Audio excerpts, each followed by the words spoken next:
Alright, it is Wednesday, my dudes. And it's time for another day of Endwalker. Let's get into it. So, recap time! Oh god, what didn't happen last week? Okay. So, a lot of investigating. We managed to actually fill in with Ludeus, Emmett Selk, and Vana on what was going on. Oh yeah, and we met Vana. We tried to investigate what could be causing the final days. Meiteon being baby as usual. However, at one point, while we were in the middle of letting Hermes in on it, Meiteon came in contact with her sisters, and there was a report coming, but she was upsetty spaghetti by it. So we had to go and find her. Then Emmett Selk / Hades was just like, okay, we're gonna have to take her into Amarat, because this is fucked up. And Hermes is like, no, I want to hear her report. So he takes her to oh god, what was the place called again? It was like Kit something. Kittis' Hyperborea. And so we fight our way through there. We kicked Hermes' ass. Then Meiteon gave a summary of what the Metia found, and also the answer they came to. However, because of, the way that they both mentally and physically feel surrounding emotions and such, they were basically overwhelmed with the negativity, because the premise of the question that Hermes had was flawed, because he didn't specify to ask the question to people who were A, still living, and 2, had the will to live. But basically, Meiteon determined that death and time are inevitable, so is misery, hatred, sorrow, loneliness, and so existence is a burden and to destroy everything. So she and the rest of the Metia decided that they'll go to the furthest corner of the universe and start singing the Song of Oblivion, so that they can destroy everything in the universe, and even Theris, which is shrouded in ether, which is probably why it takes so long for our planet to be touched. But yeah. Then Hermes does a double crossy applesaucy and changes up, and he's like, ooh, actually I'm gonna be in on this shit. Because he comes to the conclusion that since the ancients would discard created species if they were deemed flawed, then if they're flawed, then shouldn't they also be discarded? Which, that's completely fucked up. But it's not like this, environment he was in did any good. Like, yeah, it was very messed up. And then he decided that, as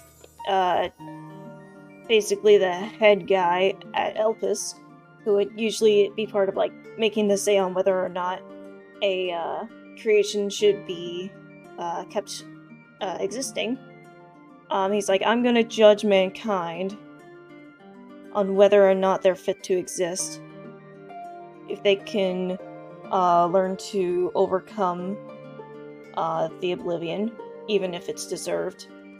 And he decides to make, in order to make it fair, to erase the memories of everyone in Kittis, so nobody would remember what they knew about the final days, or what Meiteon said, or anything like that.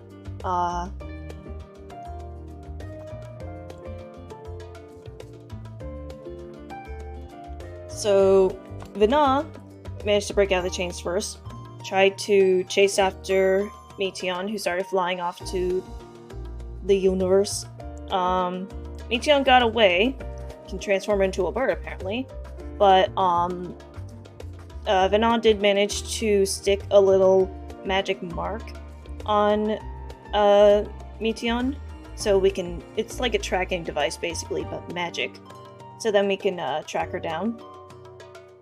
Then Hades, Hythlodaeus and I break out, and Hythlodaeus is like, okay, so we're not gonna remember this shit, but our priority is getting you out because you're gonna need this information in order to stop the apocalypse in your own future.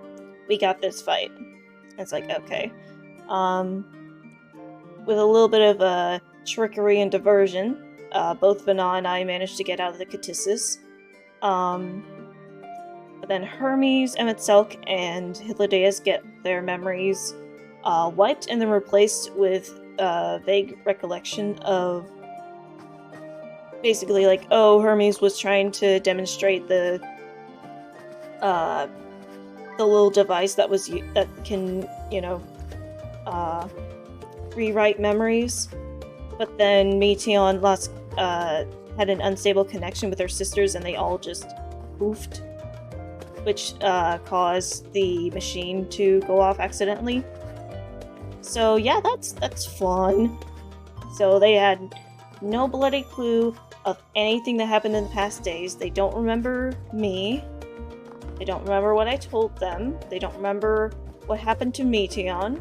They don't remember any of that shit. And in the new overwritten memories, Hermes is now under the impression that basically his kid just fucking poofed out of existence, so that's got him sad.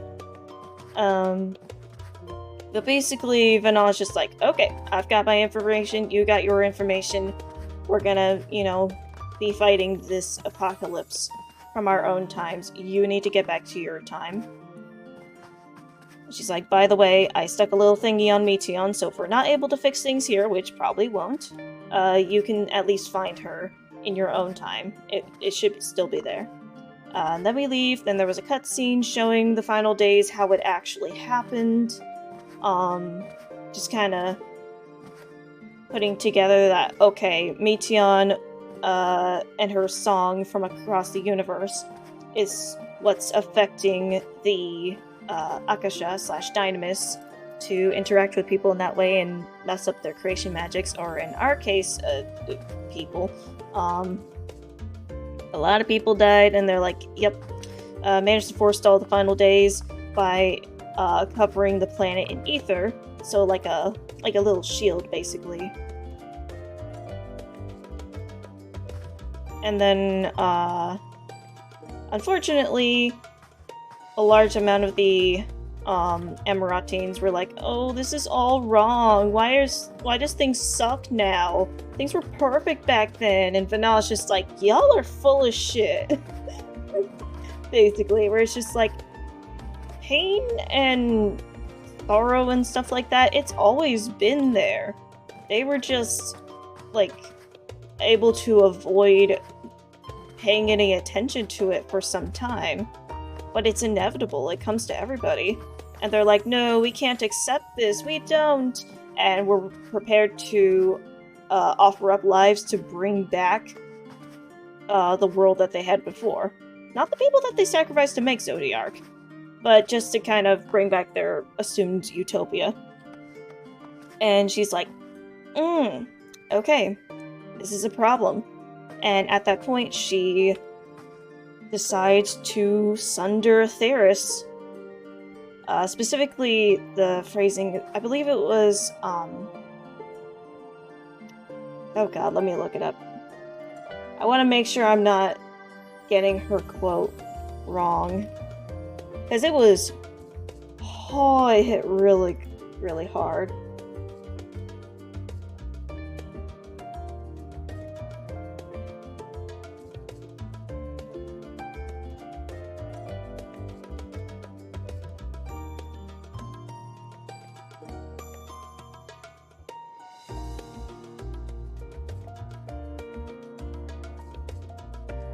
Right, it was, so let there be no way back from that temptation I sunder us.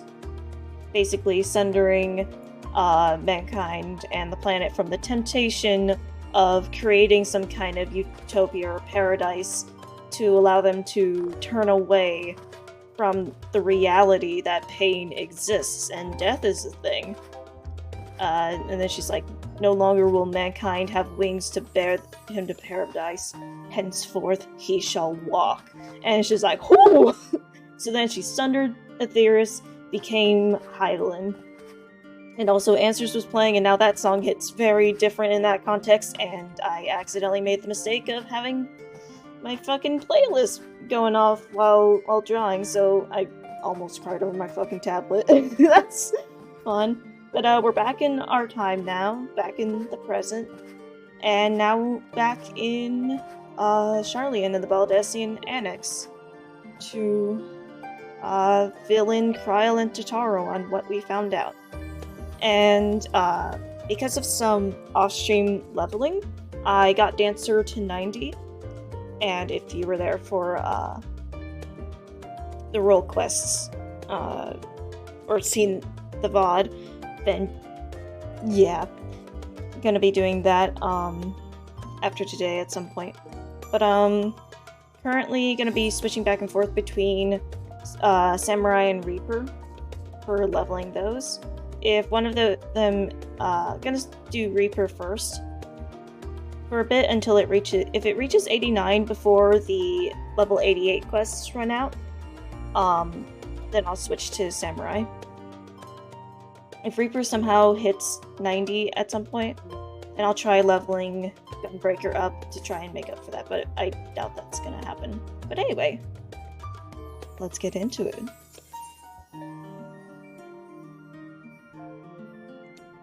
I saw this thumbnail last Wednesday stream, and initially it was like, oh, Burning Sky, fuck, the final days, also Alizé. But then I noticed on the left side of the panel, or thumbnail, that is an evergreen tree covered in snow. You know what locations got those? Garlemald. And at one point earlier, it just kind of occurred to me that, oh, like, not only is, you know, kind of initially nailed in with the role quest that, okay, the effects of the final days is happening everywhere, to some extent, even without a burning sky. Then I remembered, oh yeah, Garlemald is in a fucked up shape. So, yeah, there's gotta be a lot of transformations considering the kind of emotional state that the citizens were in. This is... oh boy, this is gonna be rough. But we got this. Though you and Kryl both have news to share, hers is perhaps more urgent. Oh, fuck. Okay, let's do this. What you got for me, Kryl? So, have you learned aught more of the final days? Oh, everything, my... The journey was well worth the risk. No doubt your newfound knowledge will be a great boon to us all. Unfortunately, during your time on the First, events here have taken a turn for the worst. Scions are running themselves ragged trying to contain the spread of blasphemies, but it's a losing battle. To try and ascertain the where and why of it, Alizé and Alphino have been traveling all over. All the regions they visited, Locus Ominous is one of the worst affected. Anchored Istini and Angraha took a detachment of allied soldiers there to offer aid and succor to those in need.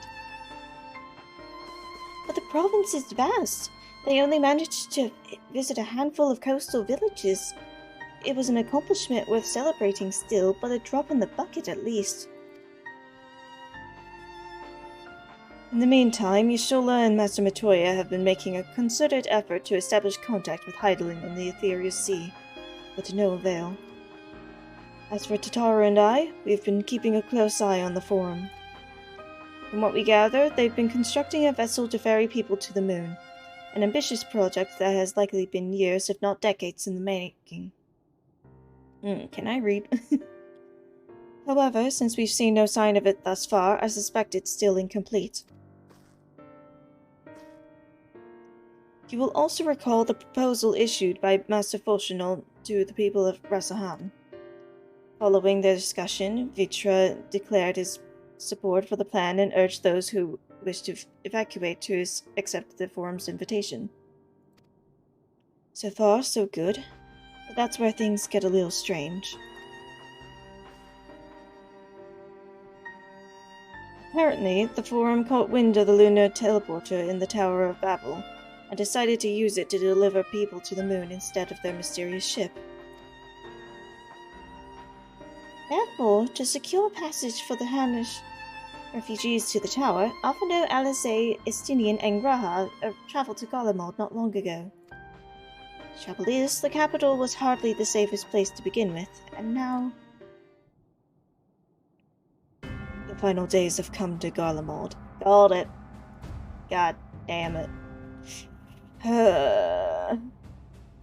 Shortly after our friends arrived, they were sent to rendezvous with Master Fulchinal. Then panic broke out, and our communications were severed. From what fragments we were able to make out before the link shell went completely silent, we can only assume the phenomenon was spread to the capital.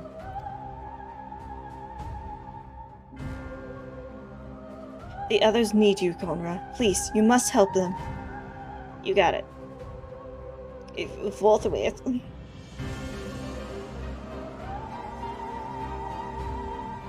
Having you there will make all the difference, I'm sure of it. Camp Broken Glass was their first port of call, so you'd best not there. Hopefully Lucia will know where they are. There's no telling what you'll be walking into, so you'd best take every possible precaution. Oh, jeez.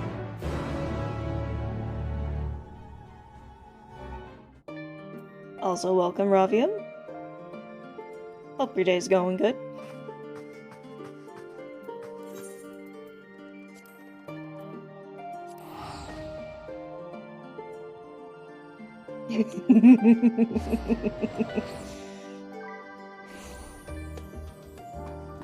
Oh yeah, I'm sure. For anyone without context, shortly before stream, Ravio was getting through a specific back-to-back dungeon and trial in Shadowbringers, and yeah, was there for that.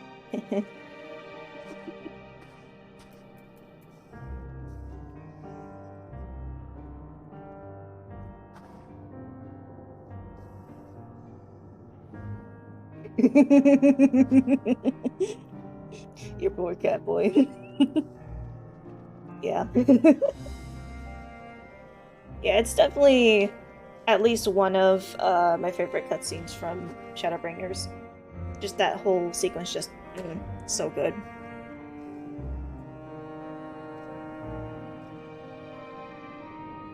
Yeah, oh, this is a solo duty. My brain just finally clicked. Wait a fucking...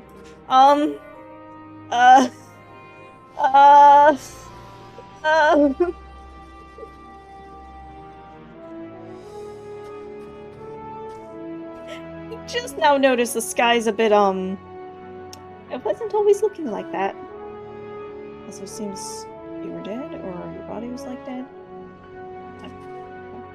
Yeah, the sky's kind of on fire. That wasn't there before. Weather good. Also, welcome to Var. Hope your day's going good. Sorry, but weather good kind of just reminded me of back at Thavnair with the whole sky burning and stuff. I was running around doing stuff, and there was just someone else sitting in a river fishing while the sky was on fire.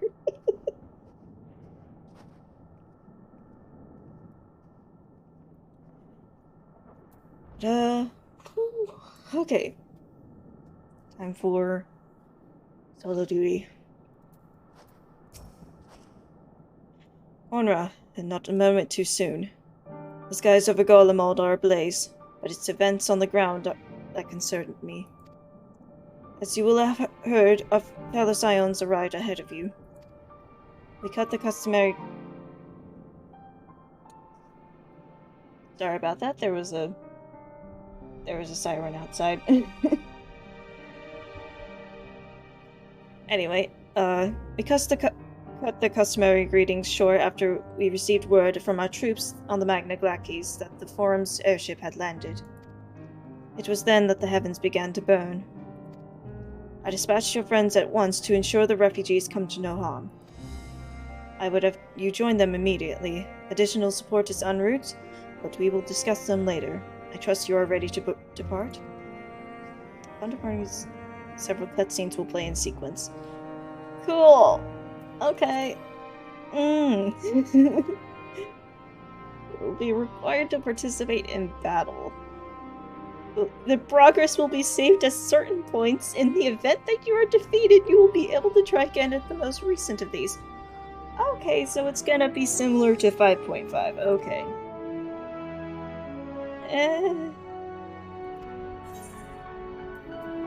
Cool. Come pick me up, I'm scared. Earlier on the Magna Glacis. Oh, flashback. Okay. Ooh, that's not looking good. Not looking peachy. That's not very live, laugh, love. Oh, that's very not live, laugh, love. God damn.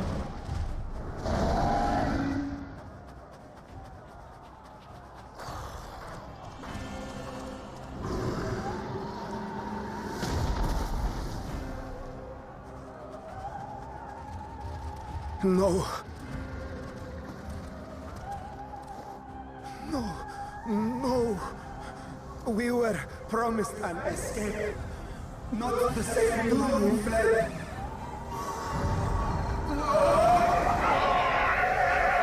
Ew. I almost want to get picked up. I shall not meet my final days here in this blasted waste. Calm yourselves. Your panic is our greatest enemy. Come, we must build a line of defense. That's a horse. Oh.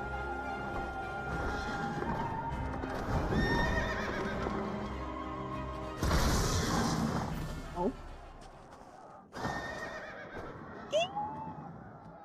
How? Leave the fighting to us, Father. You must lead the people to safety. Damn straight.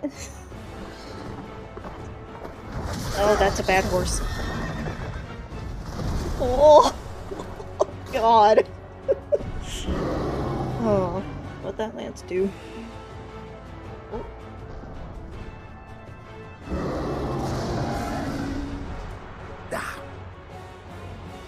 I can handle this pair. You? Shall tend to the refugees. Let us be about it. Oh, am I gonna play as one of these two? As you wish, my little lord.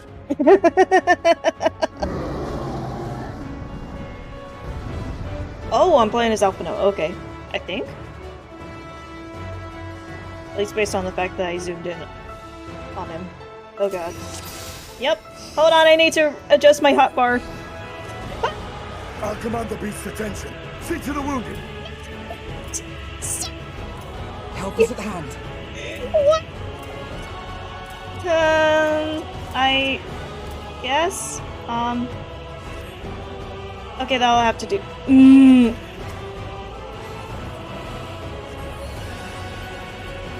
Diagnosis. Heavier diagnosis? Okay. Hello, Mario. I'm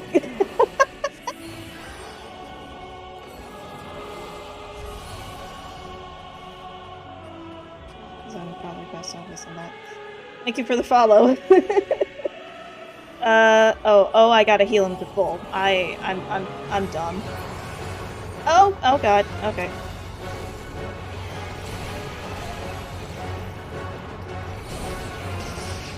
Leave it to me. Okay, that's just the... Okay, thank you, Estinian.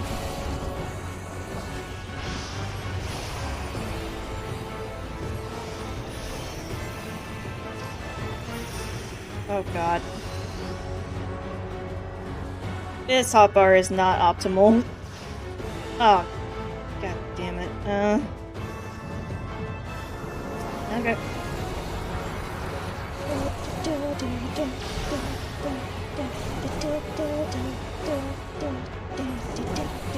Those who can stand, come with me.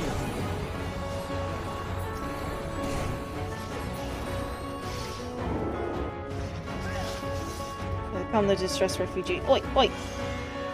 You're safe now. Stop being upsetty. Or there will be no spaghetti. Easy now. Deep breaths. Yeah, what he said. I feel like I've kind of sabotaged myself with this hasty hotbar setup. Worry not for the refugees, but for yourself. What? Oh, hey, Estinian.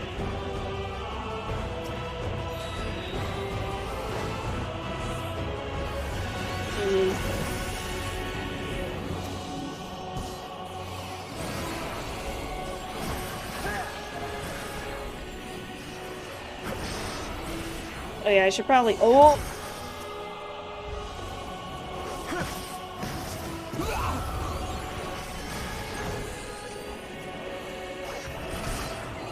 Okay, that's instant healing. Okay.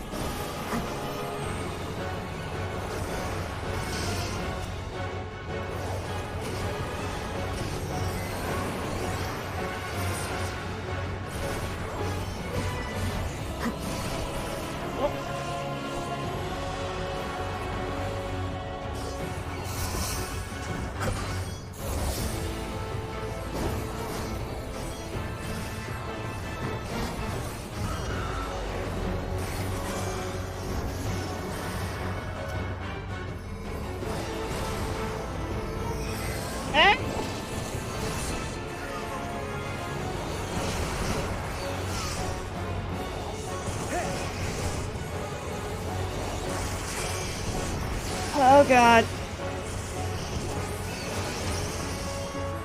Oh jeez. Ah! Oh my god. Oh jeez. Okay. I need it.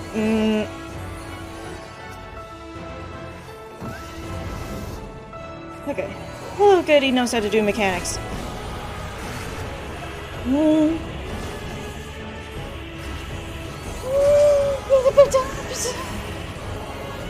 Oh my god.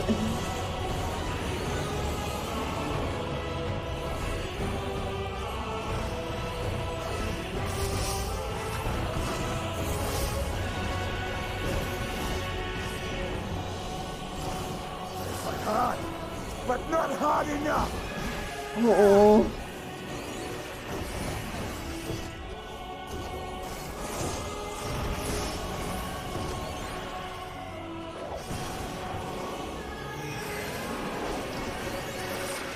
Okay. Oh, we're close to. God, my MP! Ah, fuck. Oh my god.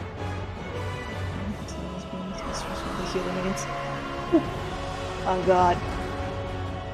Also, welcome Bush Titty. Hope your day's going well.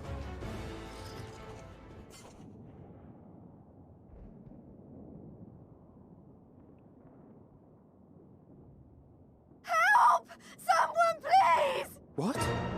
Ah, fuck. Ew, what the hell?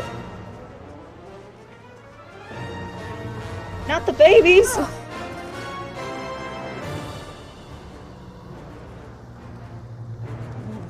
gotta bounce for work. Yeah, no worries. Don't. I don't want to die. Forward! Let not a single fiend escape! Yes! Yes! Ah, the boy! Ah, he's okay. Oh, good. Oh, okay. Wait, that's... Oh, he's not tempered anymore. You understand the army. Boy! So, It's you've him. recovered then? Oh, In God. time enough to be of aid. For once. Oh, jeez. We can speak of it more later. For now, we must fight! To repay your salvation in kind! Soup or Boy with is the better. bestest boy. Second to For Grahadia. Garlemald That's just because has I'm her biased. pride! You know what? Hell yeah.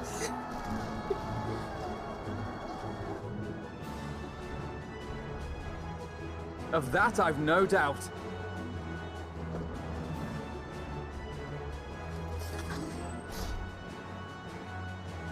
Okay, am I still playing as Alphino or am I playing as someone else for the next part? I am Good scared. gods. Of all possible saviors, the Imperial Army. I mean, Imperial Army's kind of a... Oh! just in name only at this point. Oh. Yeah. Yeah, for cheese. I had hoped to take all of them down at once. Think a withdrawal might be in order? Oh, sod that. You know who would never abandon these people to their fate. To be devoured by their former friends. That'd be beyond cruel. These beasts must fall here and now. Let's go! Well You then, see that, for cheese? Your daughter's a I'd say it's high fucking time we badass. threw caution to the winds. Caution to the eternal winds, let's So long as fucking you go. spare me the heroic sacrifices. Of course, of course. Now, let's go. Always respect that boundary, let's go. Oh, my plan is that.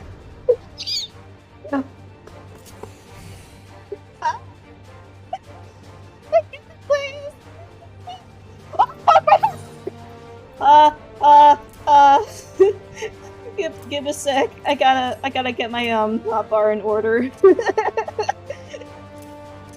I got so excited that I forgot my hotbar. I'll stick that there so I don't accidentally press it, hopefully. Is that, like I said, it's combo, AoE. Oh god, I am already feeling adrenaline. It's only been half an hour, what the f- another AoE, cure, that, LB? I get an LB?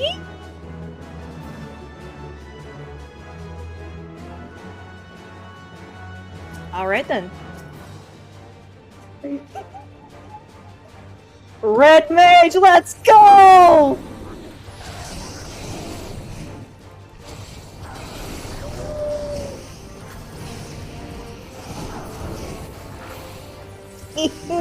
Red Mage go burr!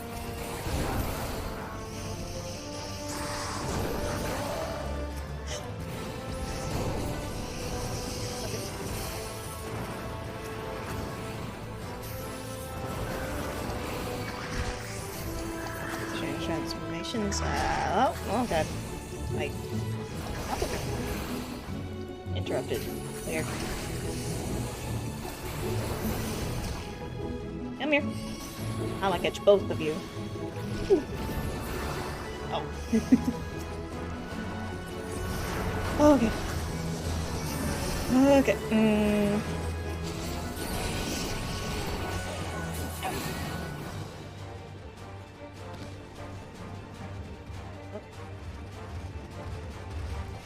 Oi. Let's go!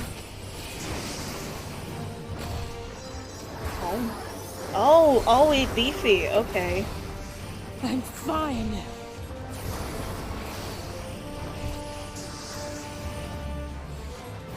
Oh, it actually looks like the,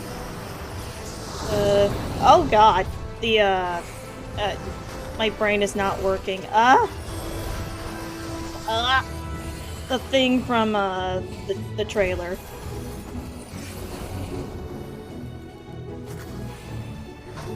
Oh, I messed up my combo. Oh god.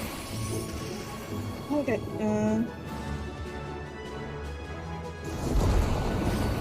Not today.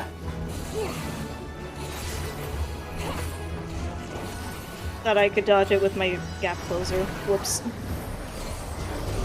Oh!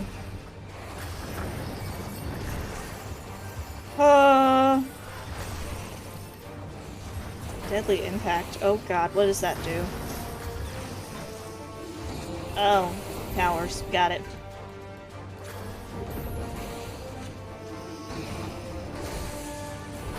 Oh! Oh, you have that tower. Whoops. Oh, we're just going clockwise. Okay. That's,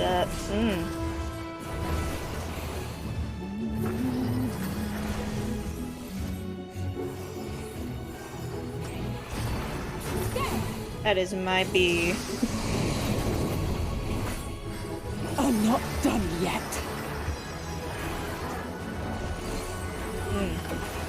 Oh god, my MP.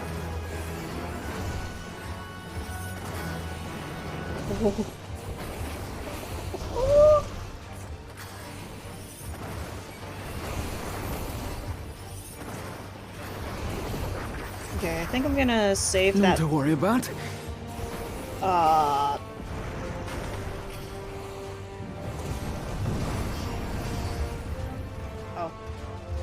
The air crackles with energy. Find cover!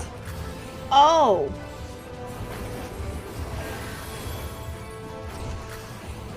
Okay, we're gonna need to maneuver.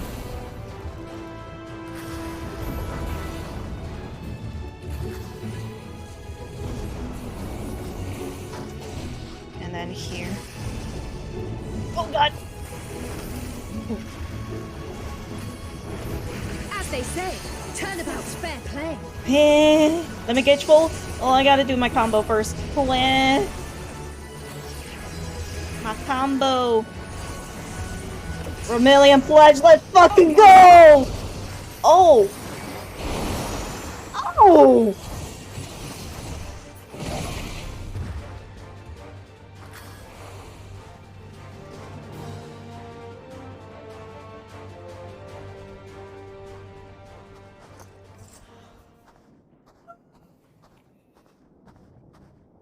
Yeah, I think that one might actually be up there from one of my favorite NPC duties.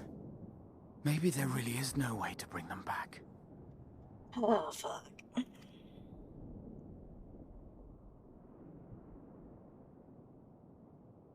Thank you for saving our lives once again. I remember you, from Purusha. You helped us there too, didn't you? Ah, you're from Palaka's stand. I'm glad you're still in one piece.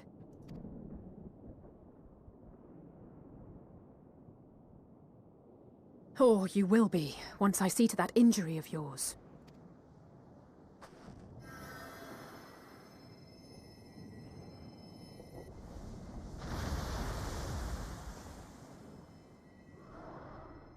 Look out! Ah, shit.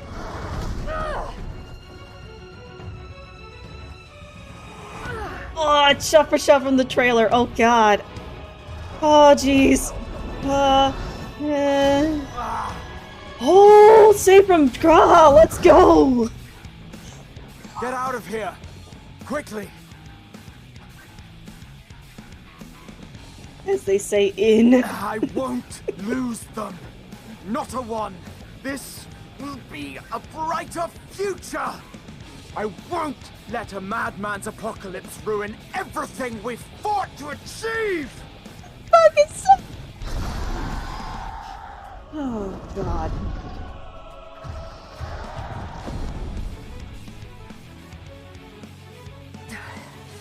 Get it together, Alize. You're embarrassing yourself. And in front of father, no less. You might never measure up to our champion.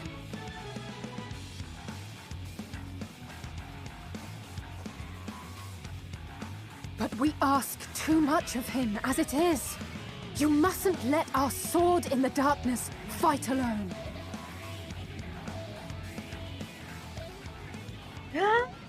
I made it. Why am I walking? Run, you... Okay, but to be fair, this does look really cool. Oh. Practicality aside, I do look badass walking in. Hey guys, I didn't miss too much.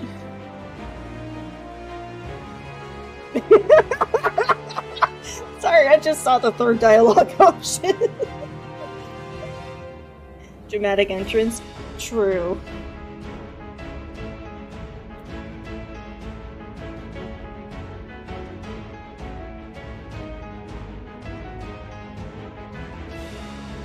You know what? I'm just happy to be back with my friends.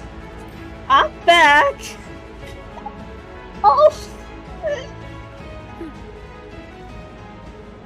I can look after myself, you know. Mm-hmm. I know.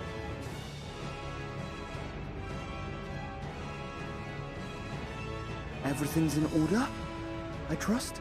I mean, there's one way of putting it, but you're in order.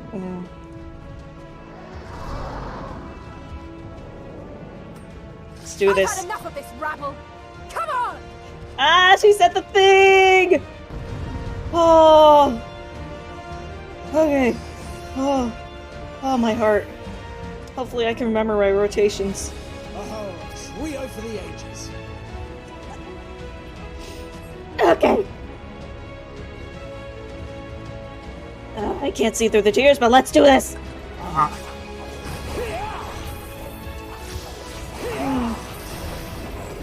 I forgot to do my soul so. Whoops. I immediately forgot the first part of my rotation.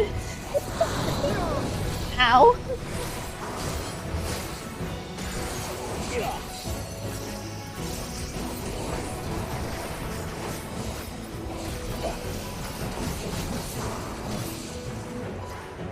Okay, let's camp here. And back to spooky Just slice. the beginning. Hey, do the slice. Hey, do the spooky slice. The spooky slice. Now your sweets have some spice. You do the slice. It's just your soul, that's the price. You do the slice. You do the spooky slice. Wow, woo. Ah! Wow! Okay. What the hell? I had a feeling I'd find you here. Ah, standing. This should be the last of the worst troublemakers. With me! Grandma, you good? I can't heal. Yep.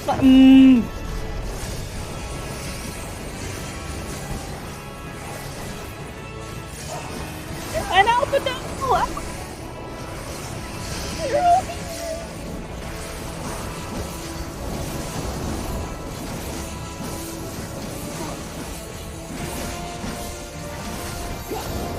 You have 2 bars? Yeah, I got 2 bars. Where am I supposed to stand? Oh. Okay, I see. I misclicked. Or mispressed. Oh my god. Okay. Okay. Oh god. Oh, I need to get my buff back home.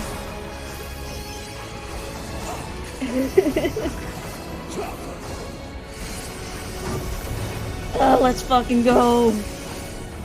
Up. Balls. Okay. Oh, jeez. Okay. And rear. Flank. And rear again. And then up. And spooky slice. Spooky slice. Now my swings have some spice. I do the slice. It's just my soul that's the price. I do the slice. I do the spooky slice. Wow.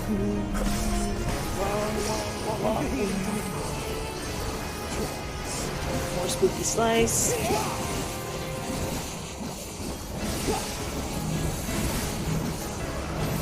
Okay. Oh god. Yeah, I'm pretty sure if I didn't stack that with Alpha Nova, he probably would have died. Oh jeez. Mechanics in my solo duties. More often they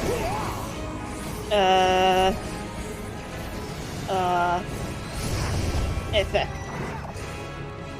No. Oh god. Where were Oh, I need to put on my debuff. Oh god. Oh jeez.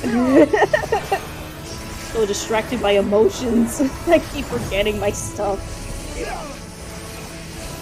Okay, okay, back to my rotation.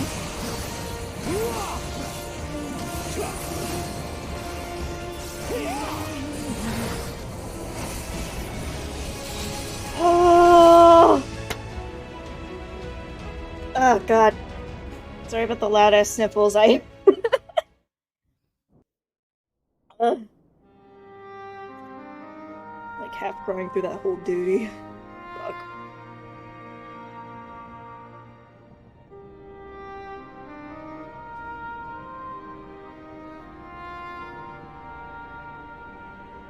Sup, Euless?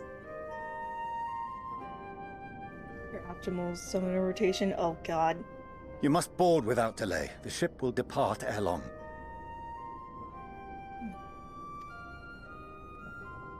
Your offer to host us in Sharlayan is most appreciated. But will the final days not soon fall upon it as well? Your hesitation is not unwarranted. The satrap entrusted me with your lives, yet I have failed your comrades. Nor are you wrong to fear that this corruption will continue to spread. I cannot promise you complete safety, even in my homeland.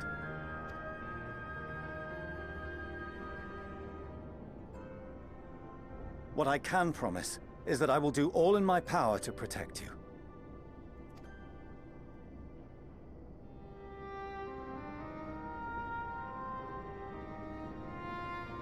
That power is not inconsiderable. Even now, my countrymen are preparing the vessel that will deliver us to a sanctuary on the moon.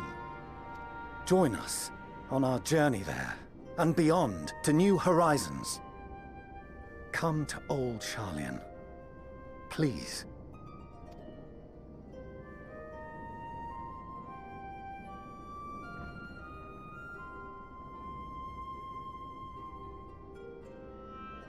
We would be fools to refuse such a generous offer made in earnest.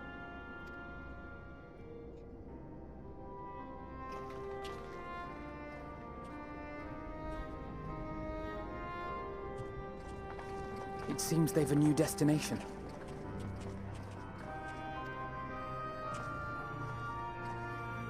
The people of Radzat-Han have known too much suffering. The march to Garlemald will only bring them more, short though it may be. I quite agree. Fortunately, they have you to look after them. Yes. Well.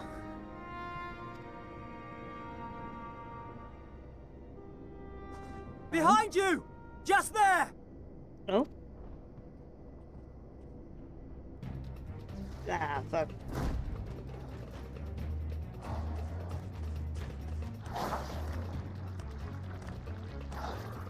More of them.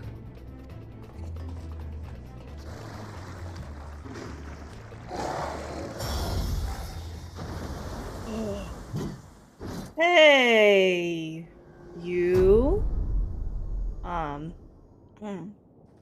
Hello. Xenos! Here! I mean, I figured he would show up at some point, since the last I saw him was on the moon.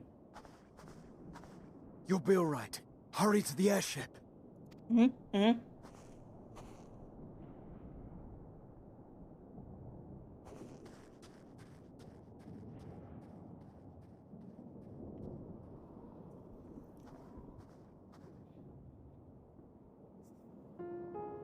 Why have you come? A heretofore unseen beast. 'Twas ripe for the slaying.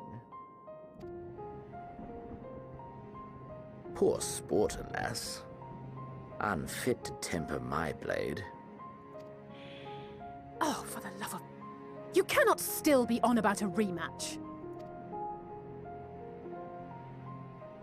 That is, and has ever been, my sole concern.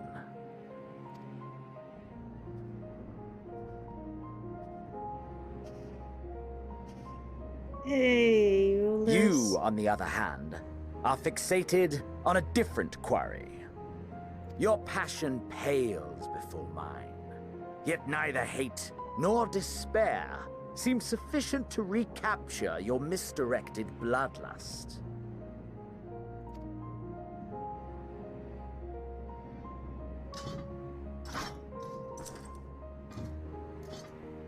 So, I hone my blade, and I wait.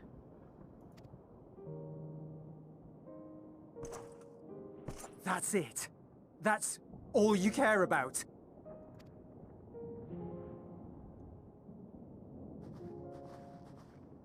Oh no. Garlemald is in ruins. Our homeland, the nation you rule, is as good as gone. Along with so many of its people. Not just soldiers like us. Not only those who fought and killed for power and duty. Innocent civilians. Murdered by their own flesh and blood. Lost and confused as they breathed their last. While we who survived with our lives and minds intact were left to freeze to death. The Eorzeans tell me all this was your doing! You slaughtered your countrymen! You did! For what? For nothing, in the end. So much wasted effort. You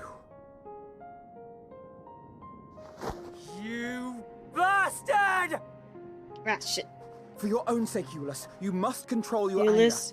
Oh god. Listen, I wanna fucking kick his ass as much as you do, but like... anger. It will serve no one should it consume you and see you transformed.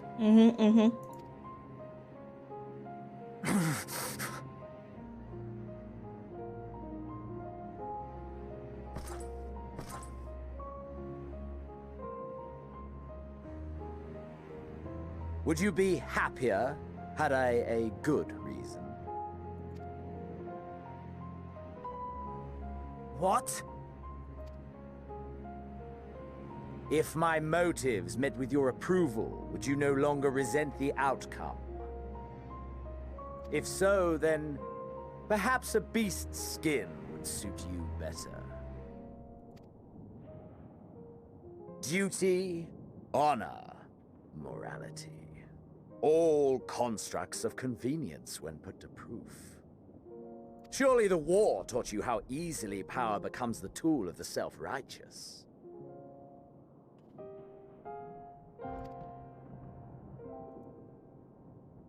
How the people's justice was merely a means to their ends?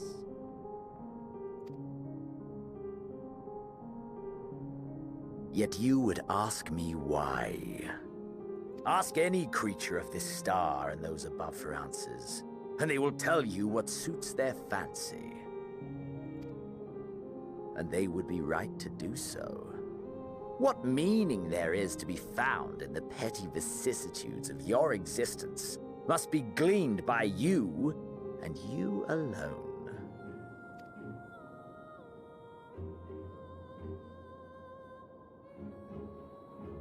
Should you seek it in battle in the fruitless pursuit of my demise, then come. Assume your rightful place as a notch on my blade.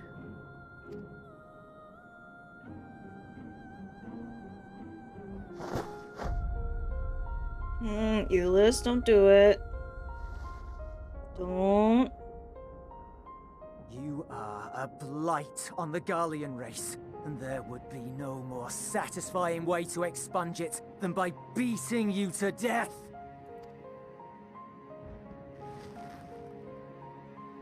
But I will not be party to another tragedy.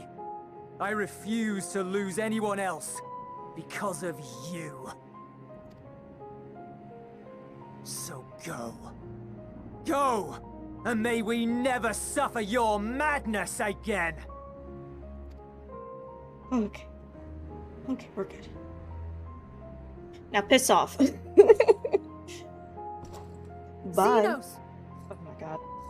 I don't want him to be here any longer. Fuck off. Go ahead, Alice. Perhaps you found meaning in living this way. I cannot deny you found strength. Yet if you only pursue your hedonistic pleasures and pay no heed to the plight of others, then no one will give you the time of day.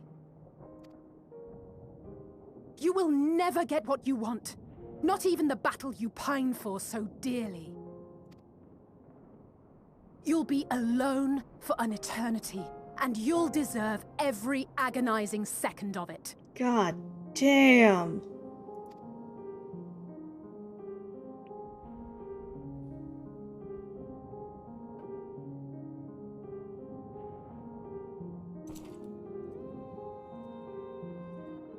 Shit, that... Oh my god, that was rough. Damn.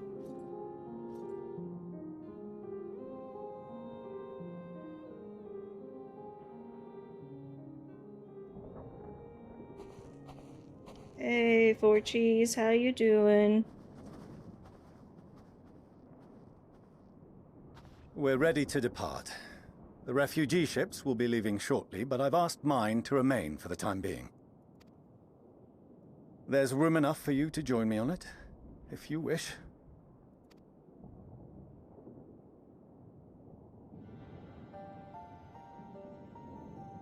Do contain your surprise. I needn't agree with the Scion's methods or intentions to acknowledge that their deeds are deserving of gratitude. Ayo? We appreciate the offer. But might I ask why you are delaying your departure? I presume it is not solely for our benefit. I must visit Garlemald ere we return to Sharlayan. Having caused such an uproar, 'tis only meet that I explain myself to the Ilzabard contingent.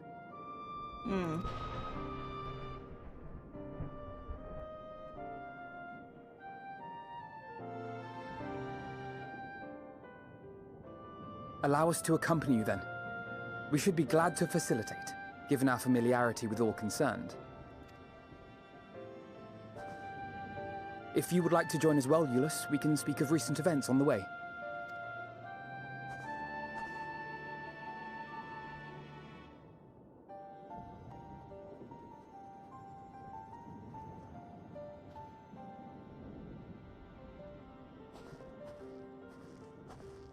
He'll be after your seat on the forum next.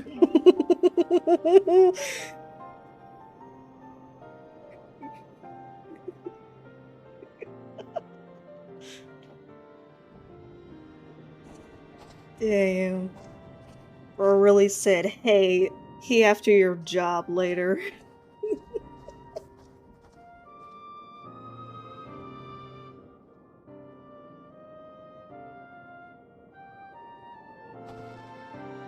Oh, God.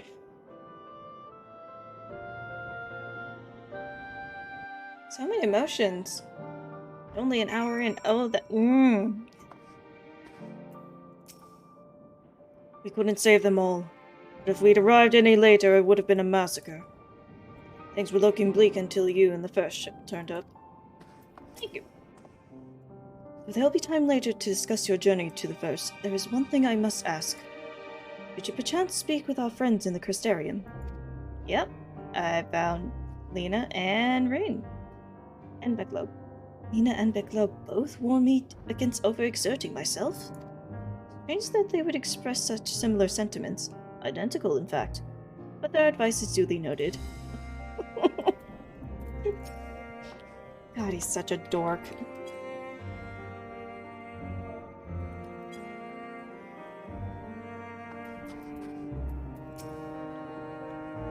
This is the contingent's base of operations, I take it? Yep. At the very least, I'm glad our own members are accounted for. The final days should manifest here too. After everything these people have suffered is a fate beyond words. Nevertheless, with allies old and new at our side, there is yet reason to be hopeful. It's been a while since we last spoke. For some time I was not myself. Lucy and the others told me what happened that night, and about the events that took place while I was receiving treatment. It was only then that I realized the lengths you and yours go to. I know I might never be able to repay you, but I'll be damned if I don't try. And most of all, I want to thank you, all of you, for everything you've done and continue to do for the sake of my people. Yeah, no problem, dude. To see Xeno standing there, so uncaring and unrepentant. Gods, I don't know what came over me. I just blurted out the first thing that came to mind, but looking back on it, I stand by those words. I would say I hope they won't incite him to further villainy, but to be honest, I doubt he even remembers what I said. Anyway, enough about all that. It's good to see you again. You too.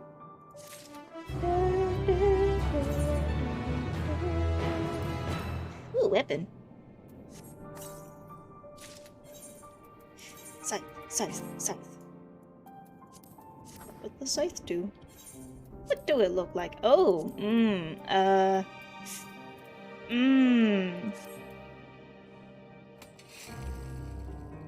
I mean, it's got a chainsaw blade. I don't know if you can even see it. Let me scooch so it's a little more visible. It's got a chainsaw blade, but the rest of it's a bit... Granted, it do kind of go with the aesthetic of the rest of the glam. Color, though, not the biggest fan, and it's not dyeable. So I'm gonna just real quick. Oh. Press glamour? Glamour's made up a sec. God damn it. Okay.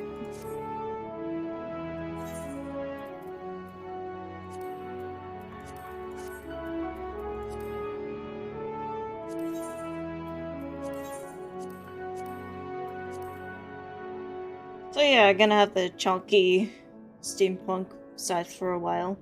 Again, it, like, the shape of it, at least like the blade, like chainsaw blade, that's cool, but not a fan of the color. And it's a bit chunky in places for my liking, but moving on.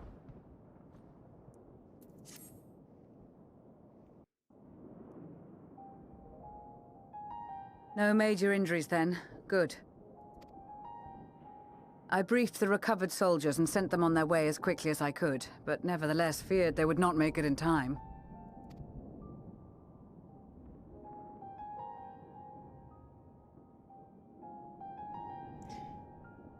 Oh, you listen smiling! The additional support was invaluable. Shit. Your men saved more than a few lives.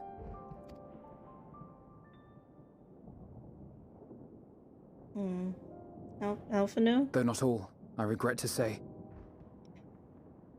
Yeah.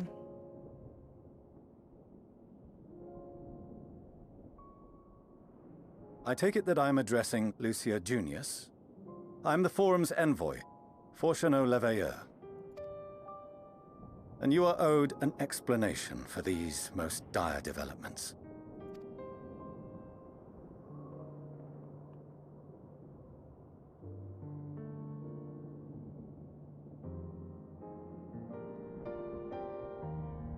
Another trial wrought by the final days. I was beginning to suspect as much. You doubtless feel some consternation having been forced to abandon your original plan. But trust me when I say you were right to send the refugees elsewhere. Beasts have been sighted within the capital. Perhaps it was a stroke of grim fortune that the population was decimated beforehand, as they've yet to appear in any great number, but in time. In any case, Maxima leads the remainder of the contingent in an effort to cull the creatures and evacuate the populace as we speak. Hey, Maxima. Once the airships are taken to the skies, I pray your men can be persuaded to join him. You'll permit us to retain our weapons? I wouldn't have sent you after the Scions were I expecting you to stab them in the back. True.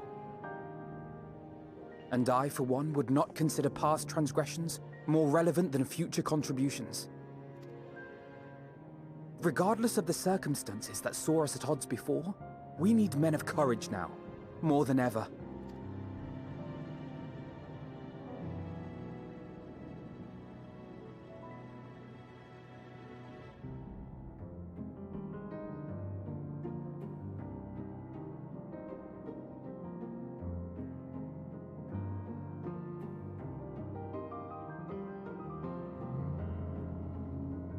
Oh god, there's a car outside. Oh jeez. We swore to defend Garlemald, and so we shall.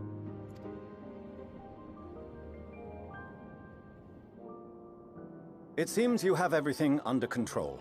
You will excuse me then, for mine own duties await. A moment, Master Fortuno. You did desire to express your appreciation for services rendered, did you not? I did. Though if you intend to again ask that Sharlayan alter its course, you will find my gratitude insufficient. 'Tis nothing so onerous. I wish to hear the details of this grand endeavor of yours.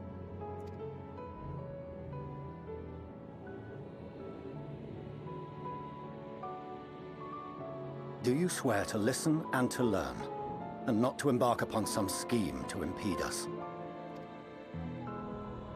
I swear.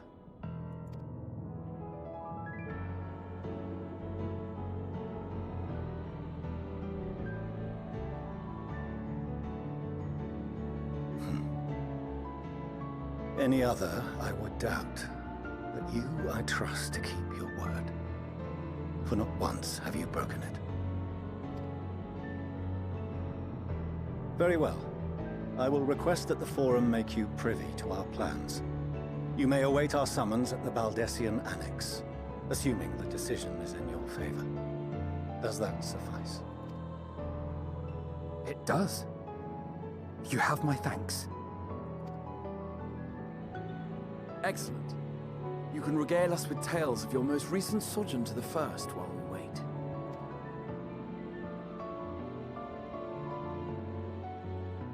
God, this music. Oh. What? Did you hear something just now?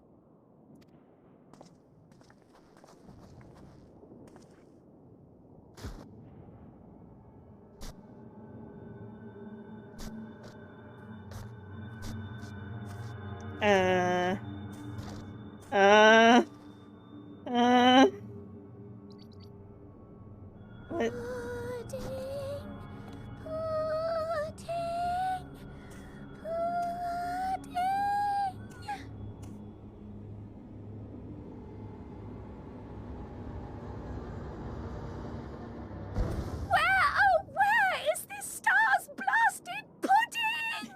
It's pudding way.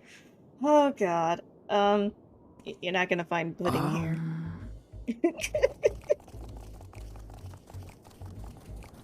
What? Oh. Oh, they're. Oh, all the leopards are here. What the fuck? Why? Dawn may banish even the darkest night. Oh god. And to this bitter clime bring warmth and comfort. Hey.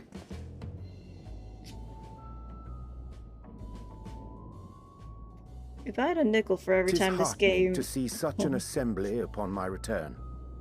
I thought often of you whilst I looked down upon our star's brilliance from the moon above. If I had a nickel for every time this game has given Urianger an elevator stare with the camera while he waxed poetically while slow walking, I'd have 2 nickels. Which isn't a lot, but it's hilarious it's happened twice. Yes, but what are you doing here? And dressed like that? Aren't you cold? Verily, I fear for my health should I proceed to expound upon our purpose ere I procure more suitable garments. Oh, it's worse he doesn't have pants down there. Allow me to summarize. We're here because none of you lot are up there. Nor has anyone deigned to send word about any changes in the plans. Whoops. It's rude, is what it is. At least that's what I thought at first, but then folks got to wondering if you weren't in a spot of bother, so we decided to take matters into our own hands. Come down here and help, if our help be needed. So she says, but it's also something of a convenient excuse to visit Aetheris. Urianger made it sound absolutely marvelous. More so before the impending doom, but still. And it's not like there will ever be a better time. What with the aforementioned doom? Oh my god. Marvelous, they say, yet not an ounce of pudding to be found. I must suffer Urianger's inferior works no more. Hey! Maybe consider the plight of present company before you go blathering on about pudding and doom? Ahem. As I was saying, should you require any assistance with whatever, we are at your disposal. We were born from Hydaelyn's love for the lives of this star, so naturally we would much prefer to see them continue. Twiddling our thumbs up on the moon is hardly conducive to that, though, is it? Aye, not when you've all got such precious thoughts and feelings and hopes for the future deserving of more active preservation. Speaking to Urianger made us realize that while we've carried out our duties to the letter, we've failed to fulfill them in spirit. From there, it was just a hop, skip, and a jump towards resolving to do better. So please, show us how. Help us help you.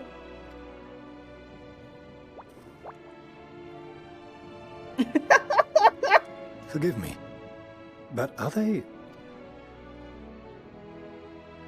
Thy distant collaborators, indeed. Hail, fellow, well met.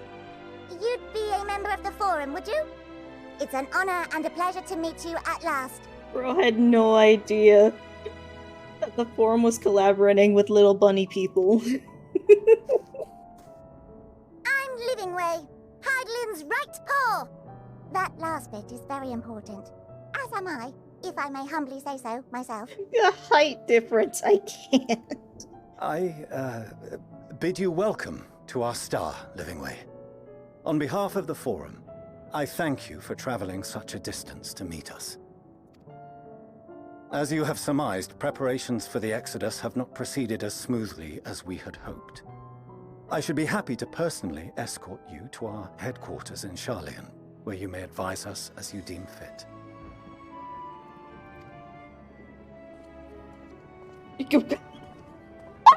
'Twas with reluctance that I set aside the great work of readying the moon for habitation. Be assured that I did so only after the Loperites made plain their earnest desire to come hither, and I myself felt a growing certainty that their contributions here would prove invaluable. Sorry, just putting away still shambling around in the background. 'Tis trite, perhaps, but I followed my heart. Good on you, dude.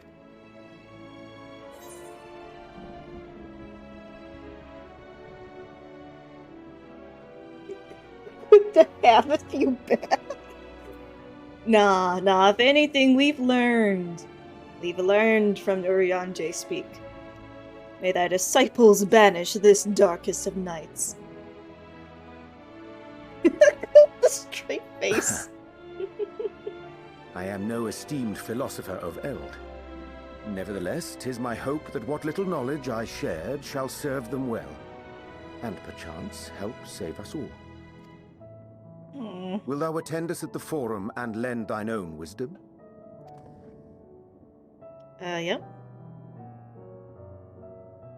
If that's all quite settled, can we start moving before Urianger catches his death? Even I'm freezing out here. Oh, I dare say you'll warm up quickly once you're aboard the airship. Sat shoulder to shoulder with our fur-covered friends. Bunnies. Oh god, there's... putting away in the... Still going.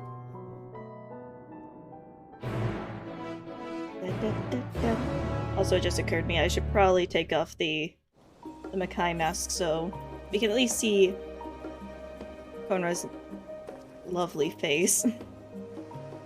Oh, there's a sightseeing mark I missed. What the heck? Anyway.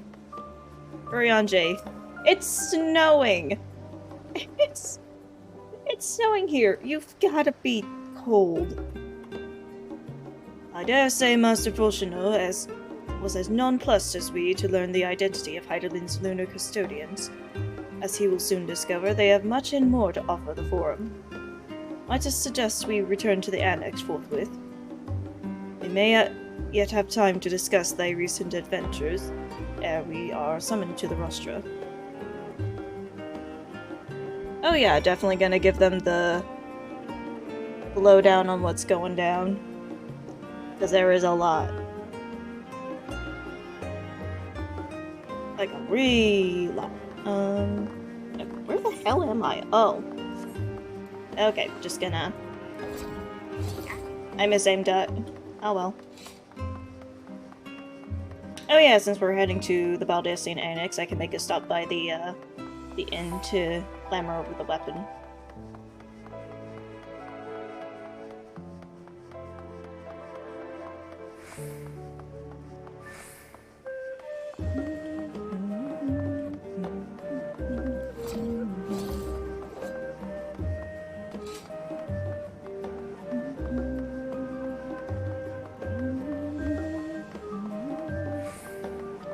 Yeah, and last week I did learn that this specific leitmotif was also featured in the solo duty when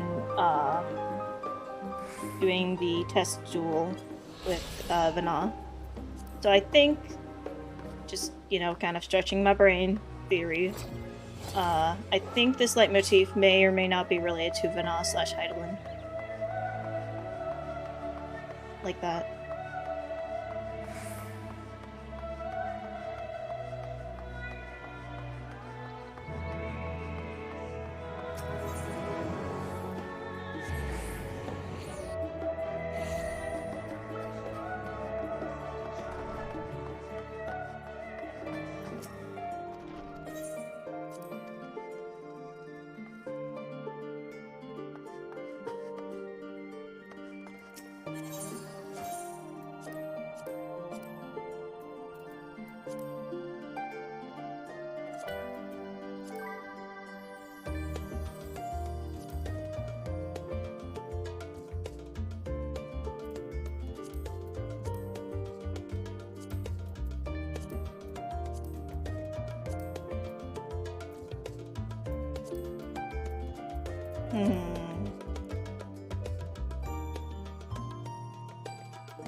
Right, yeah, I was planning on having this be my part of the glamour, because it's got the, like, grassy bits and then the purple.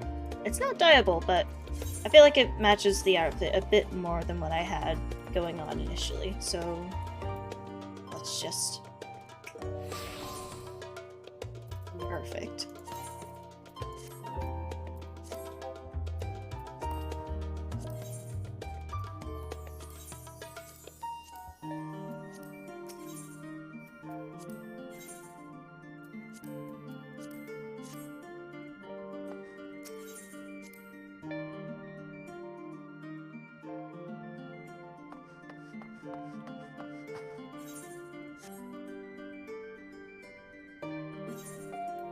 And it is a bit large, so we'll just have it hidden for now, and I don't need to update the portrait. That was... wrong thing, whoops.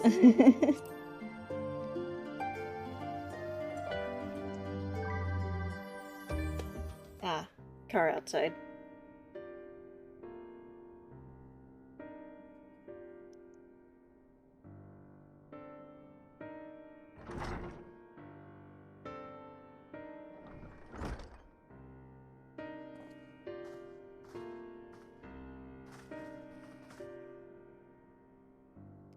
Not that I'm complaining, Urianger, but I wasn't expecting to see you quite so soon. Nor I thee. In extolling the virtues of Aetheris, I did inadvertently awaken in the Loperids a desire to avert our beloved star's demise. Ryle tells us you have obtained new knowledge that may aid us in our ongoing efforts. I've news to share regarding our study of the Ethereal Sea, but your findings are certain to be of greater interest, and so I would rather hear them first. To what revelations did Hydaelyn's Elpis flower lead?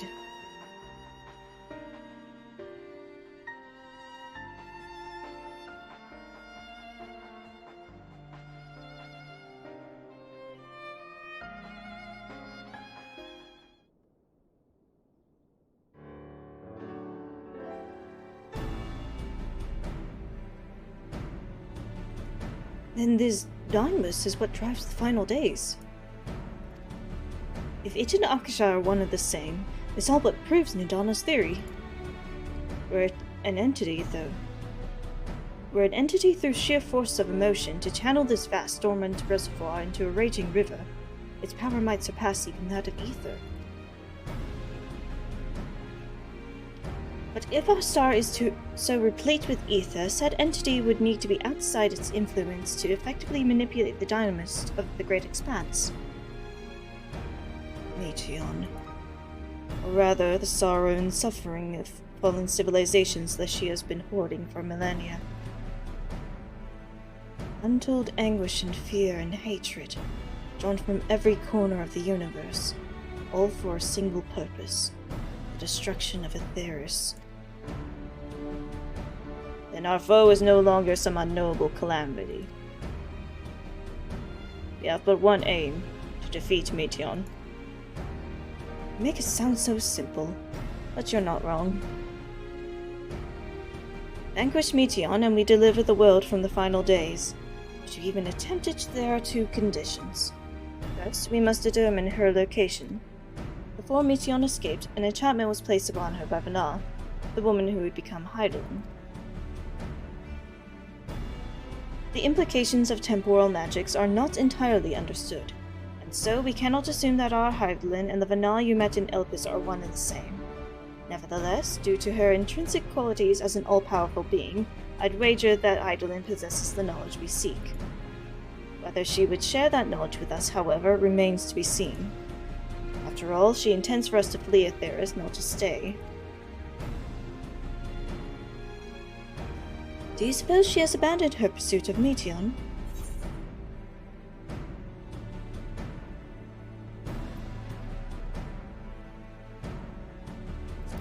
Vana, I know, would never give up.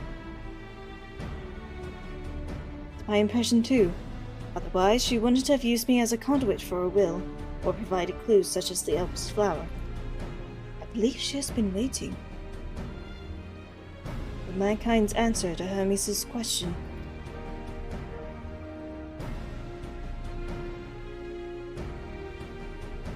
So, what's the second condition? We must find a means to reach Meteion.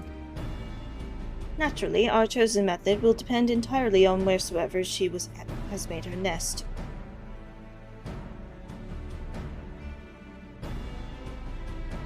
And communing with Hydaelyn must by necessity come first. Did you and Master Matoya have any luck with your investigation into the Ethereal Sea? Sadly not.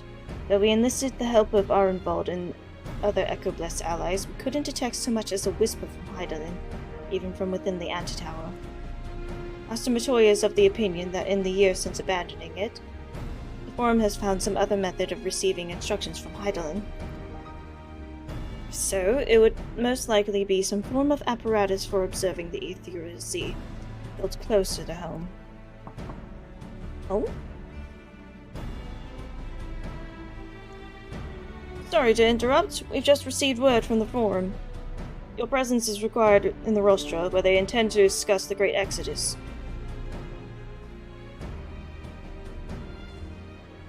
My father was able to persuade them. Finally taking us seriously. Let's hear what they have to say.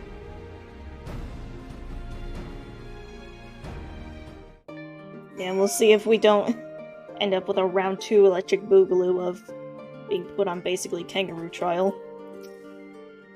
It was Heidelin's commandment that in the event of Zodiac should perish, the Loports were to deliver the people of Aetheris from harm. Though that be the limit of their duties, they possess knowledge unparalleled of the great expanse and the means of its traversal. Should they be persuaded to assist in our efforts to reach Meteon, we would do well to heed their counsel. At first I wasn't sure what to make of Hermes and his motives, but it's like we discussed at the Great Work. When faced with the harsh realities of life, some seek the release of death. Others grow defiant. They fight. Either way, it is our right to choose. Well, that was a much quicker response than I was expecting. Nice to know our efforts on the Magna Glacis didn't go unnoticed. Father has granted us the opportunity we've been waiting for. Though we know not what information, if any, they intend to reveal, there's only one way to find out. To the rostra. I hope you don't mind me staying behind while you attend your big meeting. The rostra reminds me a bit too much of the supremely scary tribunal in Ishgard. You'll forgive me if I keep my distance. Yeah, no, understandable. Understandable. You're good. That's fine. Well, after you left for Golemald, I went to Labyrinthos and tried to reach Heidelin using the Elpis flowers. Alas, my attempts were in vain. I can only assume that she spent a vast amount of her power in the confrontation with Pan Daniel, and is presently unable to communicate. Indeed, as her presence left my body, I could feel how fainted I grew. Oh, damn. Master Matoya has suspected for some time that Forum has been constructing a new facility for the purpose of surveying the ethereal sea. Of course, as a custodian of the Anti-Tower, which would presumably be rendered obsolete as a result, she has a few things to say about that. Nothing that should be repeated in polite company, you understand? God. Let Matoya say fuck. After sending Braha and Justinian back to Golemald, I stayed in Locus Venus for a time. Being in Imperial's province, it was already in turmoil before the onset of the final days. You wouldn't believe the difficulties we had overseeing the evacuation of the villages we visited. I have faith the detachment we left behind will continue our work and shepherd the people to safety. What safety can be found in a world coming to an end. To think the Crystal Tower of the First is capable of such feats as sending one's soul into the distant past. The events you witnessed, and helped shape, may yet hold the key to forestalling the final days. I'm reminded of dear friends in the future I unmade, whose selfless efforts saw the 8th Umbral Calamity averted. In this timeline, at least. Too much has been sacrificed for us to abandon the theorist now. True that. Alright, time to head to the rostra.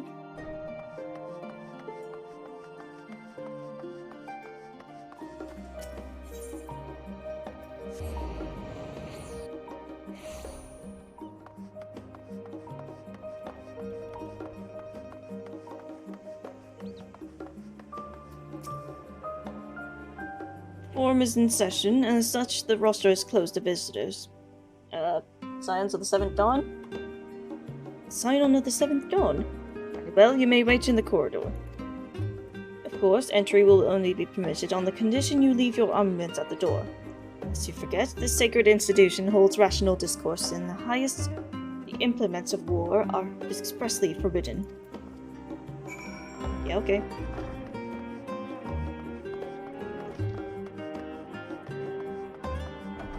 You can't tell me what to do!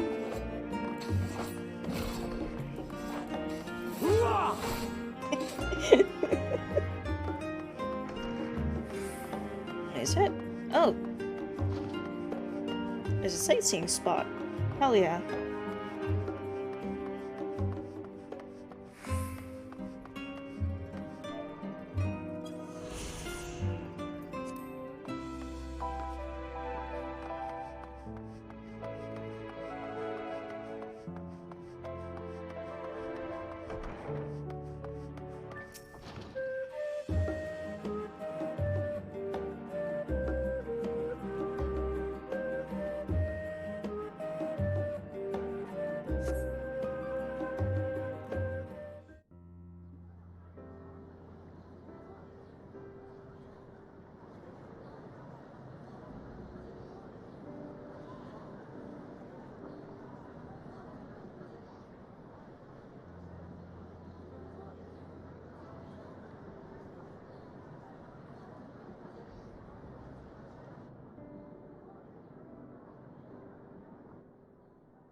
there is a matter I wish to raise with you before we enter. We are here to listen and to learn. But if the Forum's plans are more or less what I expect, then I should like to make a proposal that will serve our ends. By your leave, of course.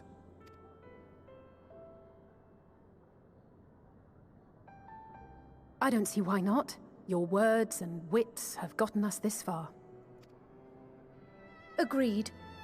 I will present our queries so that you may consider the most advantageous way to advance your proposal without distraction. Thank you, everyone. If I may have your attention, the ad hoc session will now commence. The purpose of today's assembly is to brief the Scions of the Seventh Dawn, at their request, on the Great Exodus. You may enter.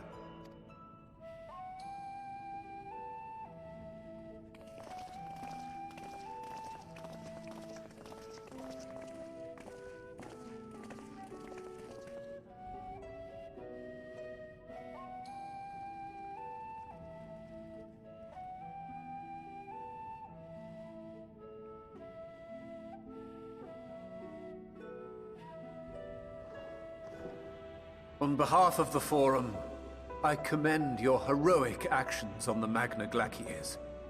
We shall not soon forget your service to us and the people of Radzadhan.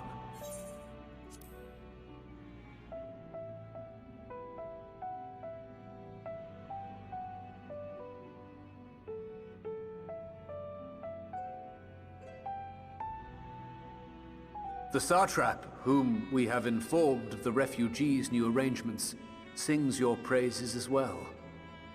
As an expression of our gratitude, we will endeavor to answer your questions as fully and openly as we are able. Then let us begin. First, it is the Forum's objective to ferry the life and knowledge of this star to the moon. Am I correct? You are. It is for this purpose that Sharlayan has labored these many long years. We have collected biological samples and scientific records from across the star. When the time comes, they will be moved from their places in Labyrinthos and Numenon and conveyed to safety. Once that critical task has been accomplished, we will begin transporting the Sharlayan citizenry, which has been categorized into groups. The earliest arrivals are to ensure hospitable environs for those who come after. Following our people, we will send those of other nations in turn, beginning with our allies. Radzadhan was foremost among these, but since the final days have already come to Thavnair, we saw fit to include the refugees with earlier groupings. An ambitious plan. You have accounted for the safety of all nations and tribes, then? As many as we can. And how, pray tell, do you decide who to leave behind? To journey beyond the sky is an unprecedented and immeasurably difficult endeavor. Introducing sources of inevitable conflict would condemn all to certain death.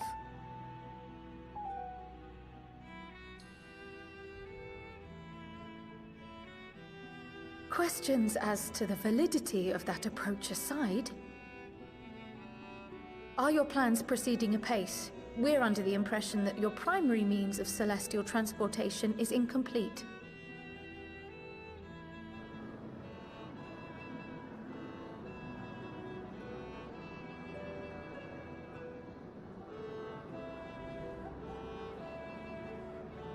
If only in that it does not meet our optimal parameters, that is correct. This Ark, as some have taken to calling it, is fully operational and could be launched even today. However, the final days have progressed more quickly than we anticipated. At present, the ship is incapable of attaining speeds sufficient to meet our evacuation targets. Should we put the vessel into service, as it is now, we will be unable to travel to the moon and back quickly enough to complete the necessary number of trips. Precious lives and knowledge will be lost. Seven hells. Is there anything to be done? The ether burner, the primary means of propulsion once the craft is in the space between stars, is undergoing testing to determine whether it can be made more efficient. Though cargo is being loaded for the initial phase of the Exodus, we are prepared to continue our experimentation up to the day before launch, should it prove necessary.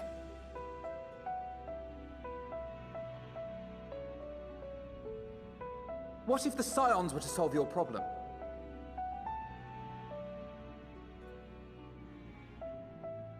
We shall help devise a means to improve the ether burner's efficiency, on 2 conditions. If we succeed, you must allow us to meet with Hydaelyn.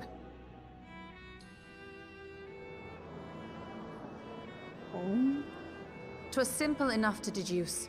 You have a Concord, and so you would never have abandoned the anti-tower had you no other means of communication. One far more convenient, I suspect.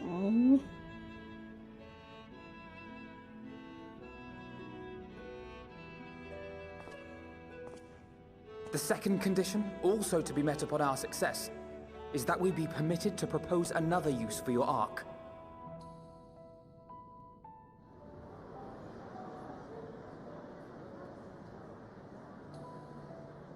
We would be at liberty to refuse this proposal. Of course. If we cannot prove its merit to the 99 here, who are we to stake on it the lives of all peoples of this star? True.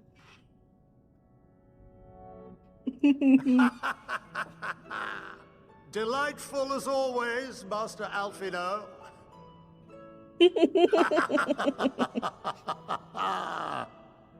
This guy's cool. Oh, we couldn't have asked for a finer plan. Allow us to solve this complex engineering problem of which we were entirely unaware until moments ago. What could possibly go wrong? The satire writes itself. Dude. Don't have to make fun of us. Yet, what field has not benefited from a change in perspective? When we are at wit's end, what we need is not the same dry theories recited ad nauseam, but fresh inspiration. He's got the right idea. I, for one, have faith in my erstwhile students to provide it, and I find their terms to be perfectly acceptable.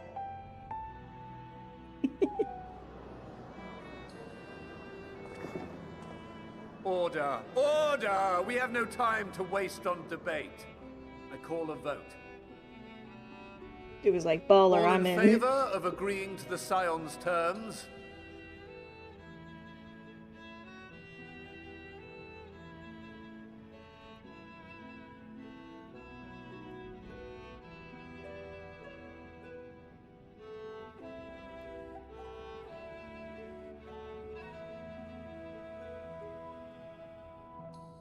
Oh, that better be a majority vote.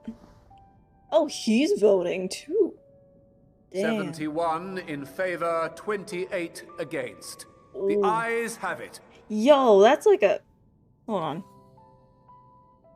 Fortuneau, as the architect of this project, you are the best candidate to show them its current state. And bear in mind that regardless of your personal misgivings, this is the will of the Forum.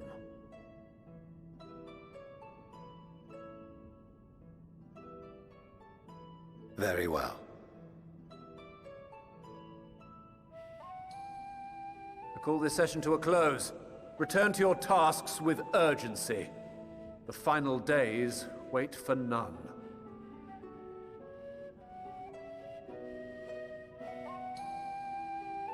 Yeah, just did the math. That's like a roughly 72% not advantage. Majority.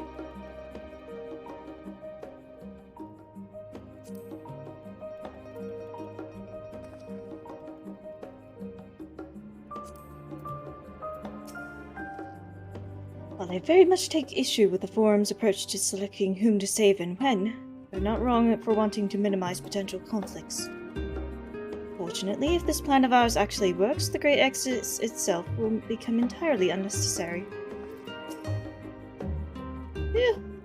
I'll admit bringing up the issue of the Forum's incomplete arc was more than a little daunting. They were, to their credit, quite open about the current state of affairs. What was even more surprising, though, was when they took Alphino up on his offer.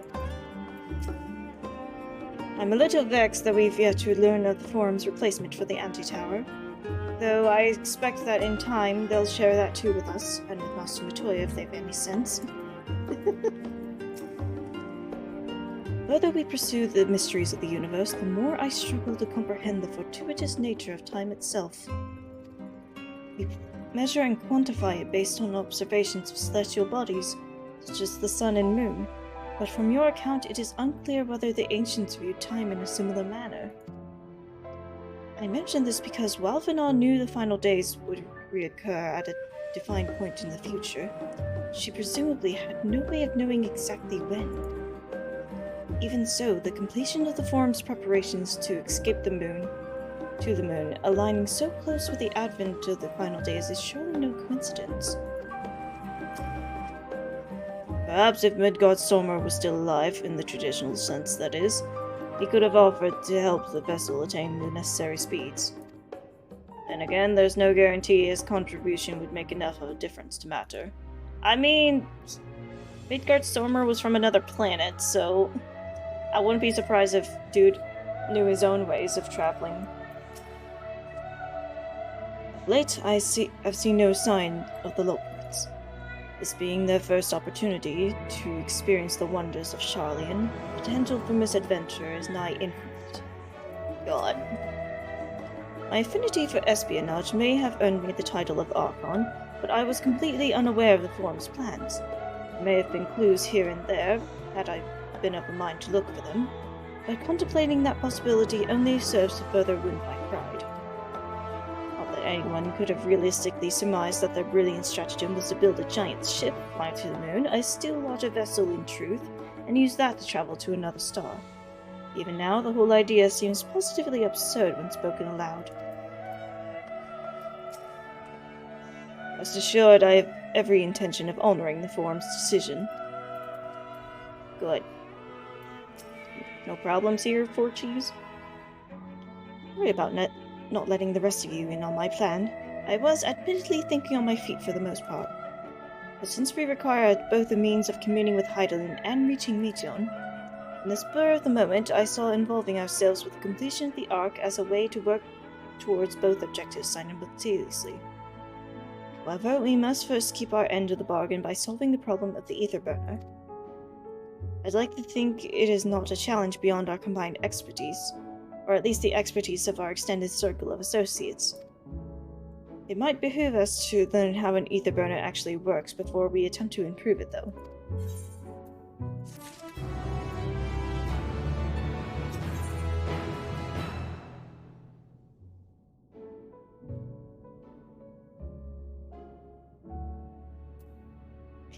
Its ability to keep a stiff upper lip. As instructed, I shall take you to see the Ether Burner. Meet me outside the Archeon. I trust you can make your own way there. So the Ark is being built in Labyrinthos. Hardly surprising. Where else could they conceal such a massive undertaking?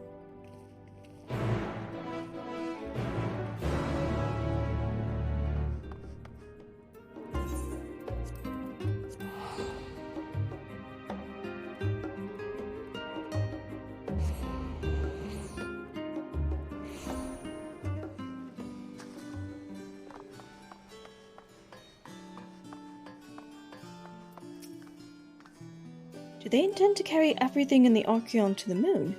They said they'd start loading scientific records and biological samples, but do they really need all of it? It seems so long ago we first set foot here.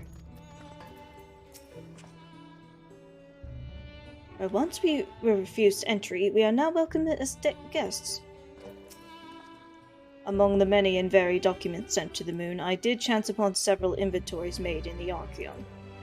Perhaps the Forum believes such records would provide insight into the intricacies of clerical duties. Regardless, the Loports did not consider them worthy of more than a cursory glance. But we have been granted permission to enter the lower levels is proof enough of our increased standing. Would that they had been willing to combine it as sooner. I don't understand the appeal of reshaping it to look like the world above.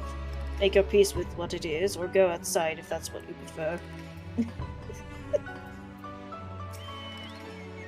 It has been many moons since I last visited Labyrinthos.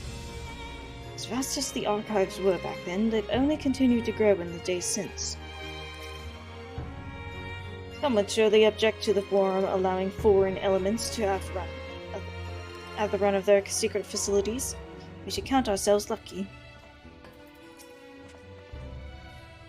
Our destination lies in the lower levels. Oh, I finally get to unlock that area. The Forum, in its wisdom, has granted you access to the Archeon's lift. Step inside and have Ophaline take you to the medial circuit. Finally! Jeez!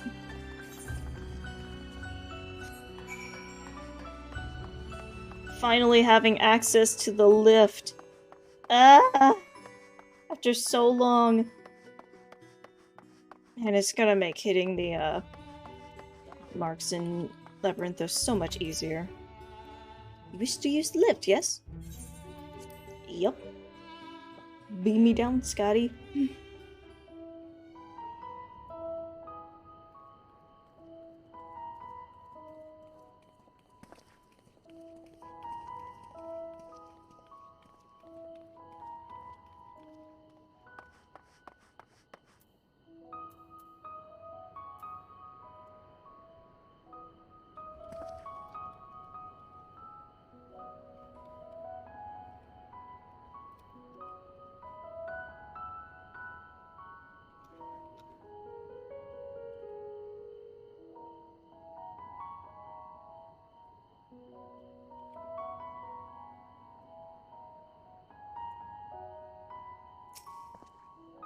I've sent your associates ahead to Logisticon Alpha, on the other side of Mariel Agronomics.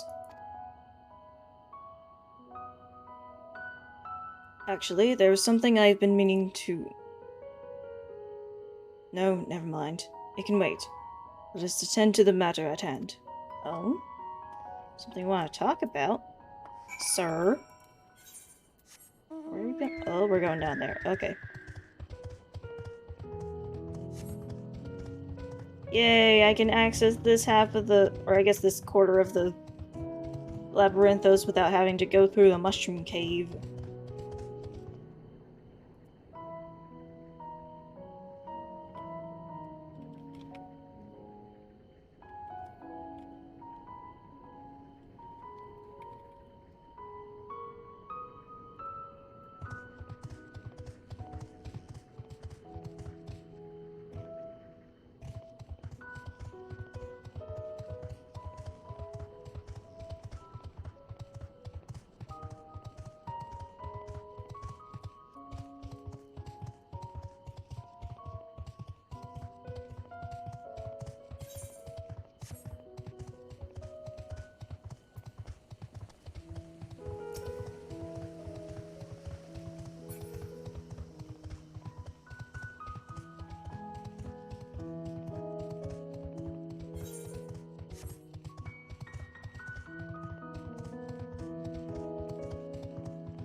If this door doesn't open, I'm gonna be really embarrassed. Hey! It opened! Sheesh.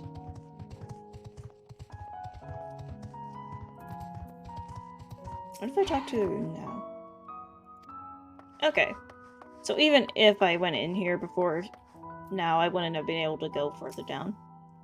I wonder what this place is actually for. Oh, there you are. Having word with Master Foshinol by any chance? The further underground we go, the more surprises we find. The fields we passed along the way brought back memories of Ferndale. Unfortunately, we were never blessed with such abundant crops. Right, he was a farmer when he was a kid. Aw. It must be close to the Central Circuit, which is where Charlian's greatest secrets are held. If the tomes I perused told the whole story. On our journey here, I was filled with an inexplicable sense of elation to see vegetables other than carrots being cultivated. Why, it near brought a tear to mine eye. Dude got tired of seeing the carrots.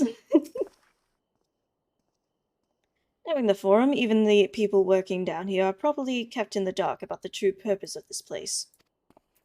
Probably.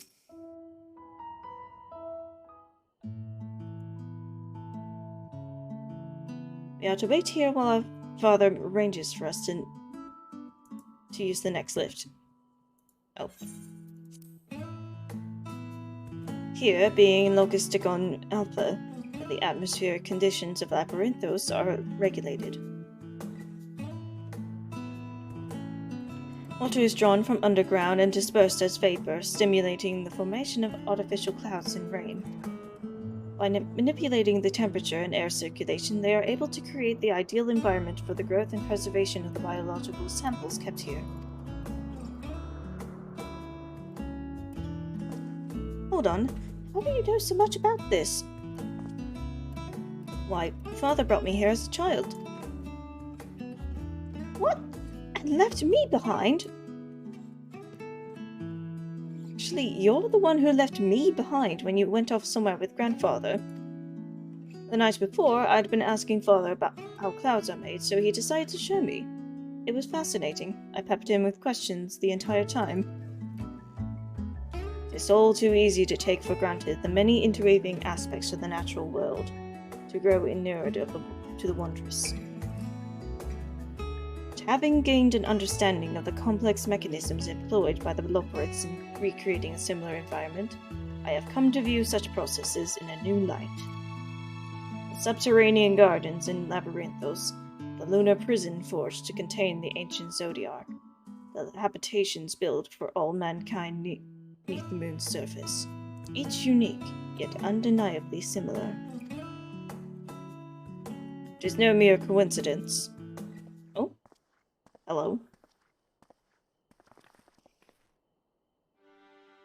Ever since Heidelin unfolded to us the grim fate that awaits Theris, every essential resource we could spare has been delivered to Labyrinthos, in preparation for the Great Exodus. But that is not all. It is also a testing ground for the technologies that will allow us to settle on distant stars. The Loporits have endeavored to make the moon inhabitable. That is not our final destination. Mankind must learn to propagate life where there is none, to thrive where all is barren. Alas, time is not on our side. I have arranged for you all to enter the Central Circuit. It is there that most of our preparations for the Great Exodus are carried out. Construction of the Ark among them. Though our plans have been made public, access remains highly restricted. You, however, will not be subject to said restrictions, will have free reign to come and go as you please. Such was the will of the Forum, after all. We will prove ourselves worthy of their trust. Your trust.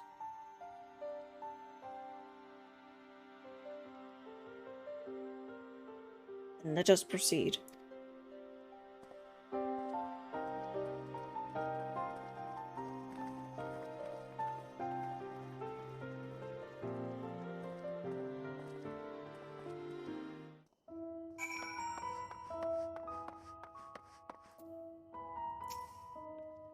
By decree of the Forum, the Signs of the Seventh Dawn are permitted to enter the Central Circuit. Yes! Finally!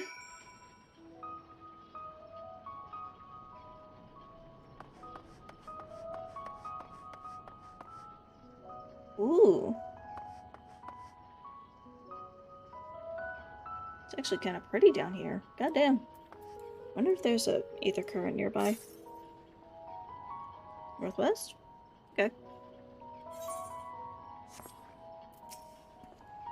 This is it. The central circuit.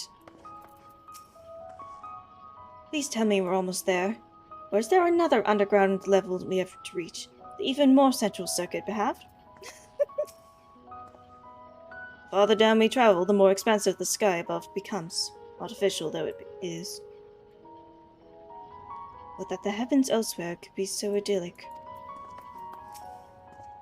I have no idea what makes Alphino so confident we can solve this problem of theirs. Relentless optimism, I assume. A not unwelcome trait in a youth, but less so in a gambler. Aye, let us resolve never to let him set foot in the gold saucer. I imagine the secrets kept here would be of great benefit to mine own research, but I will refrain from indulging my curiosity for the time being. The temperate environment here is not unlike that of Bestway Burrow, though the diverse vegetation doth produce a far more complex bouquet of aromas. A welcome difference indeed, for I have grown weary of the scent of carrots.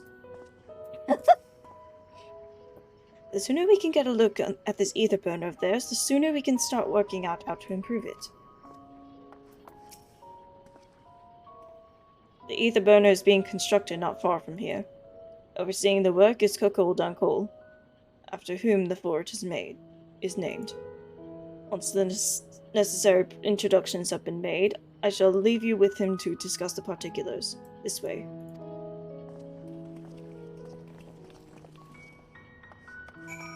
Yeah, but ether current. Won't be long now. Just 181 yalms northeast. Okay, cool.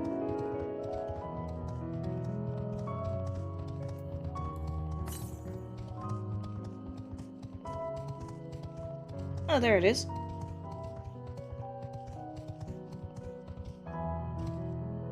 There you are, you little bugger. You've been taunting me for weeks.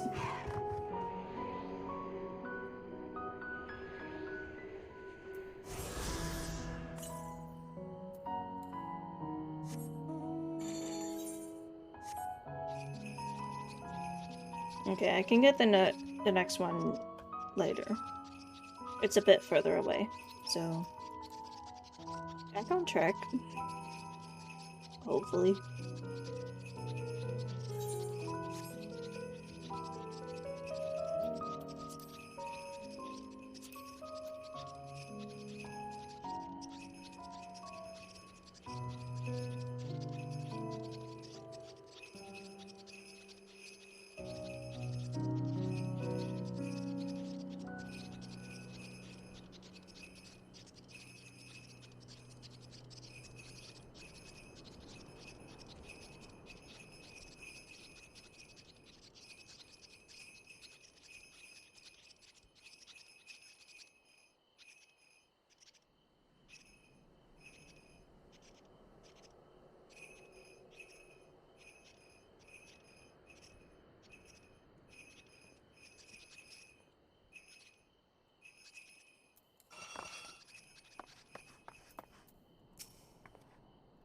While many of the facilities within the central circuit seem to be visible from the upper levels, more secretive work must be carried out behind closed doors.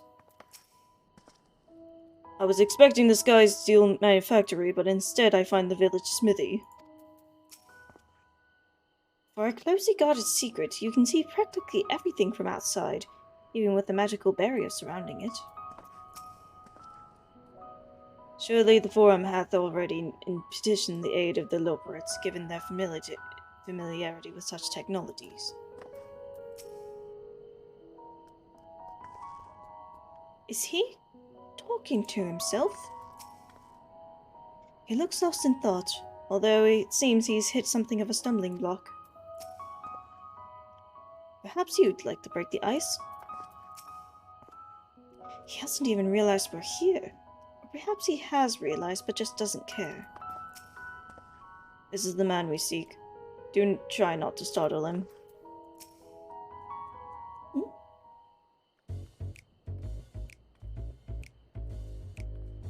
I could swap them out. No, been there, done that. Damn near lost me eyebrows. Think, Coco, think! We'd be well on our way to paradise. Visionaries patting themselves on the backs for their grand accomplishments if you'd only think! Yes, that does sound rather lovely. Yeah! I mean, Master Force, you know, what a pleasant surprise. We're not blasting off already, are we? The schedule remains unchanged, for better or worse. Which is why the Forum has elected to accept assistance in resolving the ether burner conundrum.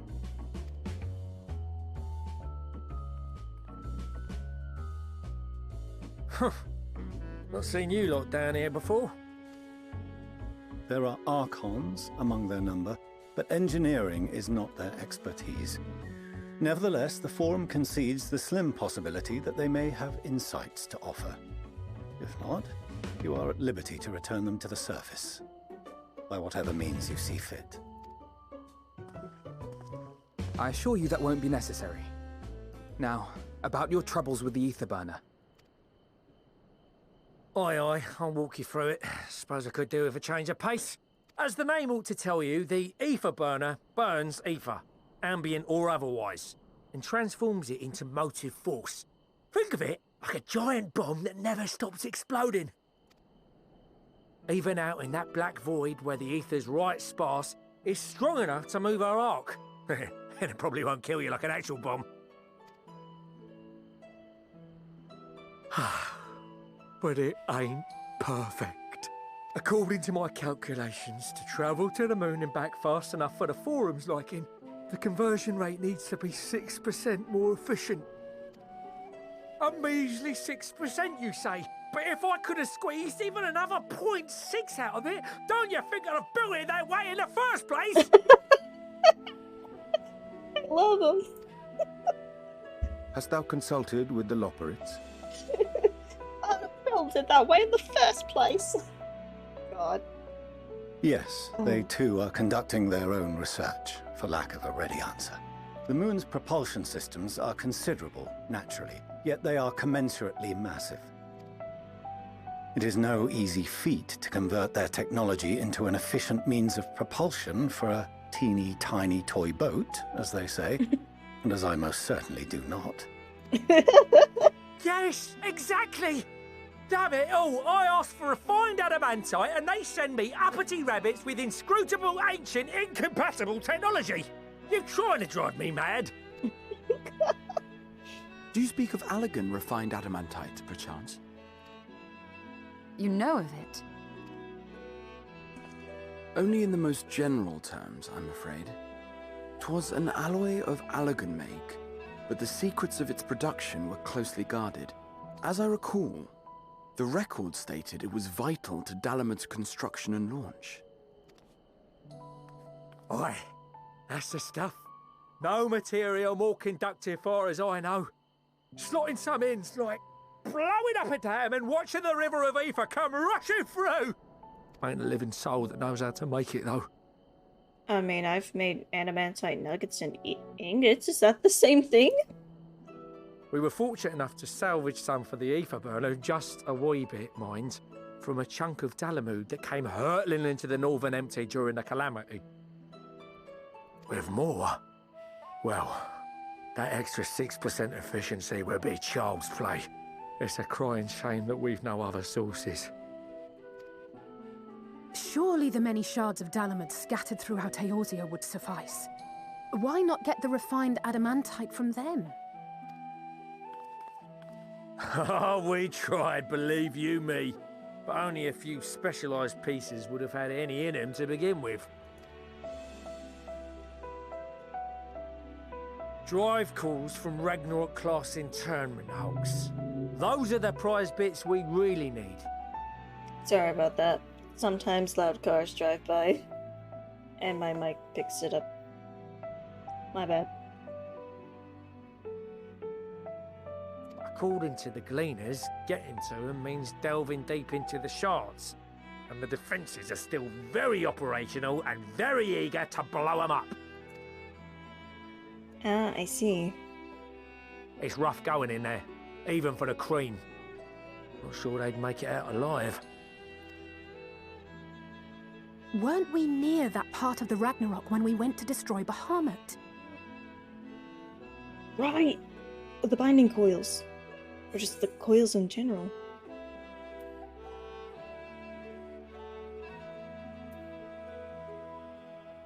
The White Raven's ghost. It haunts me. The fucking Heavens, fight. are you alright? You look pale as a... well... Listen. Even unsynced, granted the fact I was solo and I didn't look up any of the mechanics, but that fight stressed me to the point where I had to just not touch the coils for several days. That stuck with me, Alice. You don't understand. The meteors, Alice. The meteors. Best put that battle from your mind for now. Deep breaths. That's it. Okay.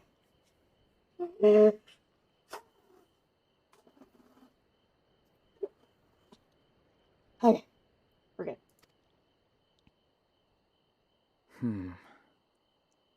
There are multiple internment hulks in Eorzea alone, so handling this ourselves may not be the most efficient option. Dang. Give me a sec, I need to adjust my chair really quick. Not really scooted in well enough, so I keep leaning over my desk. Which is not good when you have back issues. Oh god. Shrimp posture, go burr! Rather, if we could salvage adamantite from the shards simultaneously...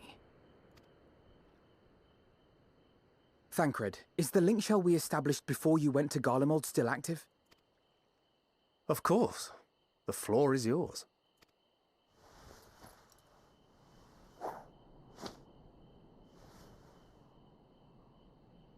What's all this? Gathering firewood, so to speak. We alone can accomplish little, but joined by others, we may yet build a bonfire to carry us heavensward. This is Alphino. The Scions have need of you.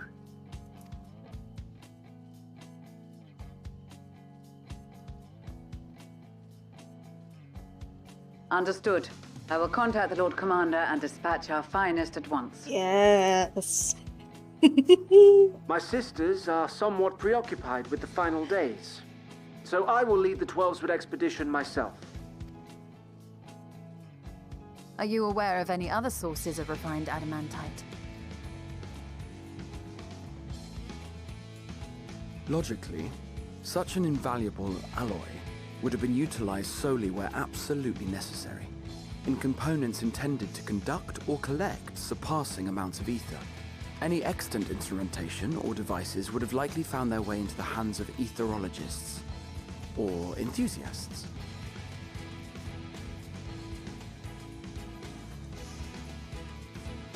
Magical artifacts of Allagan design?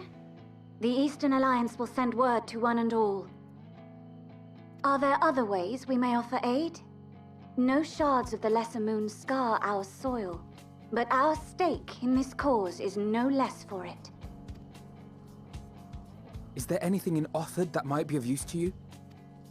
What did you say? Oh, you got friends in far places, lad. Any road, if you're offering, I wouldn't say no to one of those Far Eastern sacred relics. Some of them can hold enough ether to summon a whole damn primal. Combine a source like that with the ether burner, and 3, 2, 1, kaboom! I gather you heard his explosive enthusiasm. Might you secure us a suitable relic? It shall be done. I know little of machines, but I promise we will do our utmost to gather the materials you need to finish your starship. I am glad for the work, in truth. Better to busy oneself than wait and fret over disasters foretold. Then why are we all still standing about yapping this plunder for the taking? And I'm a born plunderer. I'll be an old Charlian before you know it. Start mixing the grog. I'm certain that can be arranged. Thank you all, and do be careful. Just like that. Aye, just like that. Our refined adamantite is on its way. Now let us consider our next steps, shall we? There's yet much to be done.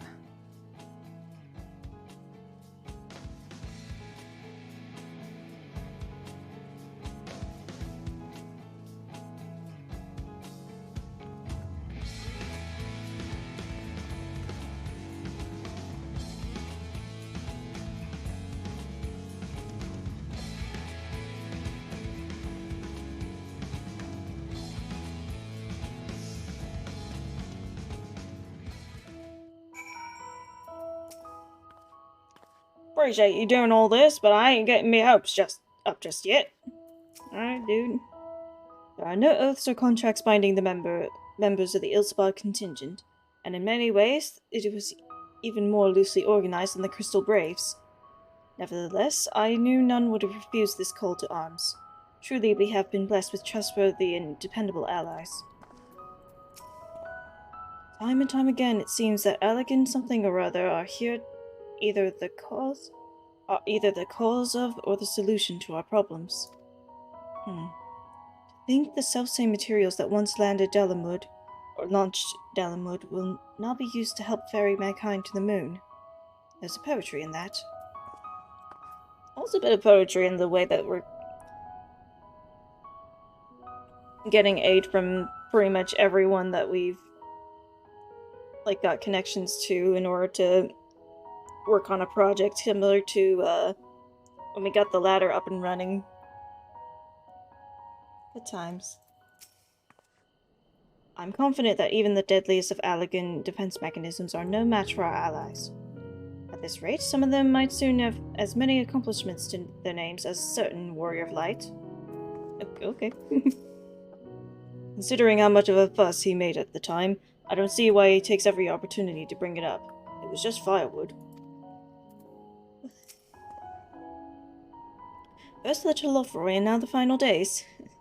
No one can accuse the Ilsebard contingent of backing down from a challenge. Of course, they weren't also committed to the cause when we first set out. After seeing the example set by you, Alphino, and the others, the change was palpable. They couldn't help but believe. What serendipitous irony that the remnants of the 7th Umbral calamity would become the keys to mankind's salvation. Never more certain have I been that Master Louiswall watches over us from the ethereal sea. Such poetics you are waxing there, my guy. The Bahamut is long gone, the internment hulks are far from safe. It could be much worse, of course. They won't have to fight their way past Mericidian dragons, nor is there any danger the Elder Primal might be summoned again. Even so, I dare say there are still a fair few Allegan creations and contraptions remaining to bar our friend's way. I only hope that Grandfather watches over them. It's time like these we're reminded of how famous, or infamous, Alphino has become. Who'd have thought he could achieve so much with a single link pearl conversation?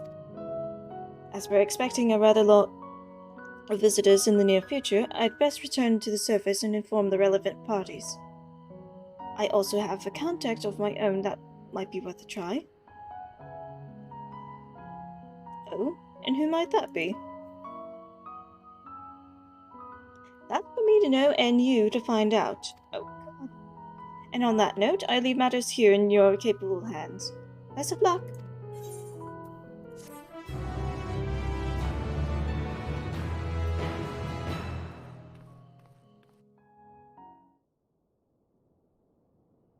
Meanwhile, in Uldar.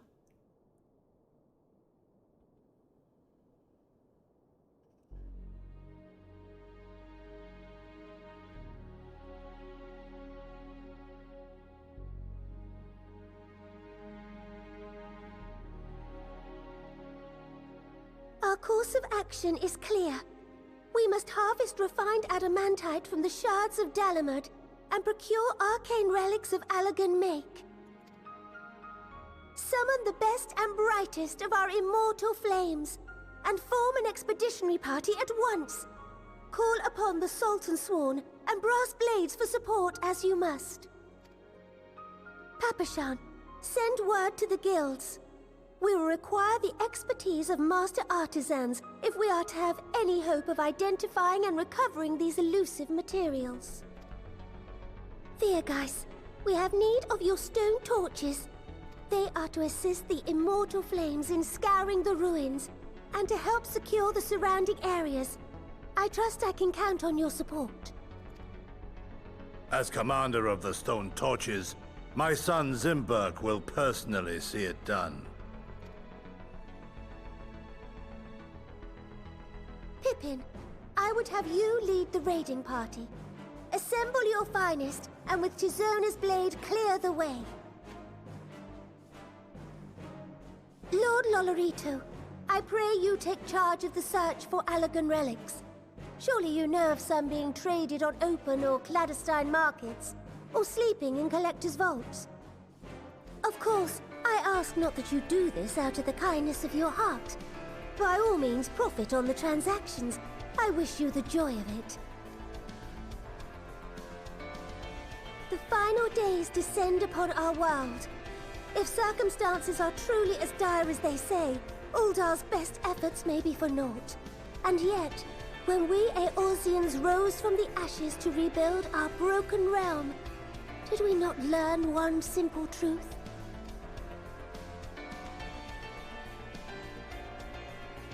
That which seems all but impossible to overcome alone may yet be possible if we stand together. It was the Scions who united us then, and it is the Scions who call upon us now. Uldar will answer that call. We will summon our courage and join the fight for our world's future. You know your duties. I, Nanamo Ulnamo, 17th in the line of Ul, bid you good luck and Godspeed. Also, I hear you, Binding Coil's theme. Oh, the memories.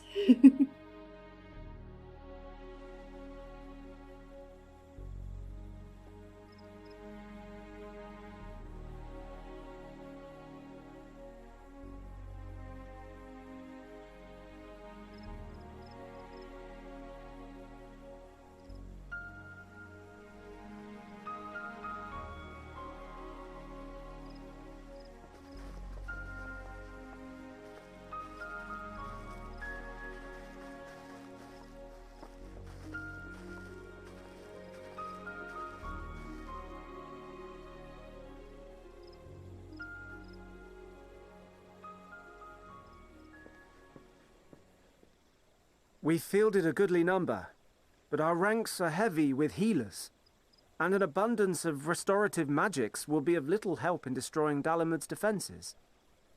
Still, it has ever been thus with Gridania. We must steel ourselves for a protracted engagement. In that case, might I suggest taking us along?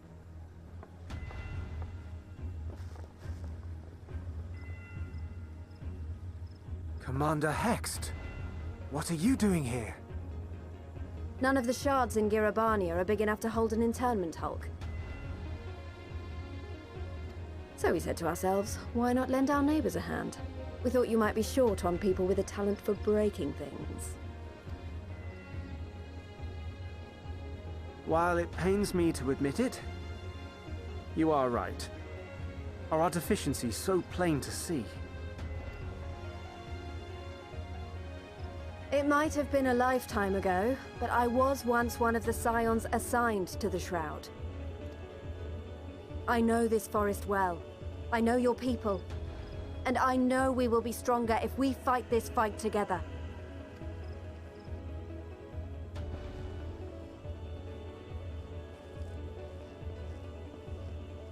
Then I will impose upon you with a clear conscience.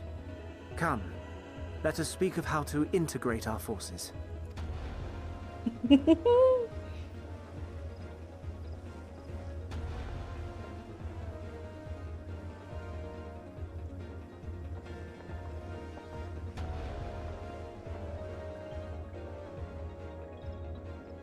I won't let it all be for nothing. I promise you, Papalimo. Ow.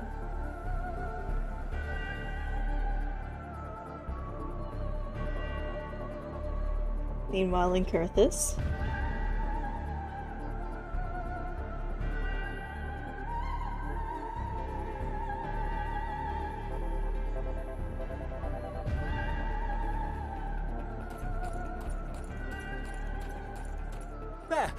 There you are! We've no time to waste, brother. Everyone has already... Ah.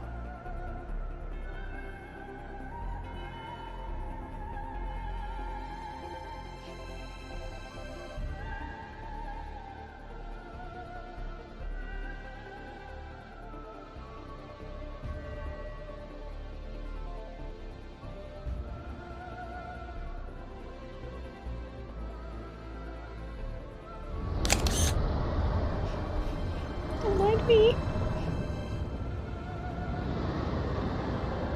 Oh? That was a roar! A dragon's roar! Are we getting help from Giovanni? Huh? Wait, that's a bird.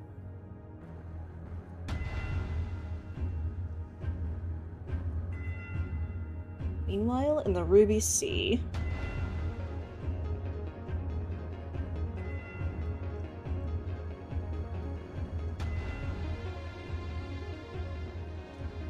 And so, in summation, the Eastern Alliance, as well as the Honorable Lord Lolorito himself, reached out to me for assistance in procuring these treasures of the divine, and I, in turn, do beseech the Confederacy for aid. Honorable is a bit of a stretch for something to describe Lord Lolorito. But go on.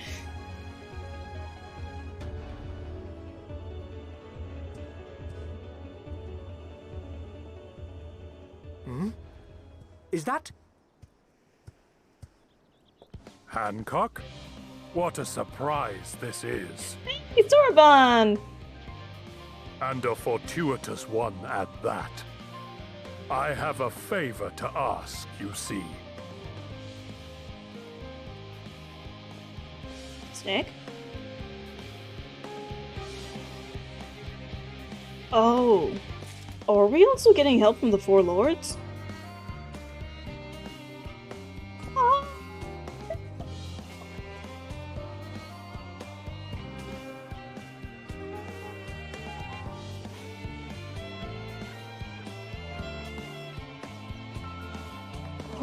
Okay.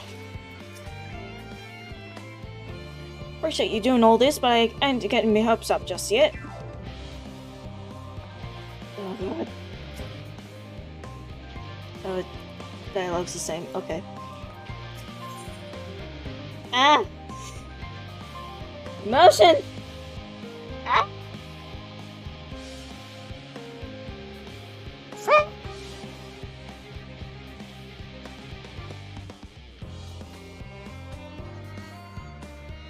Oh god, just fucking topping it off with a goddamn Roman leitmotif. We're in full circle. Ah, jeez. Ah, fuck. Ah! Muppino is resisting the urge to pat himself on the back.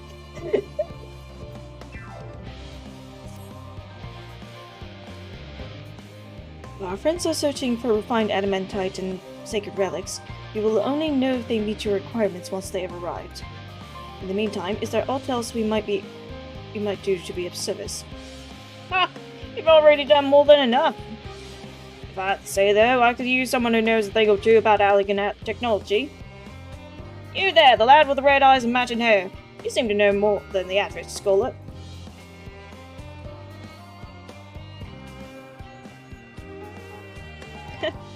If only Master Coco knew how right he was. While he and Graha established a rapport, why don't we help with the preparations for the Great Exodus. Indeed, this would mean going above and beyond the terms of our arrangement, but I propose this not to curry favor. As confident as I am that we will succeed, we must be ready for every eventuality. This would also be an opportunity to familiarize ourselves with the logistics of traversing the Great Expanse. And if nothing else, it beats twiddling our thumbs while we wait for the adamantite. Alright, let's do this. Well, ain't you a bunch of elbow bloggers? If you mind to lend a hand, I know where you ought to go. Charlie and Hamlet is lousy with researchers and scholarly types, busying themselves preparing for the Exodus. That lot need all the help they can get. Well then, off we go. Alright. Oh, are we heading up there? How about you, Graha? You gonna be good? I shall endeavor to provide Master Corporal whatever information he should require. You do that.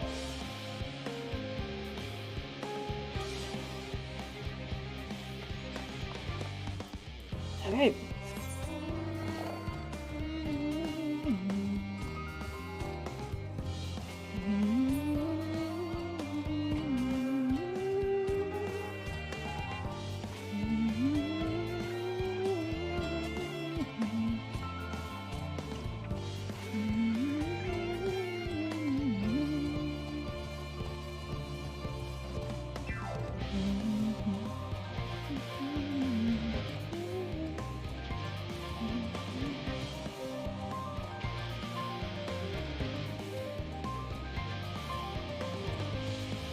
Oh. That's a Final Fantasy arpeggio.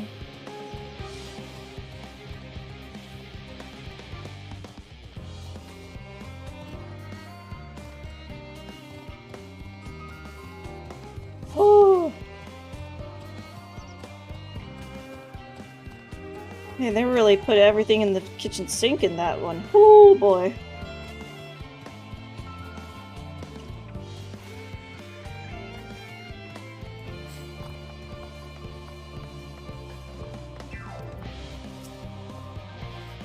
My senses deceive me. In the shadow of yon corner. One can better hope this leadeth not to mischievous undertakings. Huh? As surprised as I was to learn the foreign plan to send everyone to the moon, I can't imagine how the common folk must feel about it. I don't mind the bit of heavy lifting, but I draw the line at paperwork. So much as wave a sheaf of documents at me and I'll put my lance through it. What a quaint little settlement this is. A shame it is hidden underground. In order to protect the secrets of the Central Circuit, the researchers must navigate a bewildering maze of paperwork before they are permitted to return to the surface. I suppose it's no different than any other aspect of Sharlayan society. We do love our bureaucracy. It's very much a mirror of the city above, which is perhaps how it came to be called Sharlayan Hamlet. From what I can tell, a lot of the people actually live down here. I don't know how much help we can offer, but I dare say they'll benefit from some of that fresh inspiration Scarlock Monteshane mentioned. Start by asking around, ideally without getting in anyone's way. Let's meet up by the Aetheryte once our work is done.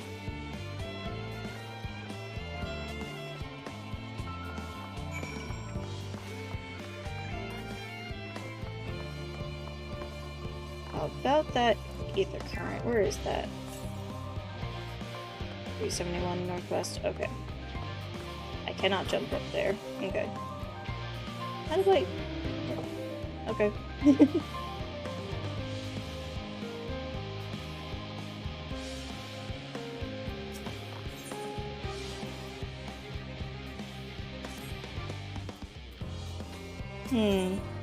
Well, these blue quests do be pretty short. I can probably get these on the side while we're at it.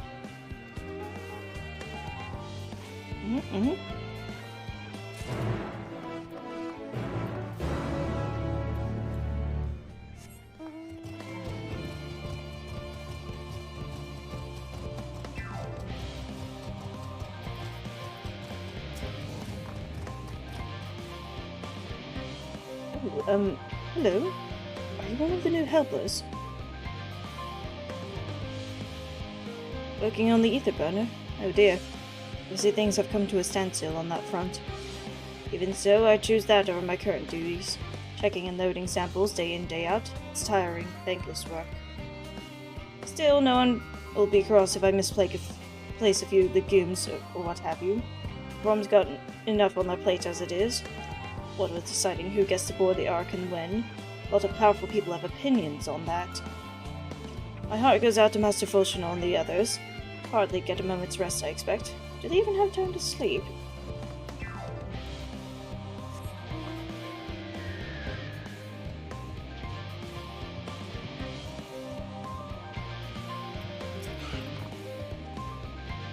Helping with the Ark, even with all the power Master Corcoral's managed to squeeze out the ether burner, it's still not enough, apparently. Now I hear the final days have arrived. Horrible creatures running rampant all over. If only we'd begun the exodus sooner. People are dying and there will be no end to it if we don't fulfill our duties. But we will. We spent years preparing for this moment. Believe in the plan and all will be well.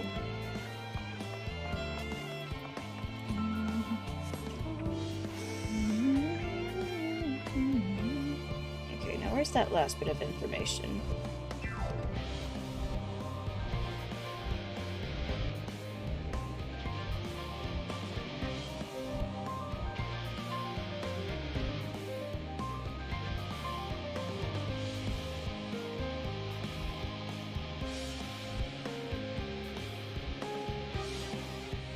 What the heck?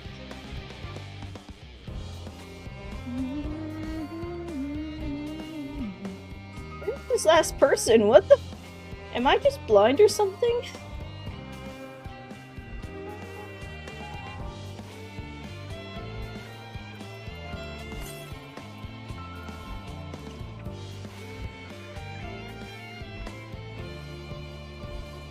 I'm gonna make a quick stop to the tin with the aetheryte.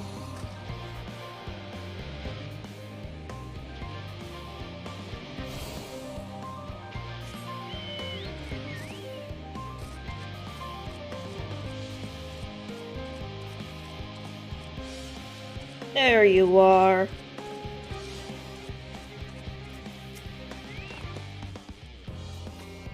Offering to help. It's very nice, but I should be able to organize the rest of the documents myself. It's mostly a list of the things we'll need once we arrive on the moon, and then whichever star we choose as a new home.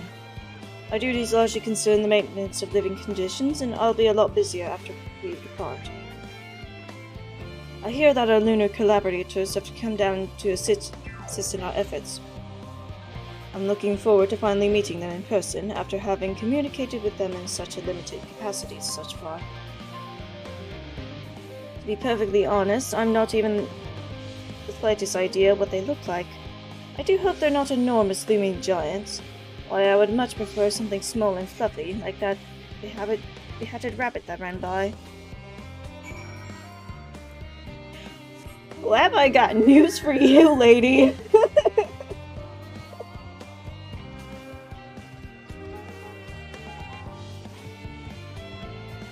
Yeah, gonna real quick get this blue quest out of the way. Shouldn't take too long. These kinds of blue quests tend to be pretty quick.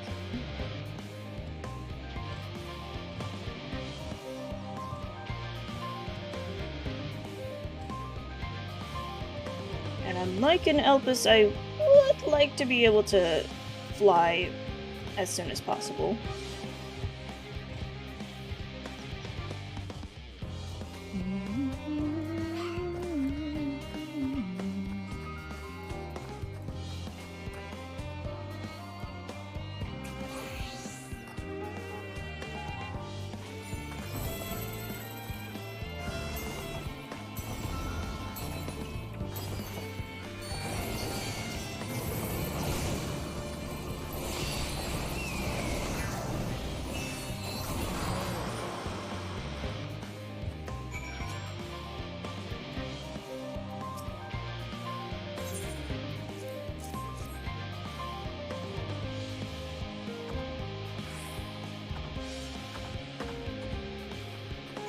Nice. Okay, and back to Reaper.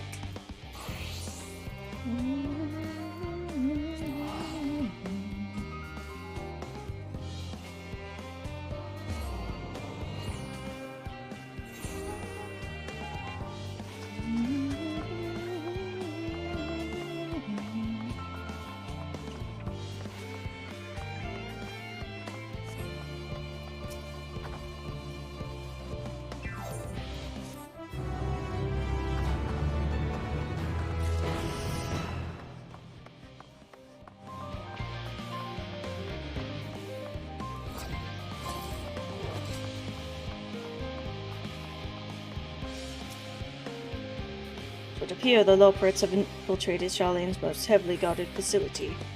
How, I know not.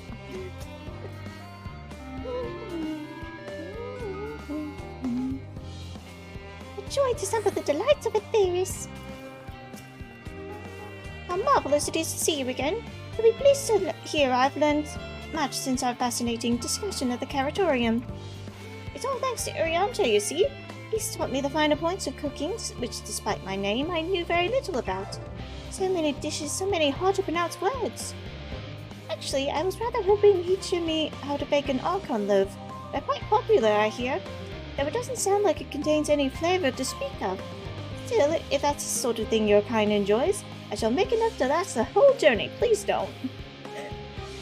What have you been telling Cooking Way? Don't let Cooking Way make Archon loaves. God. Okay, maybe if we have to for nutrition's sake, but like, it cannot be. Archon loaves and carrots cannot be the only thing we eat from this point on. Please. Okay, I wasn't expecting to see you here, Conrad. I'm sorry I didn't have a chance to say goodbye. And for having those other Loporits attack you. A terrible misunderstanding that. Not to worry though, as all have since recovered from the rather savage beating you administered, they bear you no ill will. Well, perhaps a little on account of the savagery, but time heals all wounds. Most anyway. Just beats the shit out of these fucking bunnies. Fancy meeting you here, Conrad. Our friends in the forum brought us to see their teeny tiny boat, which was quite impressive considering they didn't use any creation magics. What we're really interested in is Atheris itself, though we now find ourselves in a sort of funny underground miniaturized version of it. We were hoping the forum would give us a guided tour, but it appears they are rather preoccupied. Honestly, all that time to prepare and they're still not ready. I suppose we'll just have to show ourselves around, or at least that's what we were planning to do until we chance upon Uriante and your good self. Since you're both dawdling about, engaging in idle chit-chat, perhaps you could show us a few points of interest. Wouldn't that be fun? It wasn't idle chit-chat, Living Way! It wasn't idle, I promise! Pants! Try as he might, Uriante cannot free himself of the Loporits. First the pixies and now the bunnies. Tour of Labyrinthos. An unexpected yet prudent suggestion. Given the similarities betwixt this artificial environment and the Bestways Burrow, it would be in our best interest to have the Loporits acquaint themselves with those conditions deemed optimal by their Charlean collaborators. I fear, however, that continued reliance upon my limited knowledge would risk narrowing rather than broadening their perspectives. Mayhaps thou art better suited to lead this venture. Yeah, might we begin with that great big what's-it over yonder? Ah yes, the what's-it. I shall leave its explanation to Conroe. What? Uriante? What am I explaining to these guys? Uriante, what have you gotten me into?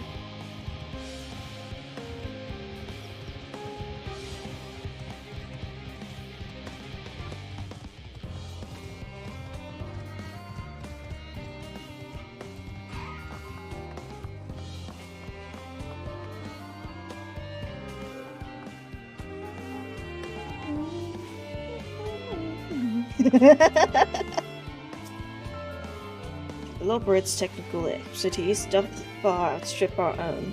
It would be wise to allow them to form their own conclusions as to the function of the various apparatus, rather than offer uninformed suppositions of their own. Unless that is, unbeknownst to me, thou art possessed of surpassing knowledge concerning the construction and operation of advanced Charlian and what's it? Considering Singing Way and Growing Way's specialties, I expect them to pay full attention to your explanations, which I am sure will be most informative. My word! What magnificent architecture! Such immaculate curvature! I'll have to make several adjustments to my work if I'm to match this degree of craftsmanship. I shall leave no corner unrounded. This is all very intriguing, I'm sure, but where are the food preparation stations? What was your word for it? Kitchens? That reminds me, Puddingway, our newly appointed chief of pudding research, let us sit plainly himself, and, after sampling Oriante's delights, has gone in search of Aetherius' ultimate sweet treat. Well, provided it's a pudding, as that's all he ever talks about these days. Have you seen him? Puddingway's lost? No! Look at me! To build something so large without creation magics is positively stupendous. So you could direct our attention to its most important features. Oh no. So there's the apparatus for points of potential interest. You may move the camera as well as zoom in and out. Mark an area and express it. Okay. Sounds simple enough. What the hell is that? What? Huh? Wait! What?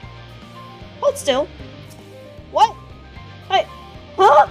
You spot an ambystoma, and an especially lively one at that. It would appear that the concept you observed in another time, another place, was approved for life in the wider world. Somehow. What? What?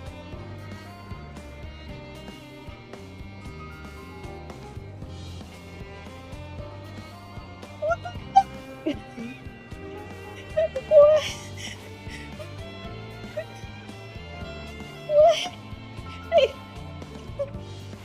Okay. Moving on, I guess. Here we go. Metallic tube. That is a tube. Is that water I hear from inside that great big tube? Must be because of those cogs in that gigantic wheel at the top. Indeed, that's how they draw up the water. There's probably some sort of spiral-shaped mechanism inside it too. I mean, I don't know. I didn't make this stuff. Thanks.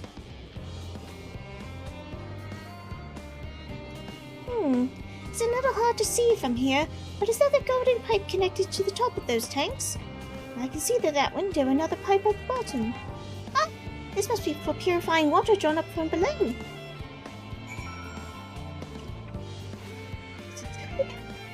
The stoma! Bro fucking survived the sundering. Let's go! Alright. Mushroom-like thing. Oh, that thing. It looks like the trees in Greatest Entail. Hold on, that's a bit of a strange shape. It's thin at the bottom but big and round at the top. Quite tall for something so unbalanced too. That makes sense. That's where they store the water. Yeah. It's like those big old water tanks you see in like the south or something.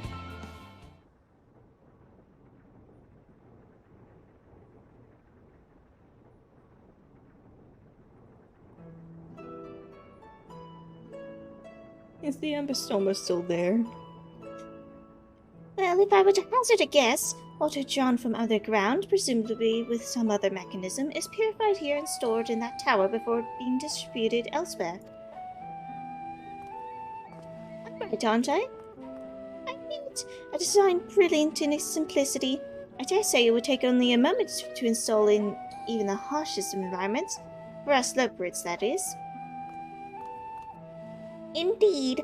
Securing a reliable source of water is of the most importance for any fledgling settlement. We have read, however, that people of Aetheris sometimes make their homes in arid, dry deserts and such. How are they able to survive?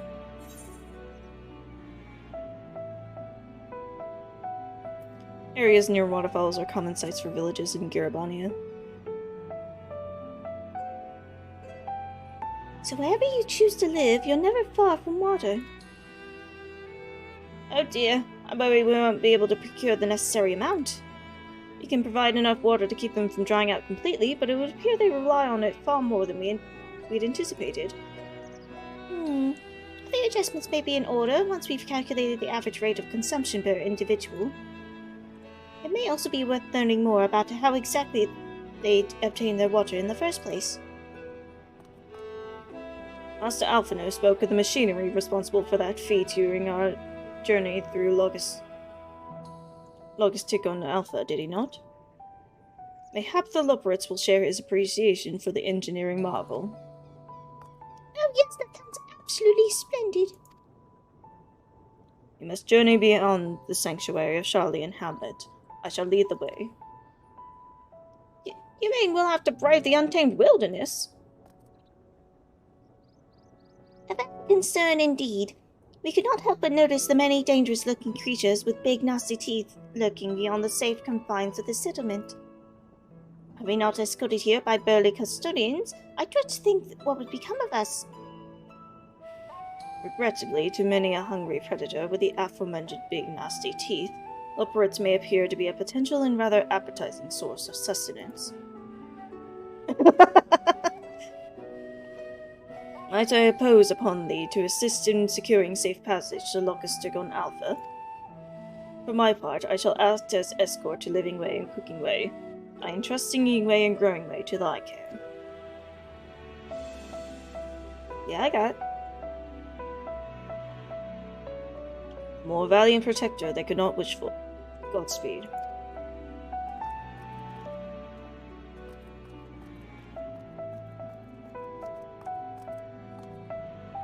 If it's all the same to you, I'd rather not be eaten by some horrid beastie. Come along, Growing Way, to the water extraction what's it.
Thank you so much. I really hope this water extraction Watson is worth these harrowing experiences. All part of the fun, some might say, but I'd rather not be burnt to a crisp if it's all the same to you.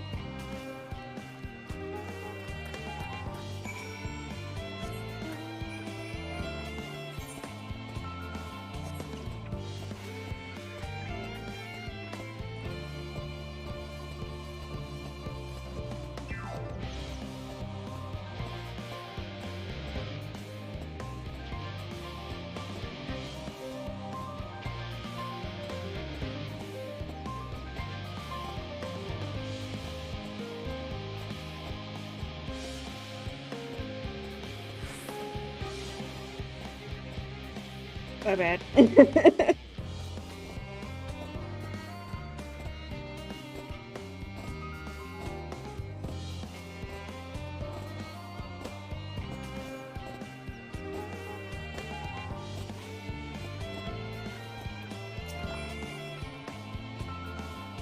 My friends, I bid you welcome to Logisticon Alpha. Our destination doth lie at the lift's top. Pray follow me.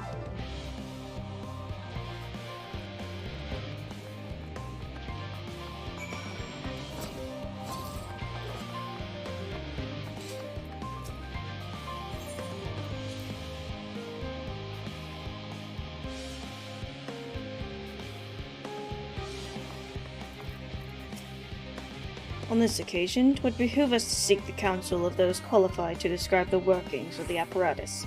They may also be in possession of schematics or other useful documentation, should the Loporus request them. As the Forum's esteemed guest, 'tis unlikely that they would be refused, yet thou knowest as well as I the changeable dispositions of Charlian bureaucrats. Marvelous! Simply marvelous! So this is where the magic, or science rather, takes place. Perfect environment to sustain life, artificially created. The knowledge we'll gain here will be essential when we start looking for new stars for your kind to inhabit. Apparently most of them don't even have air for you to breathe. We're all very lucky that there is just so happens to provide everything you need to thrive, but it might not turn out the way they are because of the available resources, I wonder. Either way, it's nothing short of miraculous, and I cannot wait to see more of it.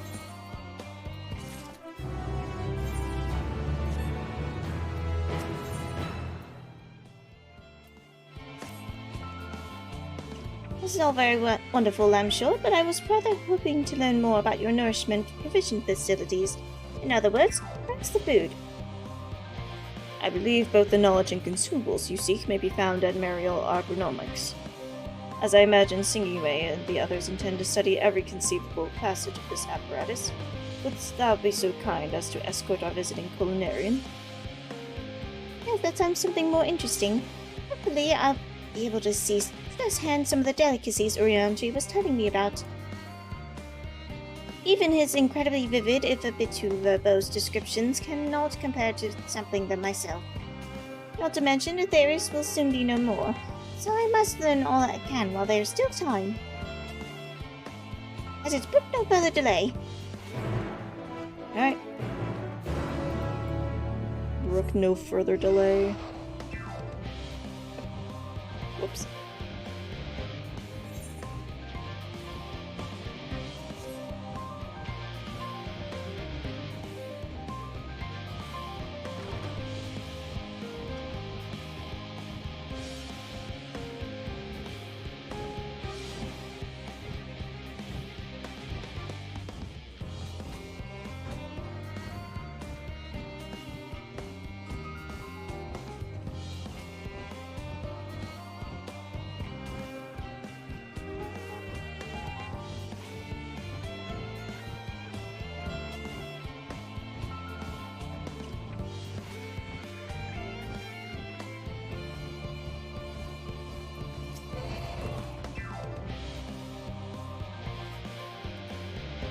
This is the place, yes? The heady aroma was enough to guide me here, and I've spotted several of the fruits and vegetables featured in our compendium.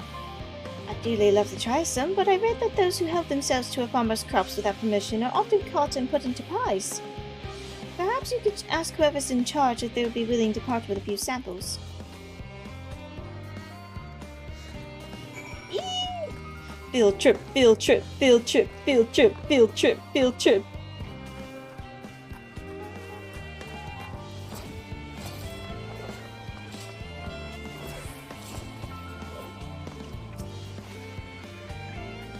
Oh, what a fine mess this is. Hi. Ah, it's you, the one who climbed down the mine shaft. I'd show you around if I could, but I'm rushing off my feet, prepared for the exodus. And I'm not the only one. We've all got to find ways to do what we do down here, up there first. Up there, first on the moon, then on whichever star the Forum decides will become our new home. It's all so sudden, so unreal. Don't you want to go to the moon? Well, it's better than waiting for the final days to claim us. No matter how carefully it's all planned, we'll never be able to take every variety of flora and fauna with us. Even the ones we can take may not survive in their new environment. So many species doomed to extinction. Sorry, that's not what you came about, is it? Not quite so dire. Dare you? I assure you. We merely wish to sample a little of your produce, if we may. By all means, help yourselves. Much appreciated, my good fellow. So, where to begin?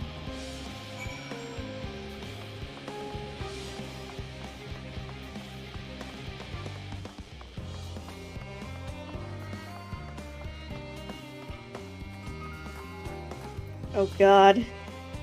The myth, the legend. The grapes.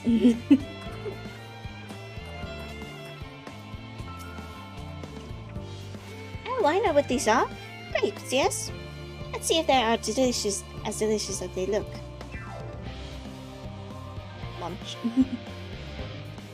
So sweet, so sour! It tastes as much like a ripe philosopher's carrot, and yet the texture is entirely different.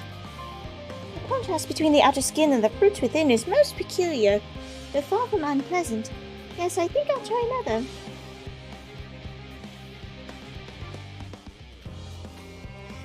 It's certainly given me food for thought, though in a far less visceral manner than any philosopher's carrot. But tell me, what is your opinion of grapes?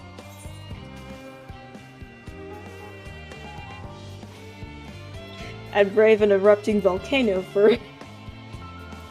What was that? I said, oh god. I'd rather... Volcano for grapes, yes. Yes, they are rather Moorish, aren't they? From what I've read, it's quite versatile too. Something about people stepping on them to make intoxicating beverage, as I recall. Anyway, that's enough about grapes for the time being. On to the next tree. Orange Grove? Oh! I'm blind! Orange by name, orange by nature. What came first, the fruit or the color? Who cares? Let's eat!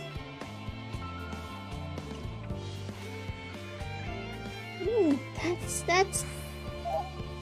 equal parts sweet and sour, as with the grapes, yet nothing alike. I may have to consult Orianji about expanding my vocabulary. I simply cannot find the words to describe it. So what I'm looking for is bitter. This is all very complicated, you know? So many flavors, so many choices, and each individual with their own personal preferences. I see why you all turned your noses up at the idea of eating nothing but carrots. Marvelous though they still are in my estimation, let no one say I said otherwise. Ah, but speaking of carrots, I've yet to sample any of the vegetables. Let's see what's in that field over there.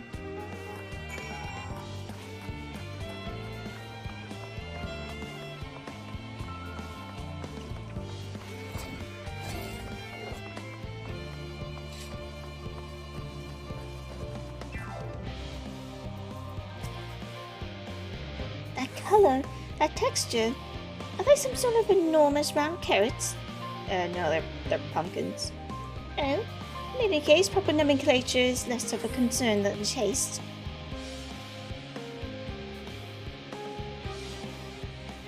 What?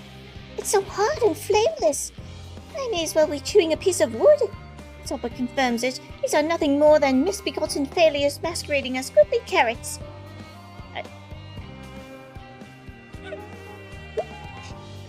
Stop! Can't you see these are pumpkins? And no one with any sense would try eating them raw. You're supposed to cook them first. Do you not find it an awful bother? Far from it. Cooking is a joy unto itself. What's more, it broadens the range of ingredients that we may safely eat. Above all else, cooking allows us to draw out the full potential of our produce. Pumpkin stew has been one of my favorite dishes for as long as I can remember. And perhaps even these hard blocks of plant matter can become as delicious as the orange I sampled. I wonder though, if there's anything even more delicious. How about that yellow fruit over yonder? Oh no! Oh no, is it lemons?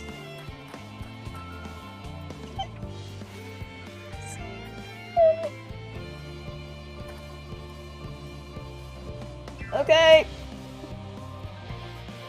What a wondrous fragrance. With luck, it'll have a flavor to match. As I have no idea how these are eaten, I'll just bite into it. No, don't! My tongue. Is this poison? The fucking lemons! I don't want you. Lemon? You mean it's supposed to taste like this? How could something so similar to an orange be so revolting? I don't know, I didn't make them.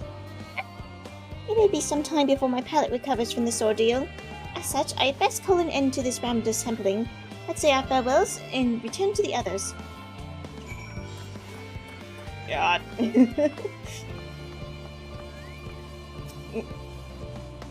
Finished, have you? I trust you found something to your liking. I'm rather enamored with the grapes and oranges, less so the pumpkin, though I learned the hard way they're not supposed to be eaten raw. Then there was the lemon, the deceiver. I still feel so violated. First time, was it? I'd hate for you to leave with a bad taste in your mouth, in more ways than one, so I'll give you this lemon muffin I baked. If this doesn't change your opinion, nothing will. More lemon? Have I suffered enough? Nevertheless, it would be remiss of me to spurn this opportunity to... Oh, it just sick came up there. More of your inscrutable ways. Very well, lemon muffin. Do your worst. Oh, lemons.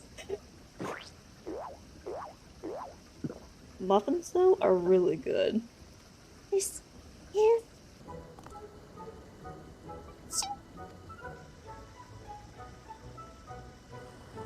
Although I still detect a hint of lemon, it complements the sweetness of the dough to create a perfect harmony. I never would have guessed such vile bitterness would be utilized so elegantly. My good chap, this is simply breathtaking. See?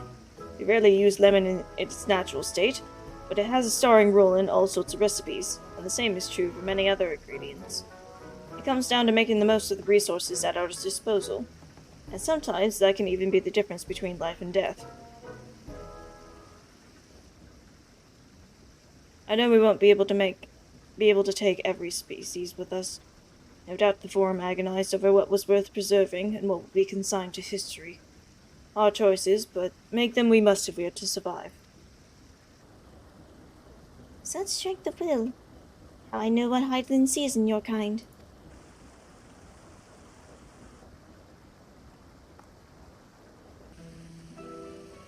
Mankind, the Loporits, were both born from the accumulated knowledge of the ancients. They learned all there is to learn about the nature of sentient life and the face of the star themselves.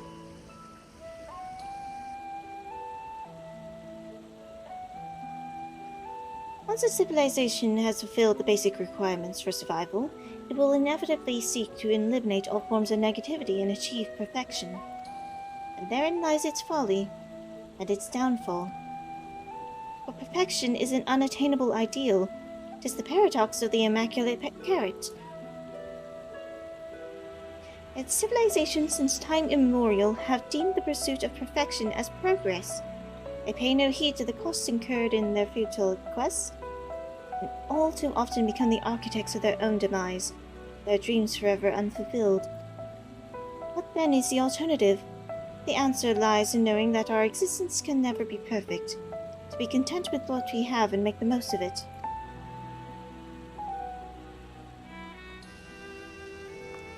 When life gives you lemon, make lemon muffins!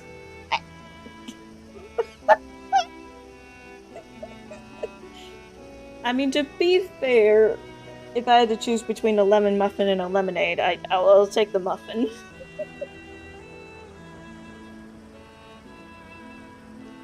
Pardon my Orisian, but what in the seven hells are you on about? Who are you anyway? Looking way at your service. I'm here to help prepare for the trip to the moon. And once you get there, you'll be able to try my carrots. I've been growing all different kinds. But don't worry, there'll be room for your crops too. We'll work together to preserve as many of Atheris' species as possible, if you're up to the challenge. Yes, of course. I look forward to it. Now this has been highly productive, probably. Let's go and see if Urianger and the others have run out of machinery to expect, shall we?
By Crookingway's broad grin, I assume your excursion was a roaring success.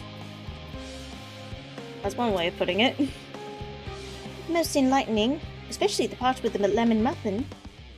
Anyway, I was wondering, do you know of any other places famed for their cuisine?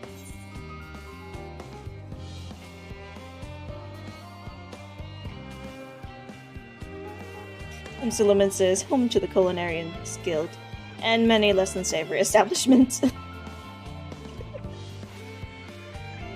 I had time to visit. The more I learn of Aetheris, the more I wish we could spare it from the final days. Alas, Heideland's orders are to flee, not to resist. If only there was some other way.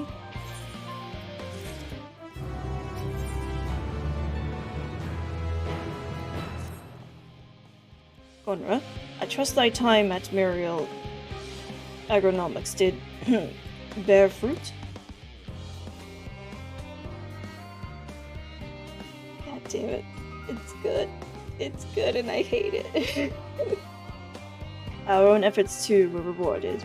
We now possess an embarrassment of educational riches. No doubt our guests' relentless pursuit of knowledge could occupy them and us for a fortnight. Alas, time is of the essence. Let us return to Charlie and Hamlet forthwith. I shall gladly attend to each and every Loperet here, should further questions in my power to answer arise.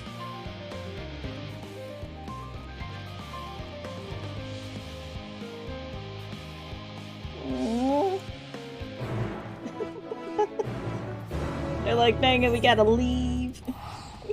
Can't be looking around much.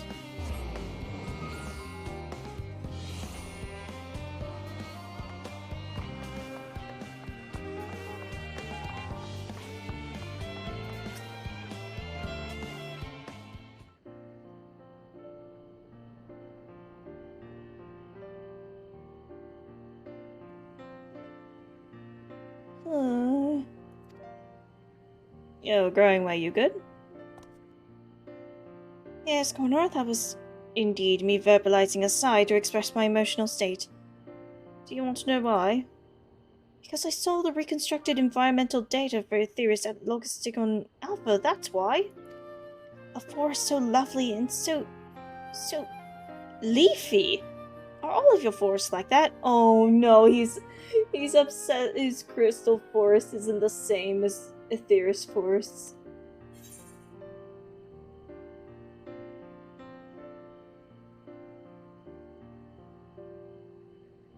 You should see the forest of the first.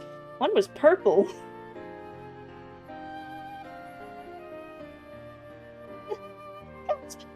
I say, the star's so wonderful, it comes as no surprise that you're reluctant to leave it behind.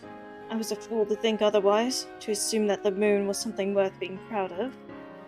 How ridiculous we must seem to you, trying so hard yet achieving so little. Not at all. My works are no less worthy for their uniqueness. I thought I heard tiny voices. Thancred. Sup, Thancred, what's up? How didst thou fare? Oh, I was able to glean a fair bit from the researchers while helping to move their cargo. Preparations have proceeded without interruption here, despite news of the coming end. We have the forum's leadership to thank for that. That doesn't mean people aren't worried, though. Quite the opposite. Knowing disaster could strike at any moment, they hurried to complete their work, equally aware that a single error could be the difference between life and death, and we can hardly tell them there's no cause for concern.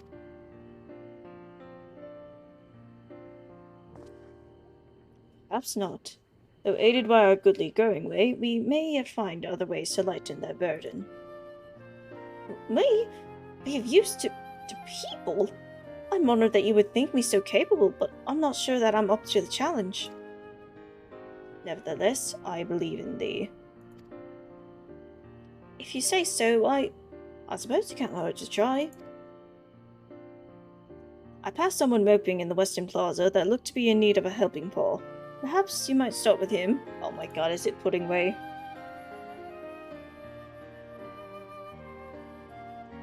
It's a good place as any. Come. Eh.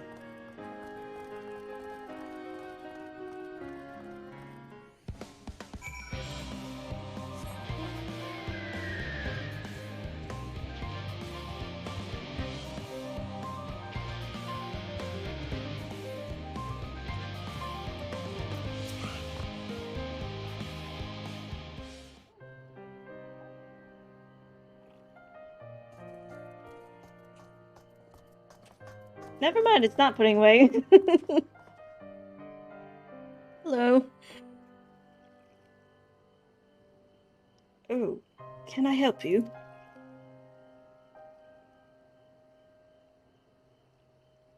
It is you who would help me. Is my anxiety truly so obvious? A burden shared is a burden eased. Pray, tell us of thy troubles. These little fellows do look like good listeners. I'm an engineer, you see. What they say of the ship, that it's the sum of decades of Charlian ingenuity and is built with peerless Allegan technology, is all true, but I know that none of that's a guarantee. They've never before launched a starfaring vessel, let alone flown into the great expanse. All the tests we've run have been on the ground. Only operational personnel and cargo will be abroad for the first voyage, but even so, if it fails us then, what can we do? And if it doesn't, it could fall apart on the next flight, or the one after that. We've done everything we can to prevent that from happening, but it hardly matters. We thought the afterburner's design was flawless too, and look how that turned out.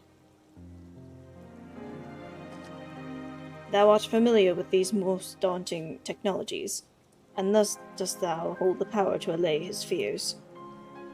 Oh, I'm not sure about that, but, well...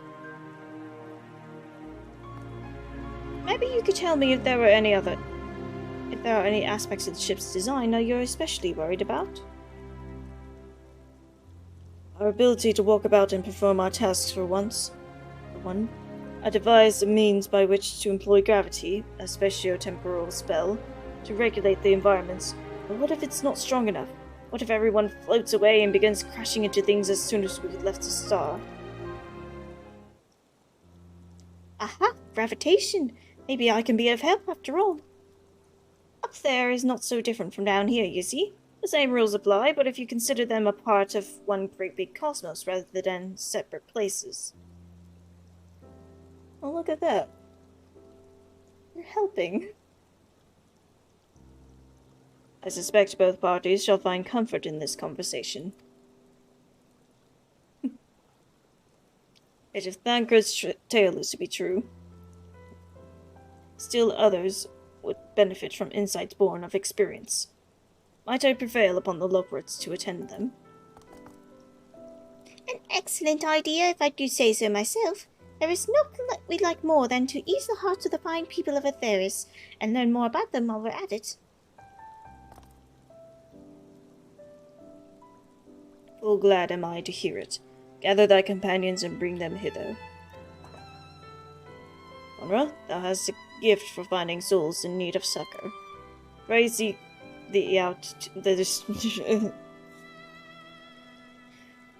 was doing so well reading his dialogue. I was doing so well. From the top. Pray seek thee out the distressed and the apprehensive, and inform them that help is at hand. I shall await them here, that I might introduce each to a suitable Loporit.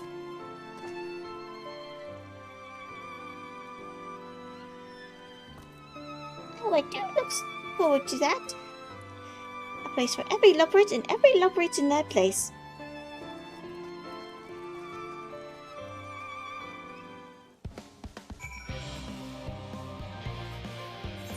Oh god, that's a big area. What the fuck?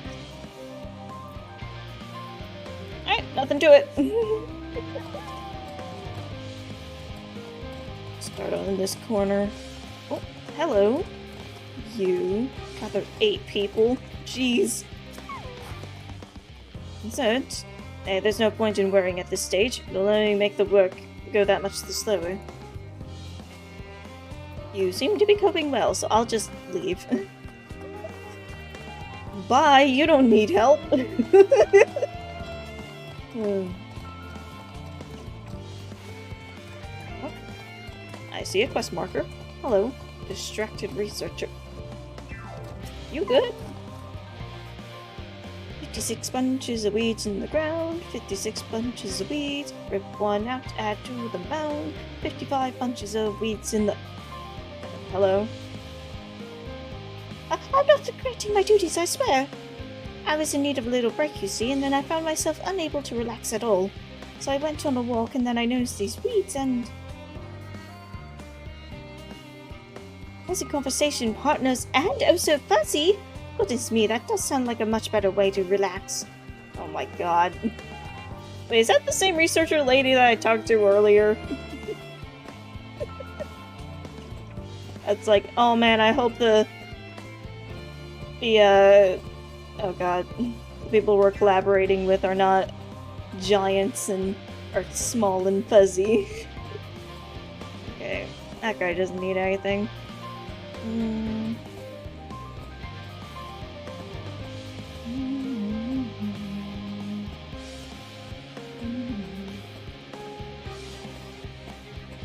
Harried Aetherologist. Blasted assistants, where are they gone off to at a time like this? Beg pardon, but I have not the time for idle chit-chat. I need to reconfirm that ether levels are consistent throughout the vessel's machinery, and it seems I shall have to do so single-handedly. I swear, where I find those assistants of mine...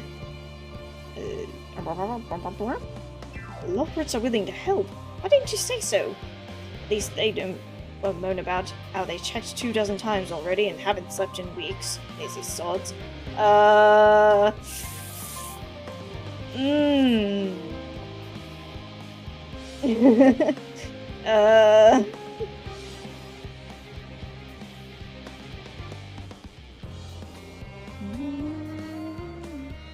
one back there.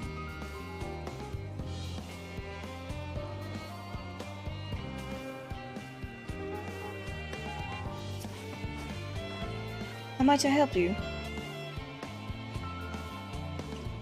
My, what a lovely idea!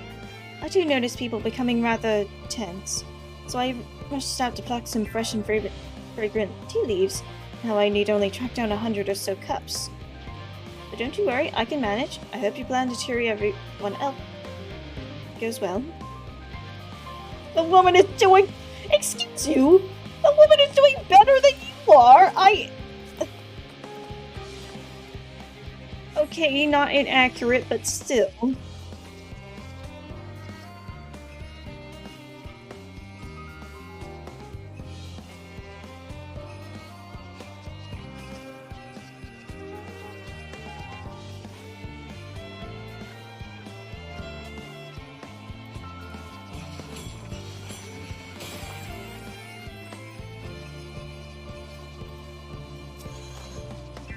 Is anything bothering me?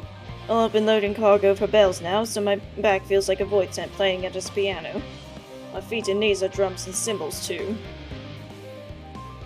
This cleaner seems fine if in need of a break. Please take a break, my guy. Oh my god. Ah. Oh, there's two. Nice. Let me up. Let me up.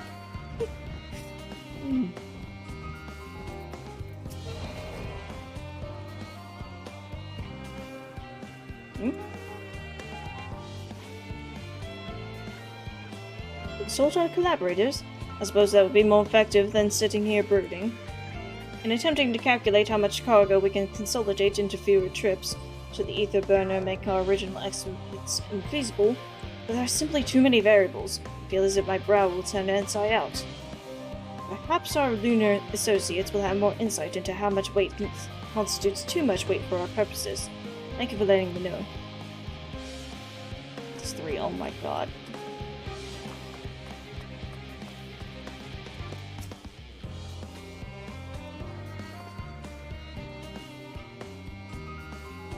My face? What's wrong with that? Ow! Perhaps I am a bit tense. I was tasked with ensuring that the proper fauna, and only the proper fauna, are brought with us to the moon. However, the suitability of a few species is still under debate. I can hardly make this decision myself when I know so little about the environment up there. Bunnies.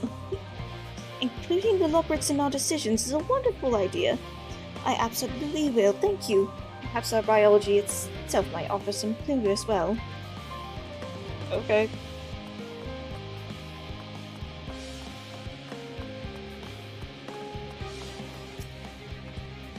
You! Yes, you idiot! Have you been seen an envelope lying about? This imbecile refuses to give me the alchemic I ordered without that bloody slip of parchment.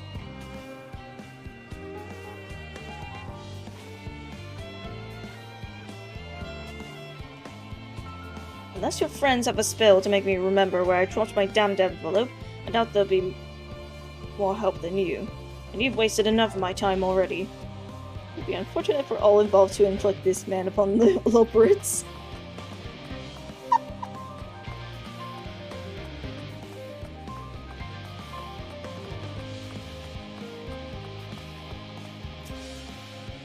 What am I thinking about? The medical facilities on the ship, of course.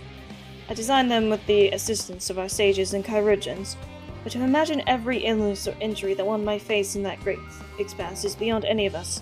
To say nothing of the effects that living out there indefinitely might have on our body. Crew from the moon? Why did I not think of that? Now, to be fair, the crew from the moon wasn't here until recently.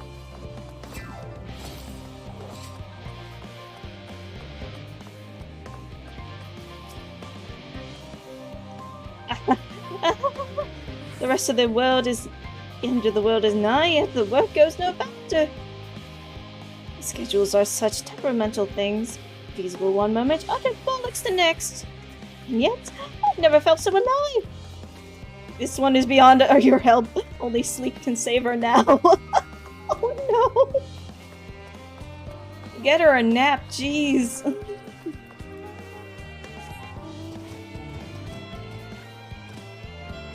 Am I back where I started? I'm back where I started, give or take. Okay. Yeah, I'm back where I started. Dang it. Okay.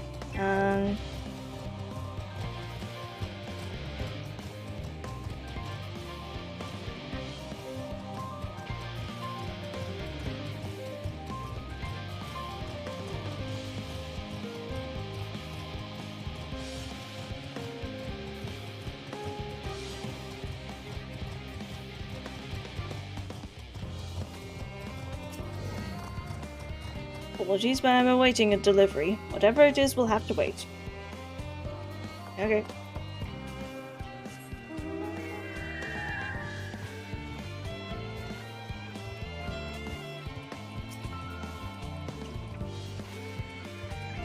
Ah, you!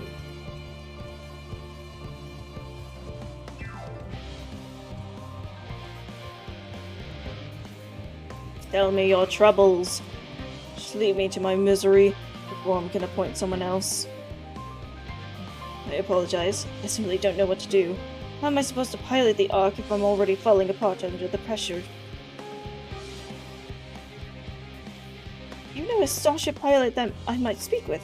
Truly? Then there's no time to waste. I can help me prepare for this monumental task. Monumental. I can't read. Oh god. Okay, 2 more. Ah! You! Have you heard anything about what's on the moon? I have no doubt that we can make it up there, but the searching for a new star part of the plan sounds awfully vague to me. I asked the forum, but they will only tell us that our collaborators have everything under control.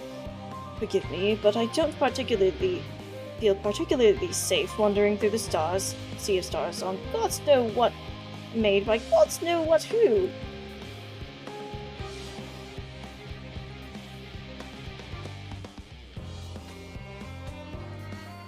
You mean to say that I can speak with them directly? Amazing! I hope they like questions. Okay, 1 more. Hey! Oh, it's a calm researcher. Yeah, might as well get them out of the way. Worries. No, I believe I'm fine, thank you. I've been confiding in my colleagues and it's helped a lot. Can't recommend it enough. Cool, you're good. Okay,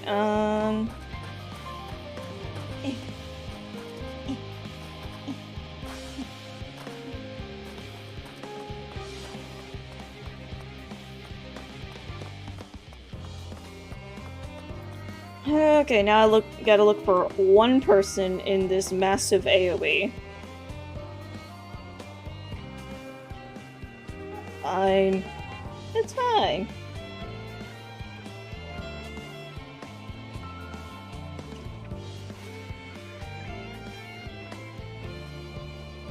I say as I missed the ramp twice.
Ah! What is with you people hiding behind the buildings? What's my chest is tight? Am I dying? Is this what dying feels like? No, you are having a panic attack, my guy. Do pardon me, I didn't see you there. There's no cause for concern, I assure you. No cause for concern, even though we may need to depart at any moment. And if the hull I designed buckles under the strain, the entire vessel may explode on launch, claiming countless lives and dooming all mankind. But that is highly unlikely. Yes, highly unlikely. Highly... Officers can help me triple detect for structural flaws, you say? That would be wonderful. I'm breathing more easily already. You do you.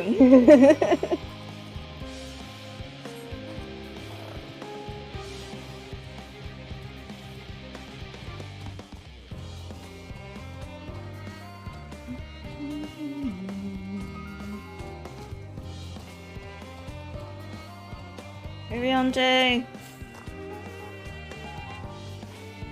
Behold, Conra. Thine efforts word hath spread throughout Labyrinthos. Verily, to a far greater number than we anticipated, Living Way doth gather more loporits as we speak. I shall assign each in accordance with their skills, that new bonds of friendship might be forged. Should greater matters require not thine attentions, watch over them, I prithee.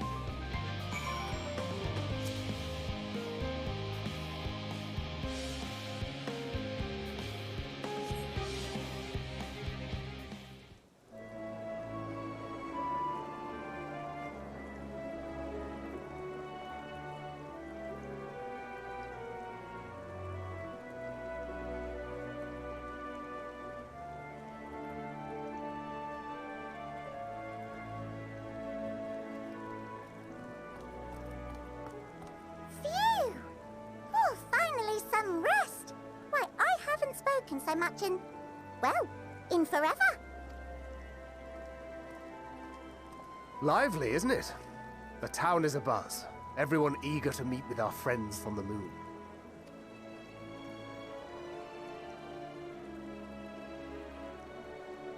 'Twould behoove you to consult with Sleeping Way. As our moon's pilot, his advice should be most pertinent. I'm impressed. Truth be told, I struggle to tell one from another. No offense intended, of course. None taken. After you and your friends left Mare Elementorum, we spent no small amount of time with your Urianger. Yeah, and Again, no offense intended. With the exception of Livingway, the Loporits all look the same. Oh, the conversations we had.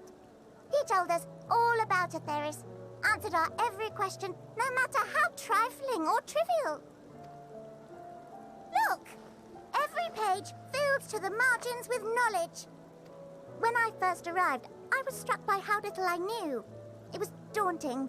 But then I realized that, were it not for Urianger and his teachings, we'd still be stuck on the moon, gazing at your world and wondering what we've been missing.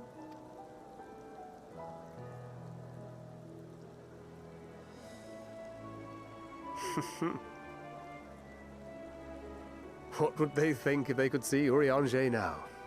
I dare say they'd be more than a bit surprised. And impressed, no doubt.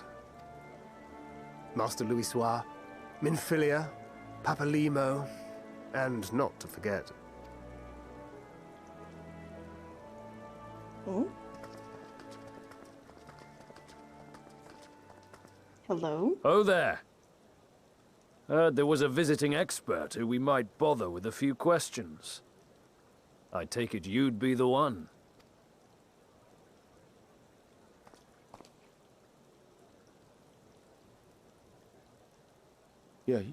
Yes, I am. Is that Rita's parents?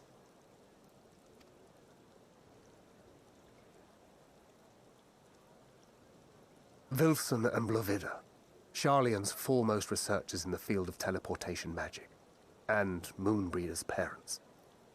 Oh no. Okay. Ready. It hath been some time. 'Tis good to see you in good health. Likewise, old friend. Blovida and I were most honored to answer the call. Never expected this reunion, though, did we, dear?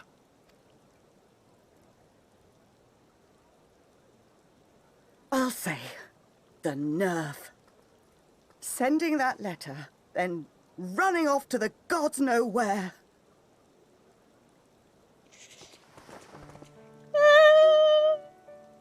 No, my heart. I can't. Do you have any idea how worried we were? I'm sorry. 'Twas remiss of me not to deliver the news in person. No, more than that.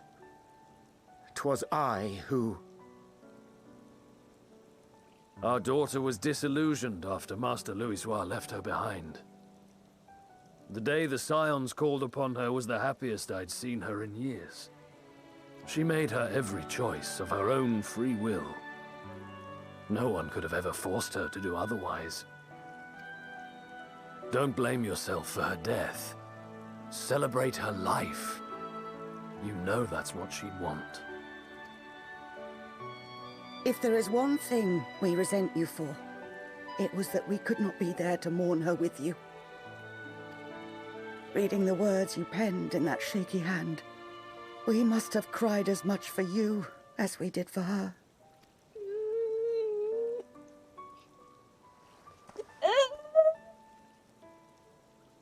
I'm sorry. I truly, truly am. I knew not what to say. Knew not how to express my feelings. I feel that dude like someone. The poems and platitudes of wiser men, musings on sadness and loss, studied and memorized, and meaningless in the moment. Silly boy. We are all powerless before such grief. Even now, try as I might, the words escape me. But in our hearts, we know, we always know.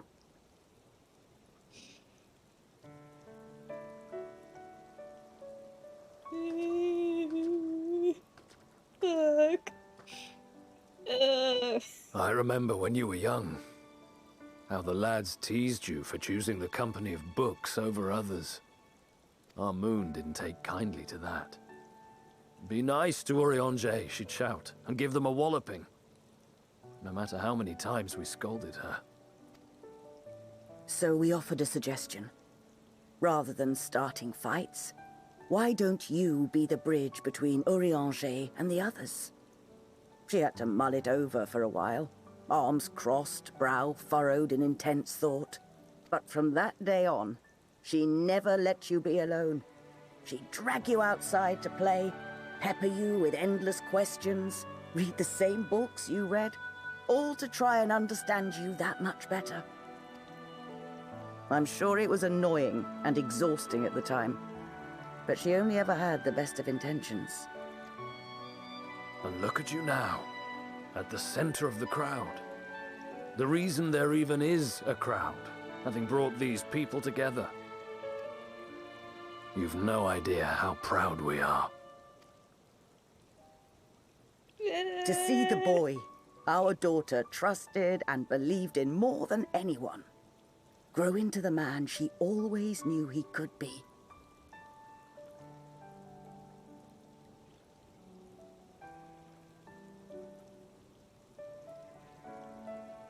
I can see her in you too.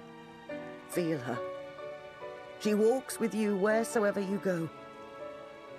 So thank you, Urianger, for being who you are.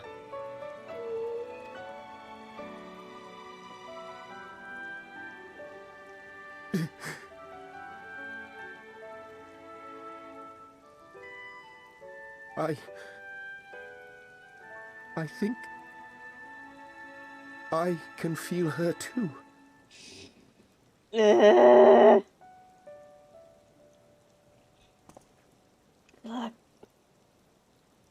truth of her life. Not sorrow, but hope and love.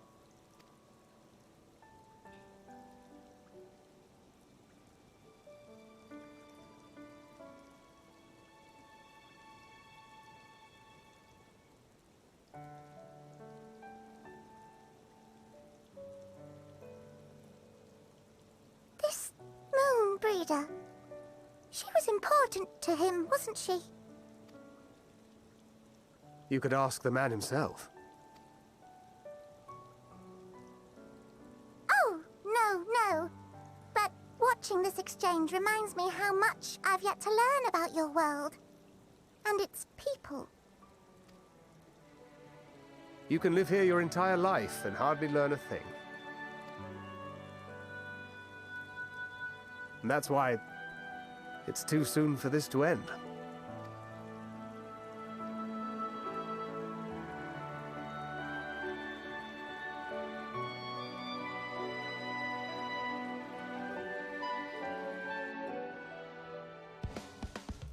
Okay.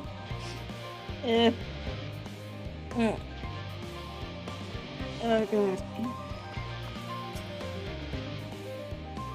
Wanted me to invite Urianger for a drink, when we have a moment to breathe. We're long overdue for one. You can raise up a glass and bring Brita. Oh, that's so tall. Oh, you must be one of the Scions, correct? Thank you for caring for my daughter. The time she spent with you was all too short, but I know she was proud to have you as comrades. Urianger is too, I'm sure.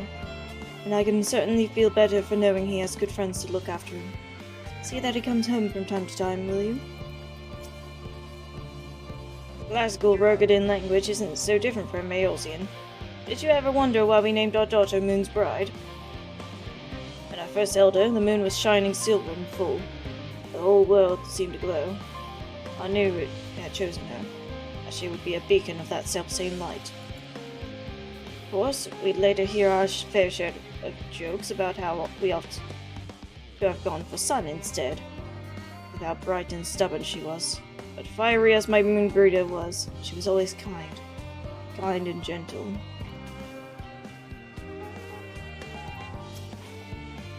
Oh, Be assured that I am fine.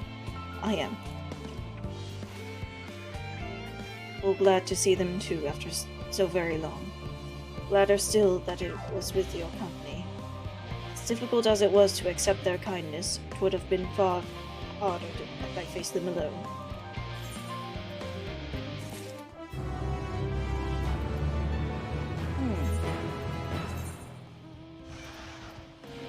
Right, there's cure coffers I forgot to open.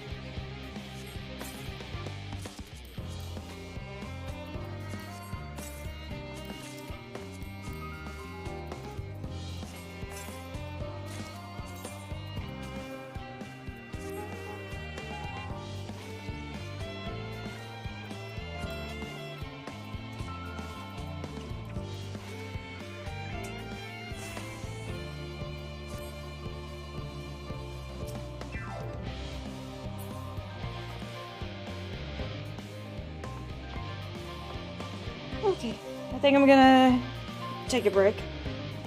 Like 5-10 minutes. Kinda let emotions ruminate, get some water and stuff. And then I'll be back and hopefully ready to continue. Hang tight for now.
And we're back.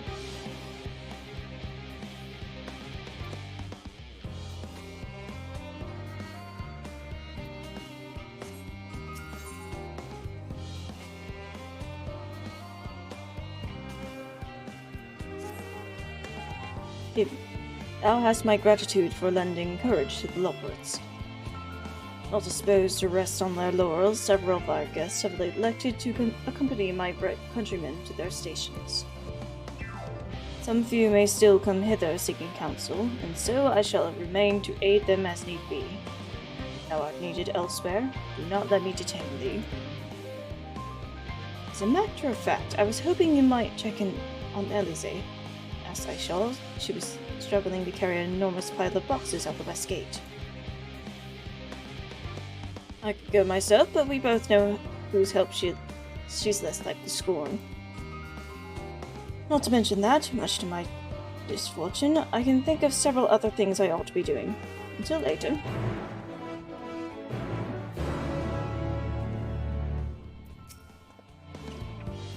Why is this Mistress Alice? She hath been taking up too great a burden, like as not. Livingway and I shall attend to these matters here. Ah, bar noises. No. Oh, 2 new blue quests. Dang. Get the current.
Reaper's actually looking pretty close to leveling up, so I'm gonna be switched back to Sam for a bit.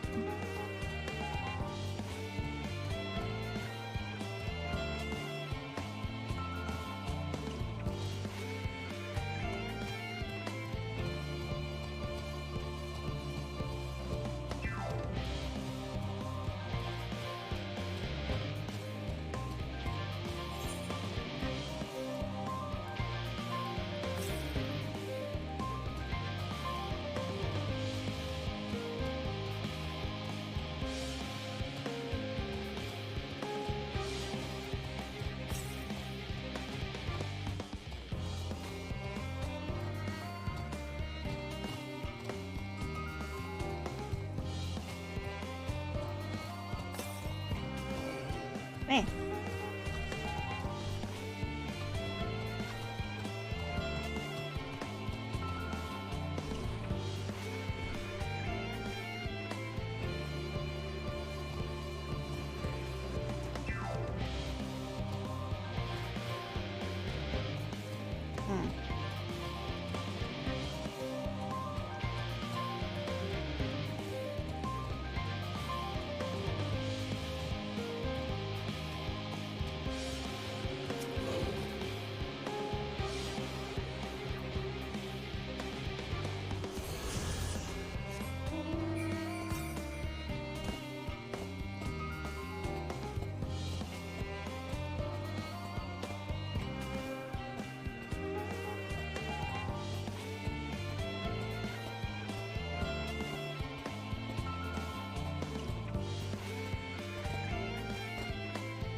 Just a sec, Alizé.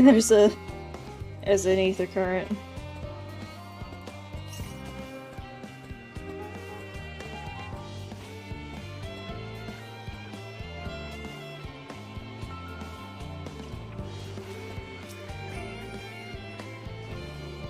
PM.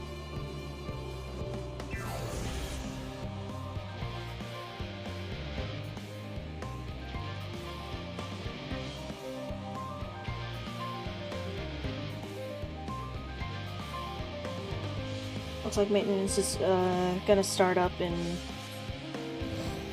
a little under, or I guess a little over an hour and a half.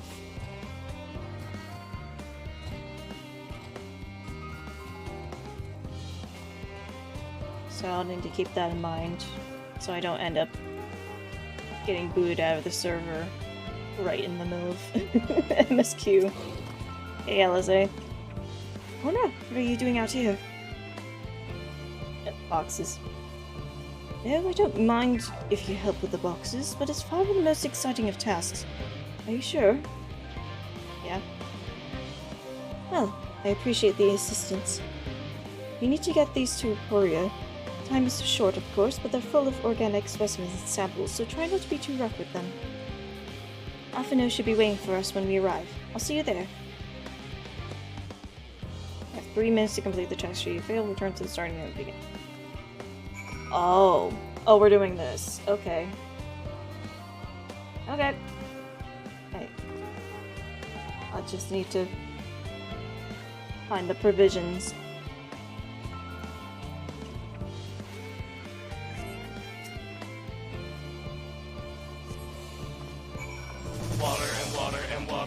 I was going the wrong way.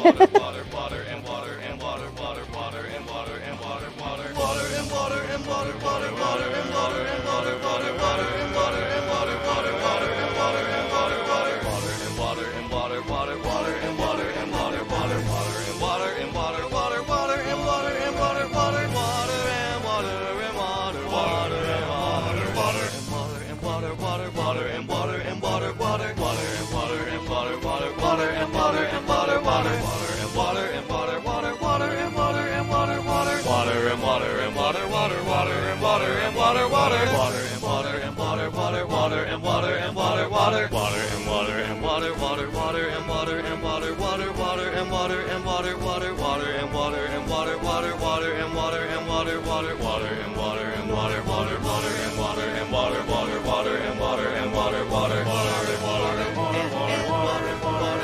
Oh, you're helping with the crates. Wonderful. We can put that there with the others.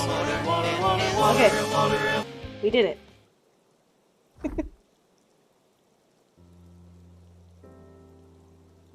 You have my gratitude. How did you come to be involved in this?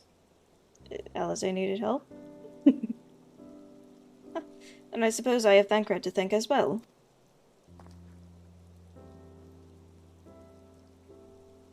If you're wondering why we were tasked to bring these boxes to Aporia to begin with, so was I.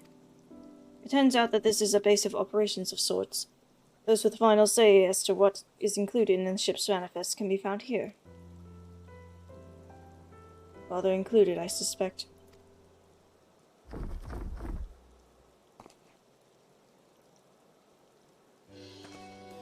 That should be everything.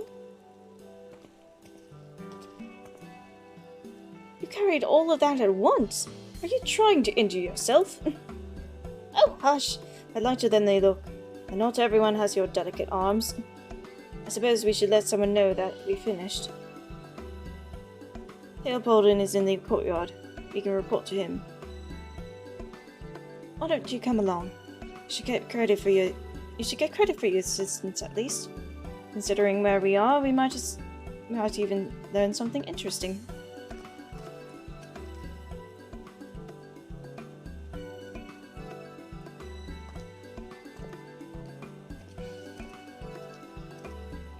As I really did say, can you lift? Do you even lift, bro? Oh, there's one south. Cool.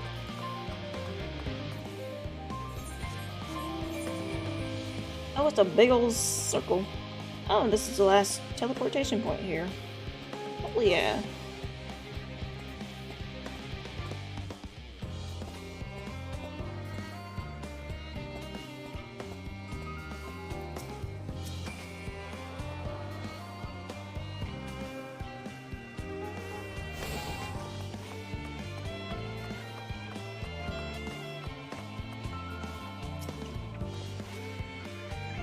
It never ends, does it? What can I do for you? We've got samples from Charlie and Hamlet. Series 110.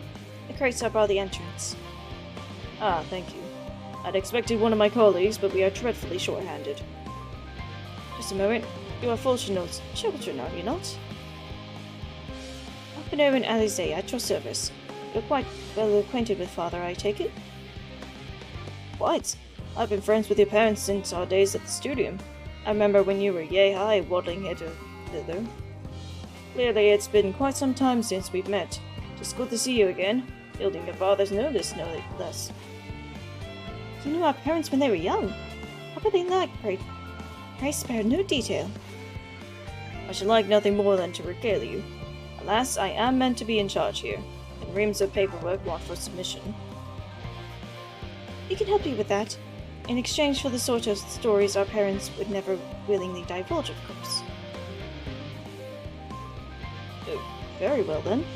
There happen to be 3 sets of documents in need of delivery, so how about you each take one?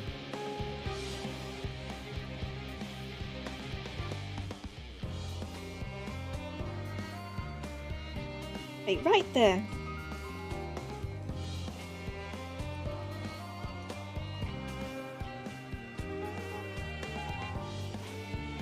You will find a foreign representative waiting to collect these near the southernmost structure. I hope I haven't kept her waiting too long.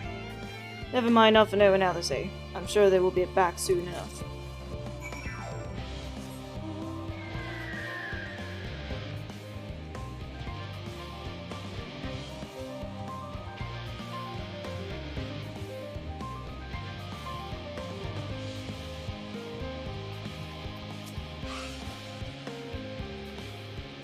Are you not one of the scions of the 7th Dawn? I thought you were meant to be working on the ether burner. We're doing other stuff. Leopoldin's paperwork. I was beginning to worry he had misplaced his quill. I appreciate your help in seeing these documents to my hands at last. As for your other task, pray keep this between us, but I sincerely hope you Scions succeed. The Exodus is, without a doubt, the most monumental undertaking in the history of the Forum, and so we must be circumspect in all respects. Risk is a privilege we cannot afford ourselves. At its heart, however, Sharlayan has ever been a nation of the curious. It would be a tragedy indeed if we were the ones to stymie your pursuit of truth. She cool. We are cool, Forum lady. Okay, that's like 300 something yalms away. I'm just gonna go back to the quest marker.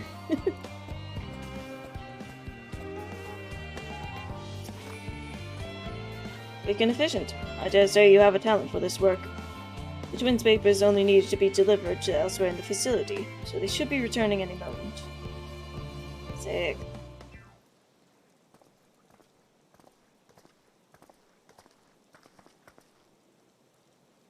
We return, with not a scrap of paperwork remaining on our persons, you will note. You both have my thanks, and my apologies for sending you on an errand far below your ambitions. Why, even as a babe you struggled out of your swaddling clothes, and... It is quite enough of that, thank you. It was compromising stories of our parents that we'd ask to hear to reiterate. Of course. I've known your father for so long I must have something. Well, as you know, part of why the Levier name garners much respect in Sharlayan is your family's storied history. You two can trace your ancestry directly to those who came aboard Yunkup's Hope, a lineage few can claim. I've never thought much of it myself. It's not as though our forebears founded our nation. They were simply there when it happened. Nevertheless, it has traditionally been a point of pride. This is why Yunkup's pronouncement, renounce the ways of war and pursue enlightenment through knowledge and reason, has ever been our family's creed. Until your grandfather's time, Archon Louis Swall looked not to Yunkup's words but his deeds. He asserted, in defiance of his peers, that choosing to save the great and the small from the rising tides was the true mark of our founder's virtue. Perhaps it was his expertise, his knowledge of ancient prophecy and the fall of civilizations, that led to him to conclude that to eschew conflict at every turn was to consign mankind to his doom. There will ever be conflict, and calamity will follow. Thus, to ignore the plight of those one might conceivably save is not wisdom, it is indolence. You remember his words well. Indeed, Archon Louis Swall lived by that personal creed, and used every means at his disposal to bring succor to those in need, Sharlayan or no. No one loved and admired your father more than his son. Yet Fourchereau could not reconcile Louis Swall's deeds with the philosophy of their forebears and his peers, a philosophy in which he believed so fervently, yet made a pariah of his father. Fourchereau agonized over this contradiction for much of his life. God's father? A son may carry his father's blood, but his choices are his own to bear. Is it not always thus? God's known Fourchereau's a cranky old goat, but I'm sure you butt heads often enough. Yet even so, you must know that you are constantly in his thoughts, every moment of every day, and that is not an exaggeration in the slightest. You should have seen him when you were born. Barely recognizable he was, with a kind and dumbfounded grin I'd not seen since he first took a fancy to your mother. He was practically skipping when he told me the news. Aww.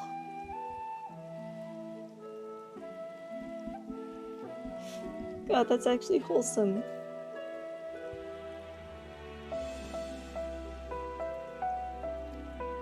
Take my word for it.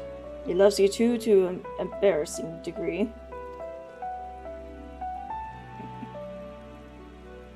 But he is also frustratingly single-minded. Once he's decided that a given action is for the best, he will stay the course no matter who or what opposes him. A profoundly annoying habit when you're on the other end of it, as I'm sure you will agree.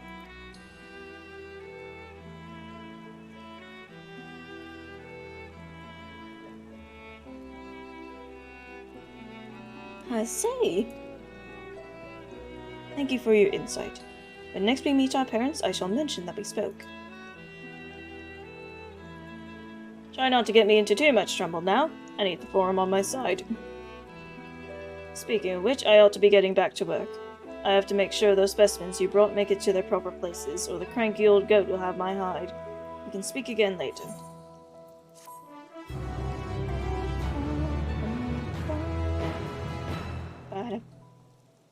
Hey, you three.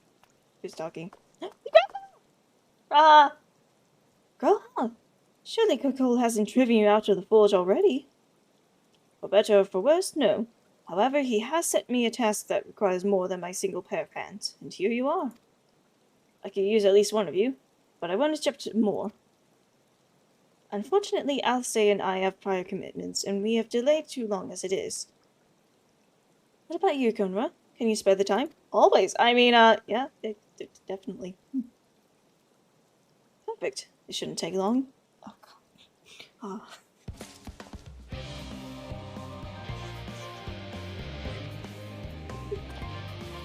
I attuned to that, right? Did I attune to that? I did. Okay.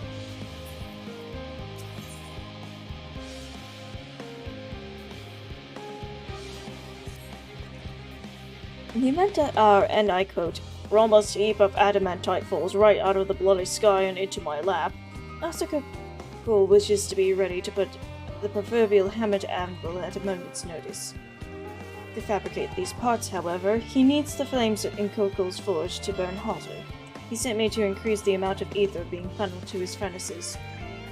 Although fire-aspected ether in Labyrinthos is regulated by an elemental reactor south of here, to which I have borrowed the key.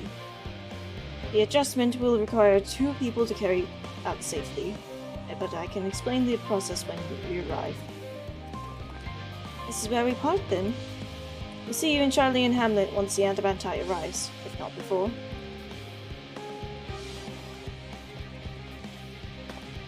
This way, then.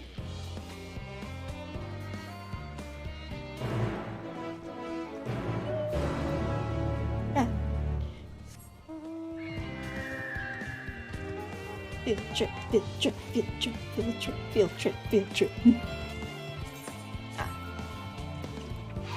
Probably pop on this gear real quick.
The reactor is housed within this facility. I'll be the one to go inside and adjust the fire ether output. When I do, a rather large amount of water-aspected ether will issue from the vent at the top. I expect this to attract at least a few elementals, which we would both rather not be drawn into the reactor itself. Trust me. Can I ask that you put down any that draw too near? They'll pose you little trouble, I'm sure. Yeah, I got this. Wait here, if you would.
Should everything go smoothly out here?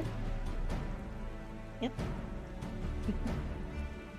Thought as much. No major complications to speak of inside either. The water ether appears to be venting properly.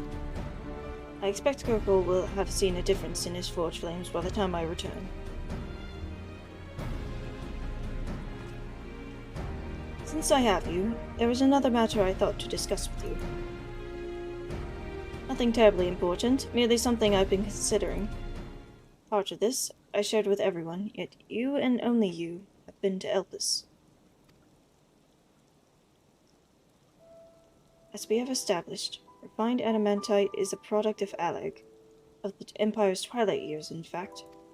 It was a material which sought much of use as part of the Allegan's efforts to extend beyond the bounds of this world, Dalamud, of course, being the most prominent. Of those who would push further, expand Aleg's empire to encompass the heavens and the stars above, perhaps the greatest was its infamous technologist, Amon.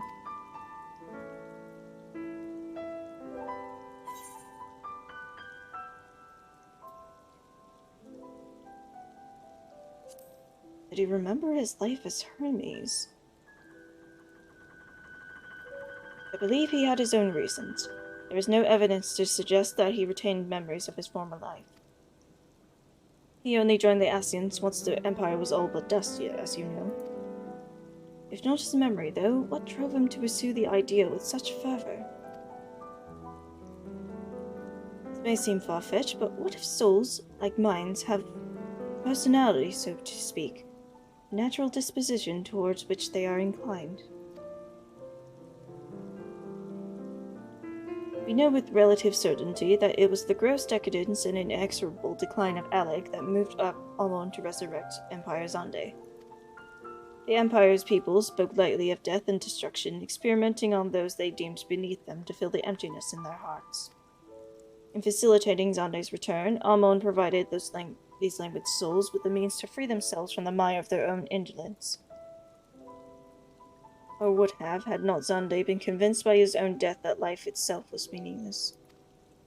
Amon's desire for his countrymen to conquer the heavens could only be a means to the same end, to instill the people with new purpose.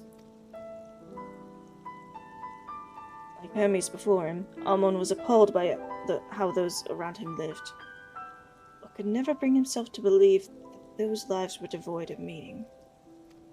And both of them sought that meaning, and hope, in the distant stars. Such is my theory, anyway. And ultimately, it is the consequences of their actions which matter. Their motives are of no moment, and yet, to reach those stars on wings of adamantite, to travel to the ends of creation and beyond, promise of hope everlasting, that much I do understand. But enough musing for now. Why don't we go see how Kokol is getting on?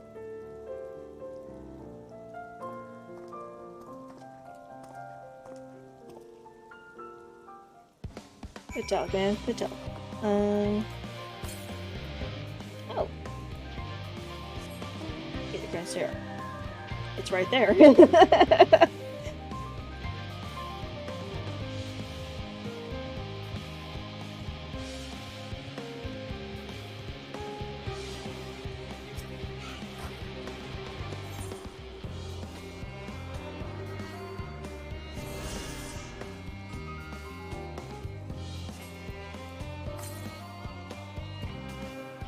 There's 22 elms east. Well, looks like this route is fastest to get back to Kagol.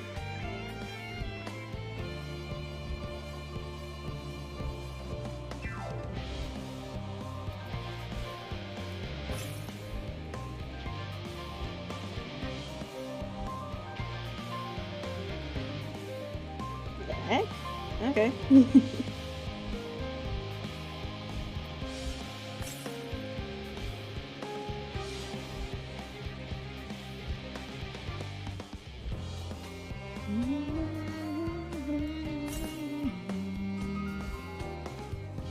There it is.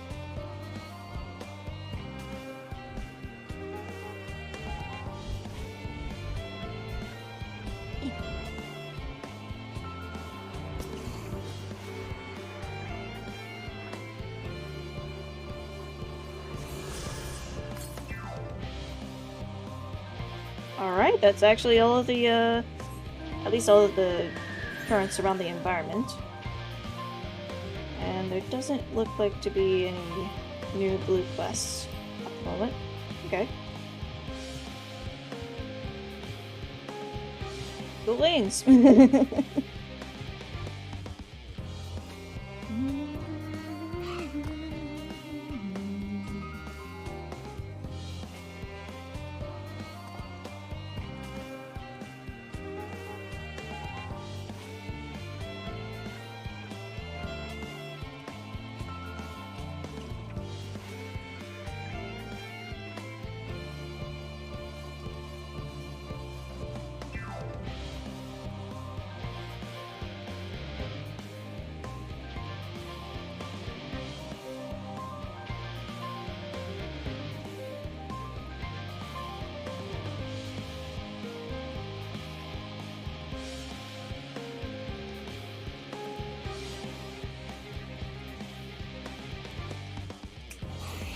I think I'm gonna get the XP for, from this quest to Reaper.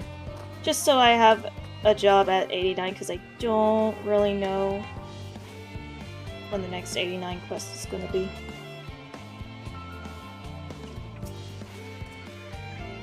Woo! I can feel those flames blazing from it.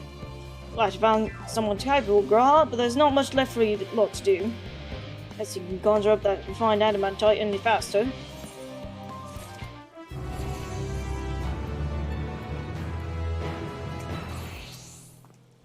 I did thoroughly brief Coco on refined adamantite's history. I only volunteered to go to the reactor because I had finished and there was little else to do. Hopefully that dispels any misapprehensions that I was kicked out for prattling on. Aww.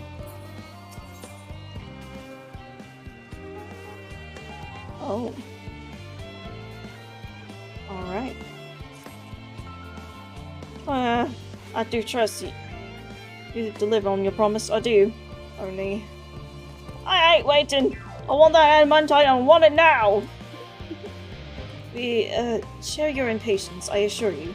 Is there truly nothing else we can assist with in the meantime? I wish.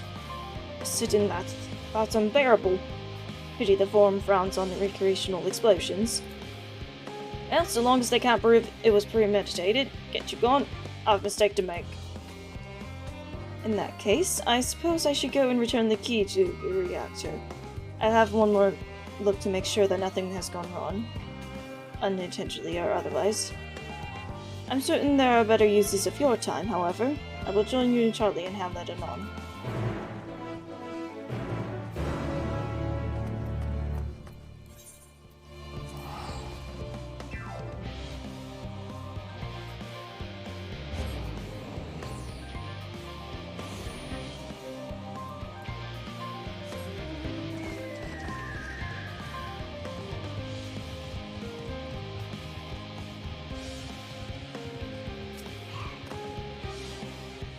If you wait here, your companions are bound to turn up sooner or later.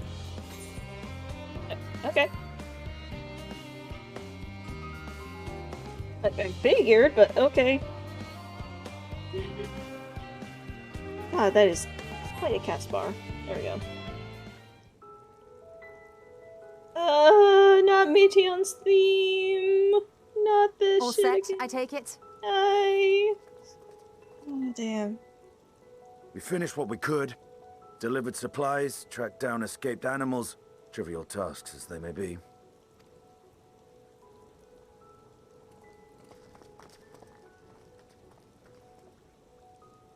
That's enough, don't you think?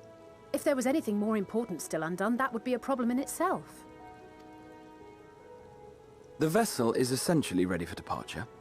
All that remains is to load the final batch of supplies and see everyone on board. Once we've readied the ether burner, that is.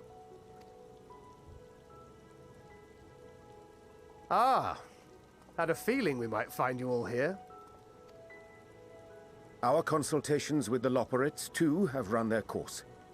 Pleased I am to say that our researchers' concerns have for the most part been allayed, though some insist on making adjustments to the very end. For their part, Livingway and her peers have graciously offered to stay and keep the people company, lest any lingering queries go unanswered. All that remains is to wait for the refined adamantite. Alphino, are you there? It's me, Cryo. Your special delivery has arrived. Round up everyone and come to the harbor at once. Speak of the devil. Let us go at once.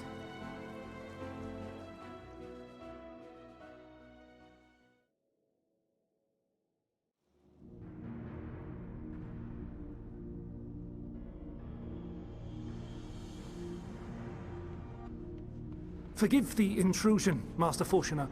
I bring urgent news. A great commotion has broken out in Scholar's Harbor. Your presence is requested, with all speed. What?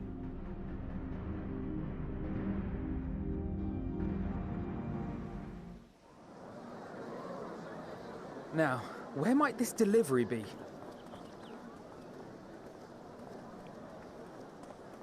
God, there's one hell of a crowd. What the...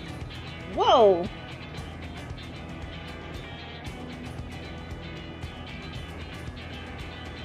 I think we found the delivery.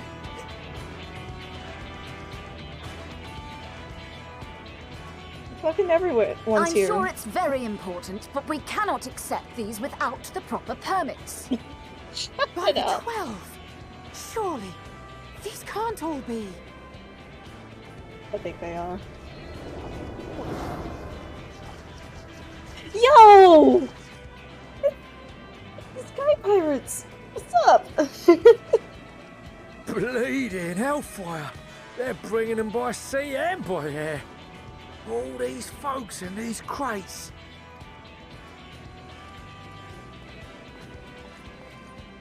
And more on the way. Got your adamantite right here. A bigger haul than any of these sorry bastards brought, and that's no lie. Yes, because you were charged with seeing the shipments from Gridania and Uldar here, along with your own. Give credit where credit is due. Sounds like the sorry whinging of a sore loser. An hypocrite to boot.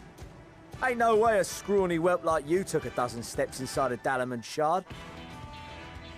I'll have you know I went all the way to the entrance.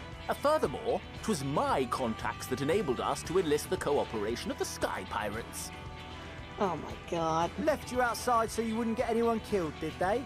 Well then, credit where credit's due, you did a right fine job sitting on your ass. Oh! Take that back. Make me. I will not stoop to your level. God. My, what a grand welcome party. Hancock and Saraban. We come bearing relics both sacred and Allagan, as well as a few other gifts that may be of help, to be presented with best wishes from the Eastern Alliance. God damn. I myself have come with a sacred relic of Rayson Temple. 'Twas passing fortunate that Senri's dango craving brought us to Kugane. We arrived precisely as Hancock was making his arrangements. Upon learning of your need, we made haste back to Hell's Lid, with our dango, never fear, and consulted with the other auspices. All consented to the lending of Tenzin's legendary Phoenix Blade for this noble cause. Oh, they sent Tenzin's sword. Oh. Suzaku and Seiryu were nevertheless worried that it might be lost in transit, however, and insisted upon accompanying me to Onokoro, where I had intended to entrust it to our Confederate allies. I thought instead to give it over to Hancock when we chanced to cross paths yet again. But alas, Seiryu remained ill at ease, and ordered me see the blade into your hands personally, or die trying. We did, of course, need quite the impressive vessel to get it all here in time. Fortunately, our majestic associates have been more than helpful. 'Tis an honor to join the Warrior of Light on another adventure, they tell me.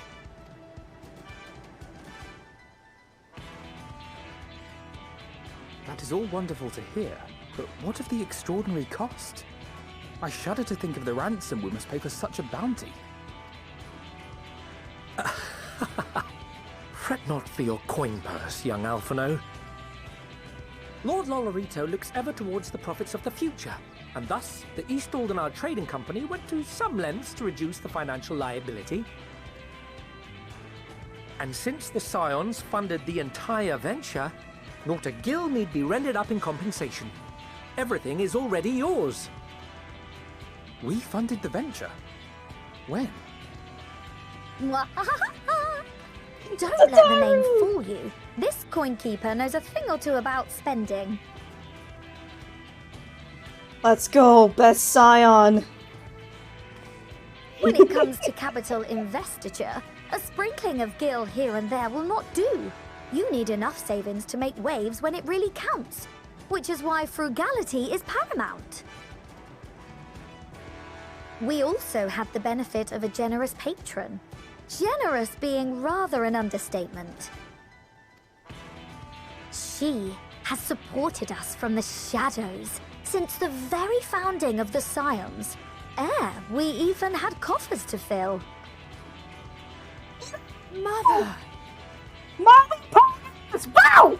Let's go! Alliance! Let's go! I remain, of course, an entirely neutral party. I simply thought our family's coffers were needlessly full. Nice. Oh, let's go. We can hardly take them with us on your teeny-tiny toy boat, now can we? And 'twould be a shame to leave all that hard-earned wealth unspent. Damn. Really had to get him with the teeny tiny boat comment, huh? Waste not.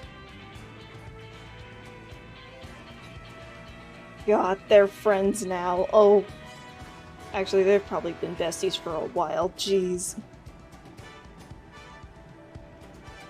However did you manage so much in so short a time, though? We expected word to reach only a fraction of our allies. Did I not tell you I have my ways? Erenville, you were involved too. Oh! Fucking yesterday during the roll quests, I was doing the caster ones in Ishgard, and I remembered that, during the cutscenes showing, like, the final days starting off and everywhere, Erenville was in Ishgard when the blasphemy showed up there, and I didn't see him around, so I was just like, did Erenville die? But no, he's good. He's okay. I received a letter from Cryo after we parted ways in Labyrinthos. She explained what the Scions were trying to accomplish, and why you might soon require the services of the Gleaners, spread across the world as we are. I pray you do not interpret this as a betrayal of Charlie. I accept that the Forum's aim in pushing us to our limits was to preserve what knowledge we have, and I bear you no ill will for it. Yet, in collecting that knowledge, what I came to appreciate most about our star is that there remains so much we do not know. That is why I chose to help the Scions, to combat the obliteration of those countless undiscovered wonders. I held no illusions that they would be less demanding taskmasters, though, rest assured, if I had, I would have been sorely disappointed.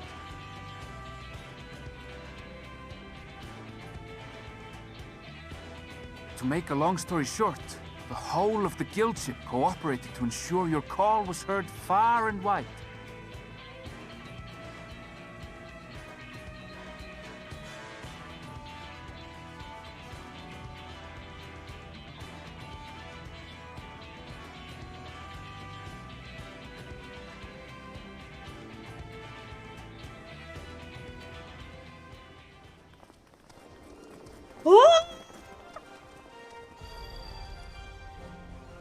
What's this about a ship that can fly to the moon? Help us! And why didn't you mention it sooner? The one time you don't beg my aid, your problem's a bloody ship that can fly to the moon. See it! You brought the team. Of course. Garland Ironworks' finest. You need only point us towards my new favorite ship. As you like us not suspect, we've also brought adamantite from Mordona's Dalamud Shard. I admit to some consternation upon first receiving Kryl's message. So few scions remain at the Rising Stones now. Far too few for such an expedition. However, the Gleaners were able to secure us reinforcements. Idleshire's treasure hunters, not least among them. God damn. Oh, it's all interconnected. Ah, the Gobbyflock fought. Ah, the Gobbyflock. God bless. Slowfix's gratitude for the safe return of his daughter has not waned, and he gathered his kin to our side with an astounding quickness. The clash between their machina and the Allagan defences was a sight to behold. I wager even you would have been impressed by the magnitude of the Gobby booms.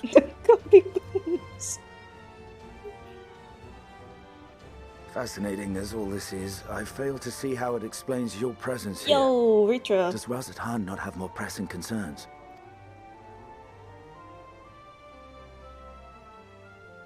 We do. Yet averting the final days would be the most expedient solution. That, and I am indebted to you.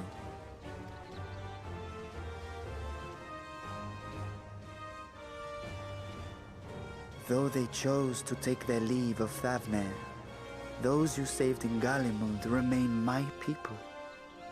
My gratitude is beyond words. 'Tis appropriate that I aid you in kind. If in the doing we bring salvation to others of this star, so much the better. You will recall that I spoke of my father, Midgard Sommer, and his journey across the great expanse. As he traveled betwixt the stars, his resplendent scales drank of the ether in those nigh empty surrounds, and imparted to him the strength to persevere. Thinking they might further your cause, I called out to my kin for consent. Dragon scales? Ashdaya's answer was silence, as ever. Ashda. Tiamat and Chris-Velgre, however, responded favorably to the suggestion. Hey! Finally, Hersvegger did something good. My sire, too, stirred from his slumber long enough to speak and say, "Very well." Thus have I brought you his own worm scales. Fit them to your purpose, and seek a worthier fate for us all.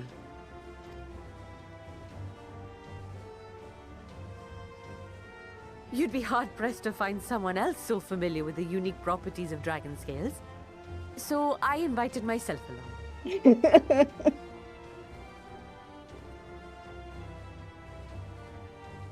Bugger me, this is so unbelievable. I've gone right back round to believing it again.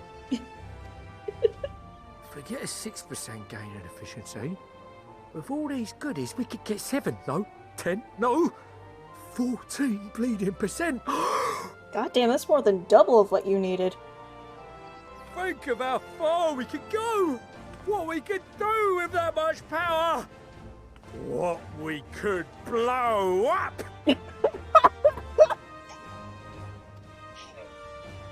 God, if Reflex would Kokol love is you. duly convinced, then it must be true. In which case, the Scion's end of the bargain has been fulfilled. Would you not agree? Mm-hmm.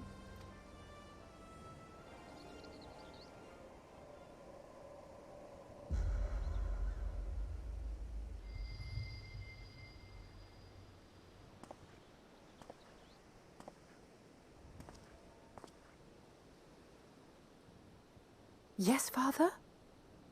Yeah? God, there's so many people up here, jeez. I know not what you seek of Hydaelyn, nor for what purpose you would take command of our ship. Yet this much is certain. To do so will be to dictate the fate of this star and the lives upon it. The lives of each and every creature, in their magnitude and their fragility. Do you understand? And are you prepared?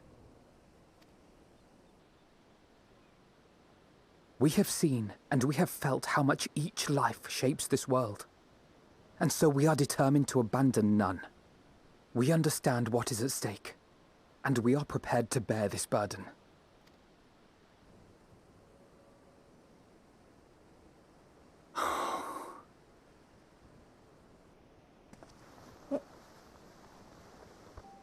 Then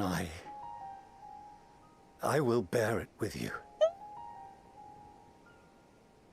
I beg you, share your struggles with me. As family. Oh my god. I can't say no to that face. Damn. Oh, we're finally mending things. Yay.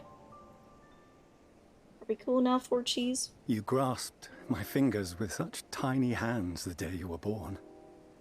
I thought my heart might burst. 'Twas love and happiness beyond expression. Overwhelming. And a conviction so powerful that I trembled with something close to rage. I had heard the final days foretold. I swore to myself then and there that I would not let them steal your futures.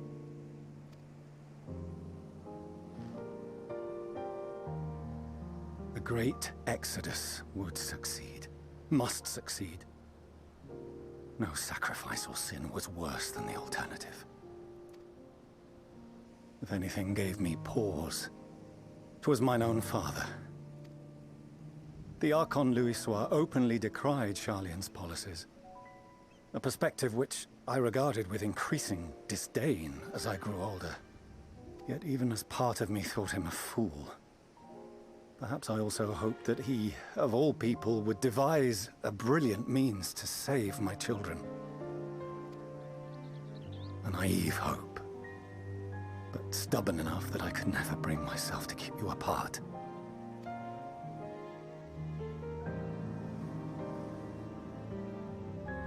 No, that was his doing, when he perished at Cartano.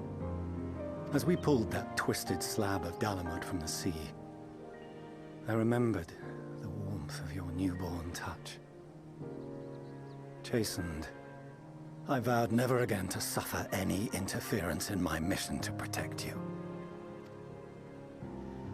No matter that you yourselves wished otherwise.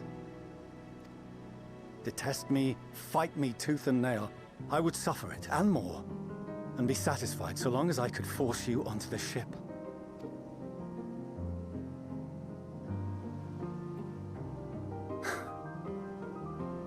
I was wrong.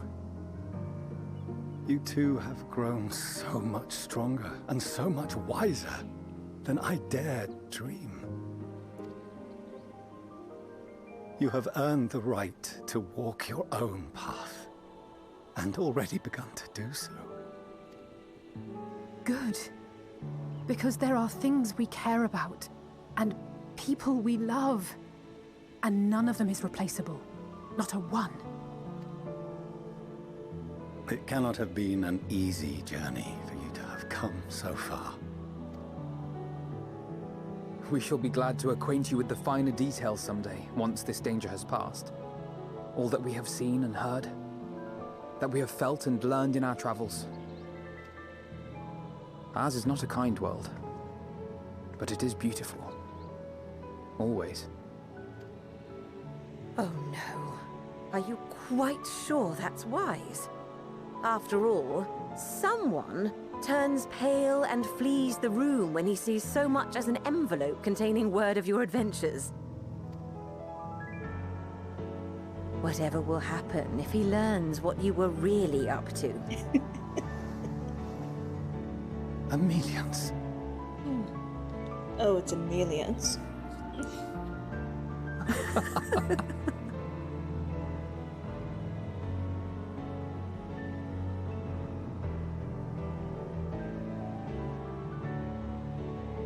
Though I have wronged my children most gravely, I owe you an apology as well.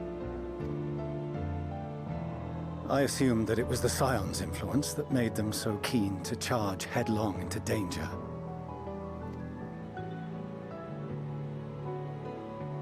Yours, in particular.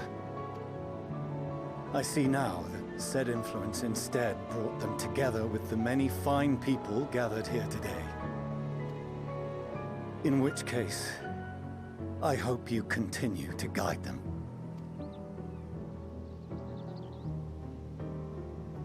If we finish loitering about the harbor, might I suggest we put our plans into motion? People are beginning to look confused.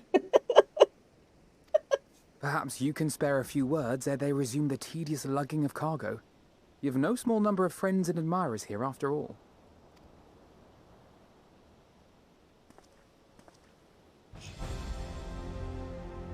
Oh god, not the music. Oh no. I'm weak. Okay. Ooh.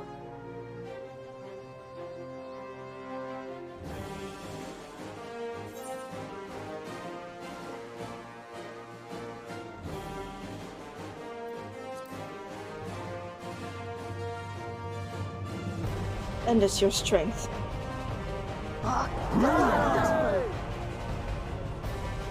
Let's fucking do this. Oh god. So many emotions. Ah! Your assistance is appreciated. Now, in an orderly fashion, if you please.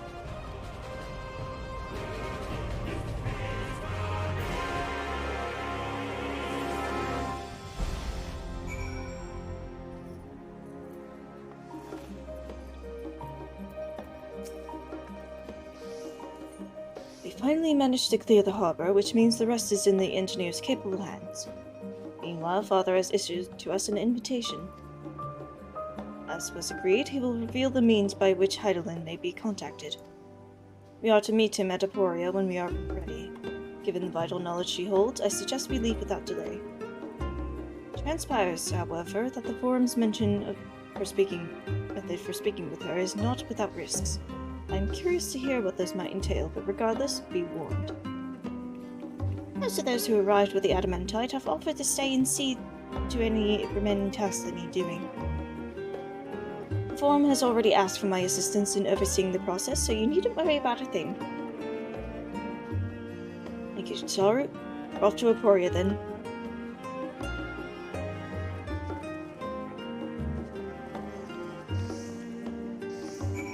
Okay. Alright, we're after 9. Should have time. Might be cutting it a little close, but should still be good. Cool. Ah! The music. Hey, Volshino. Conra, I have already shown the others inside. You will want to speak with Clarelane. She has the key to the lift and can send you down after me. Alright. Oh, we go into the middle bit. Yo! Kinda looks like an Astrologian weapon. Huh. Anyway. Australians do like their spirals and circles. You're with Master Volchino, yes? Just step inside the lift here. Whee.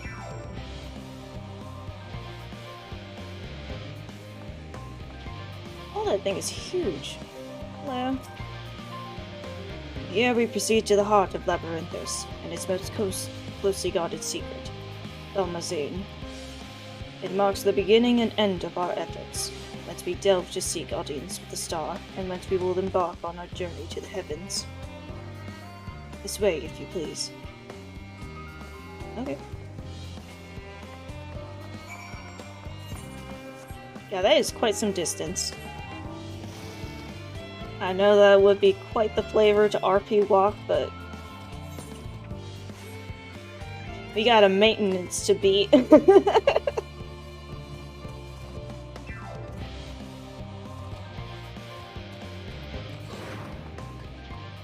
Ah. Hello.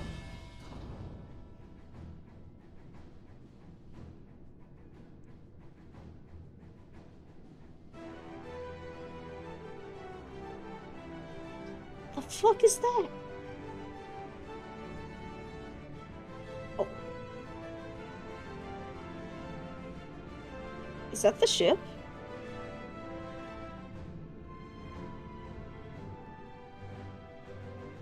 Oh yeah, I think that's the ship.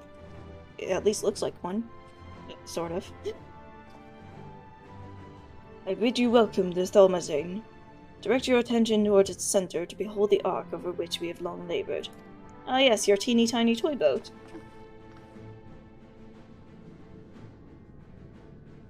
As you can see, 'twas designed as a medium-sized craft, the better to reduce fuel consumption.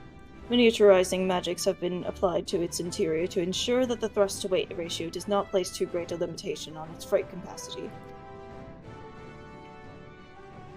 The ether burner, as you know, has been removed for further modification, but we shall reattach it soon enough. We have received word that Kirkole and several of your allies are working on it with an intense fervor.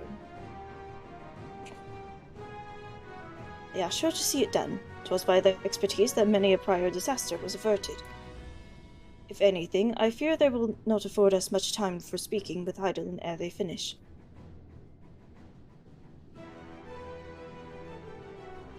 Point taken. Let us move on.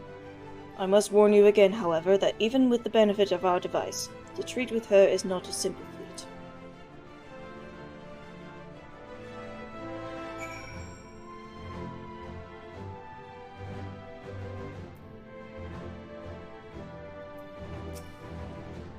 I have done what I can to impress upon you the gravity of what lies ahead.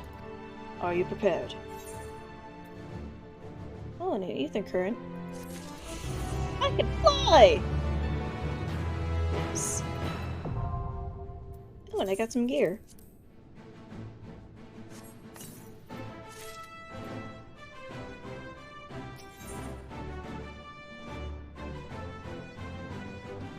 Okay. It's level 89. And it's still quarter past 9. I don't know how much time the next quest is gonna take. And it's already a little under 45 minutes until maintenance.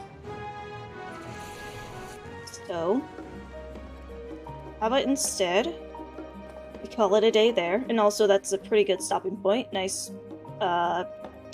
cliffhanger for next week. Call it. And I'll find someone to raid.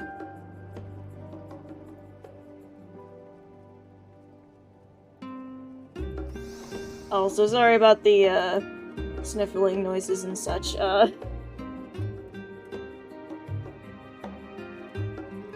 This expansion been hitting emotionally a lot today, and also last week. And apparently today, my nose has decided to join in on the waterworks. Also, with some such of figuring out my microphone stuff, the mic's now closer to my face, so it's kind of picking up more of my face noises. Which is technically a good thing, because then it's picking up my talking, but it's also picking up my ugly crying.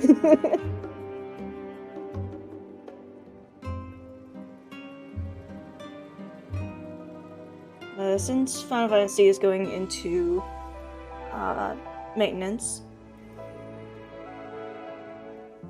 let's check the art category, see if there's anyone streaming.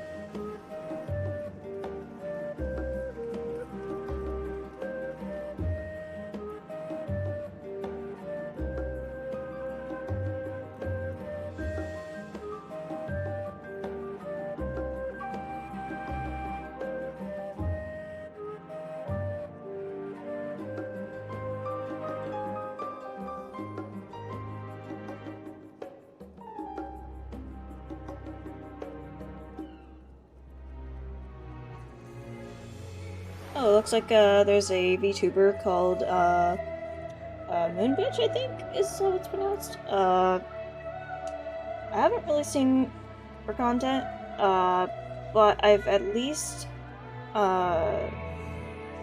seen her show up on my For You page on TikTok, so that's something. Seems to be a VTuber artist, and they're just doing some art. So we'll rate her.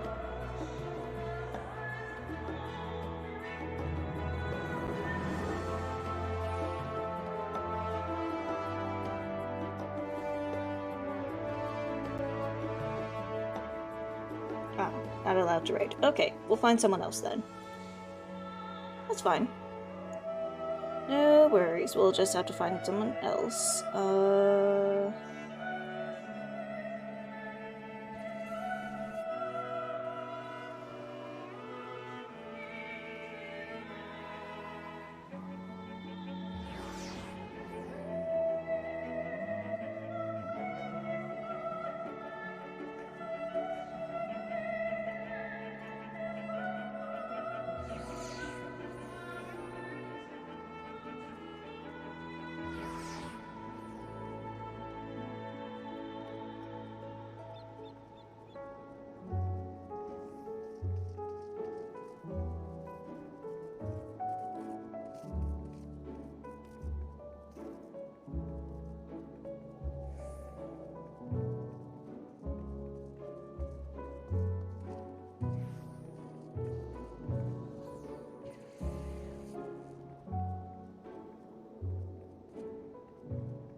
Alright, how about someone called CL Valkyrie?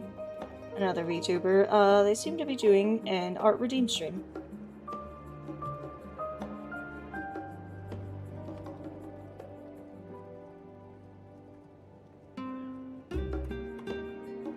There we go. Thank you again for coming. At some point, either this week or next week, I'll be doing another role questline stream, and then next Wednesday we'll get started on those level 89 quests. Have a good time till then.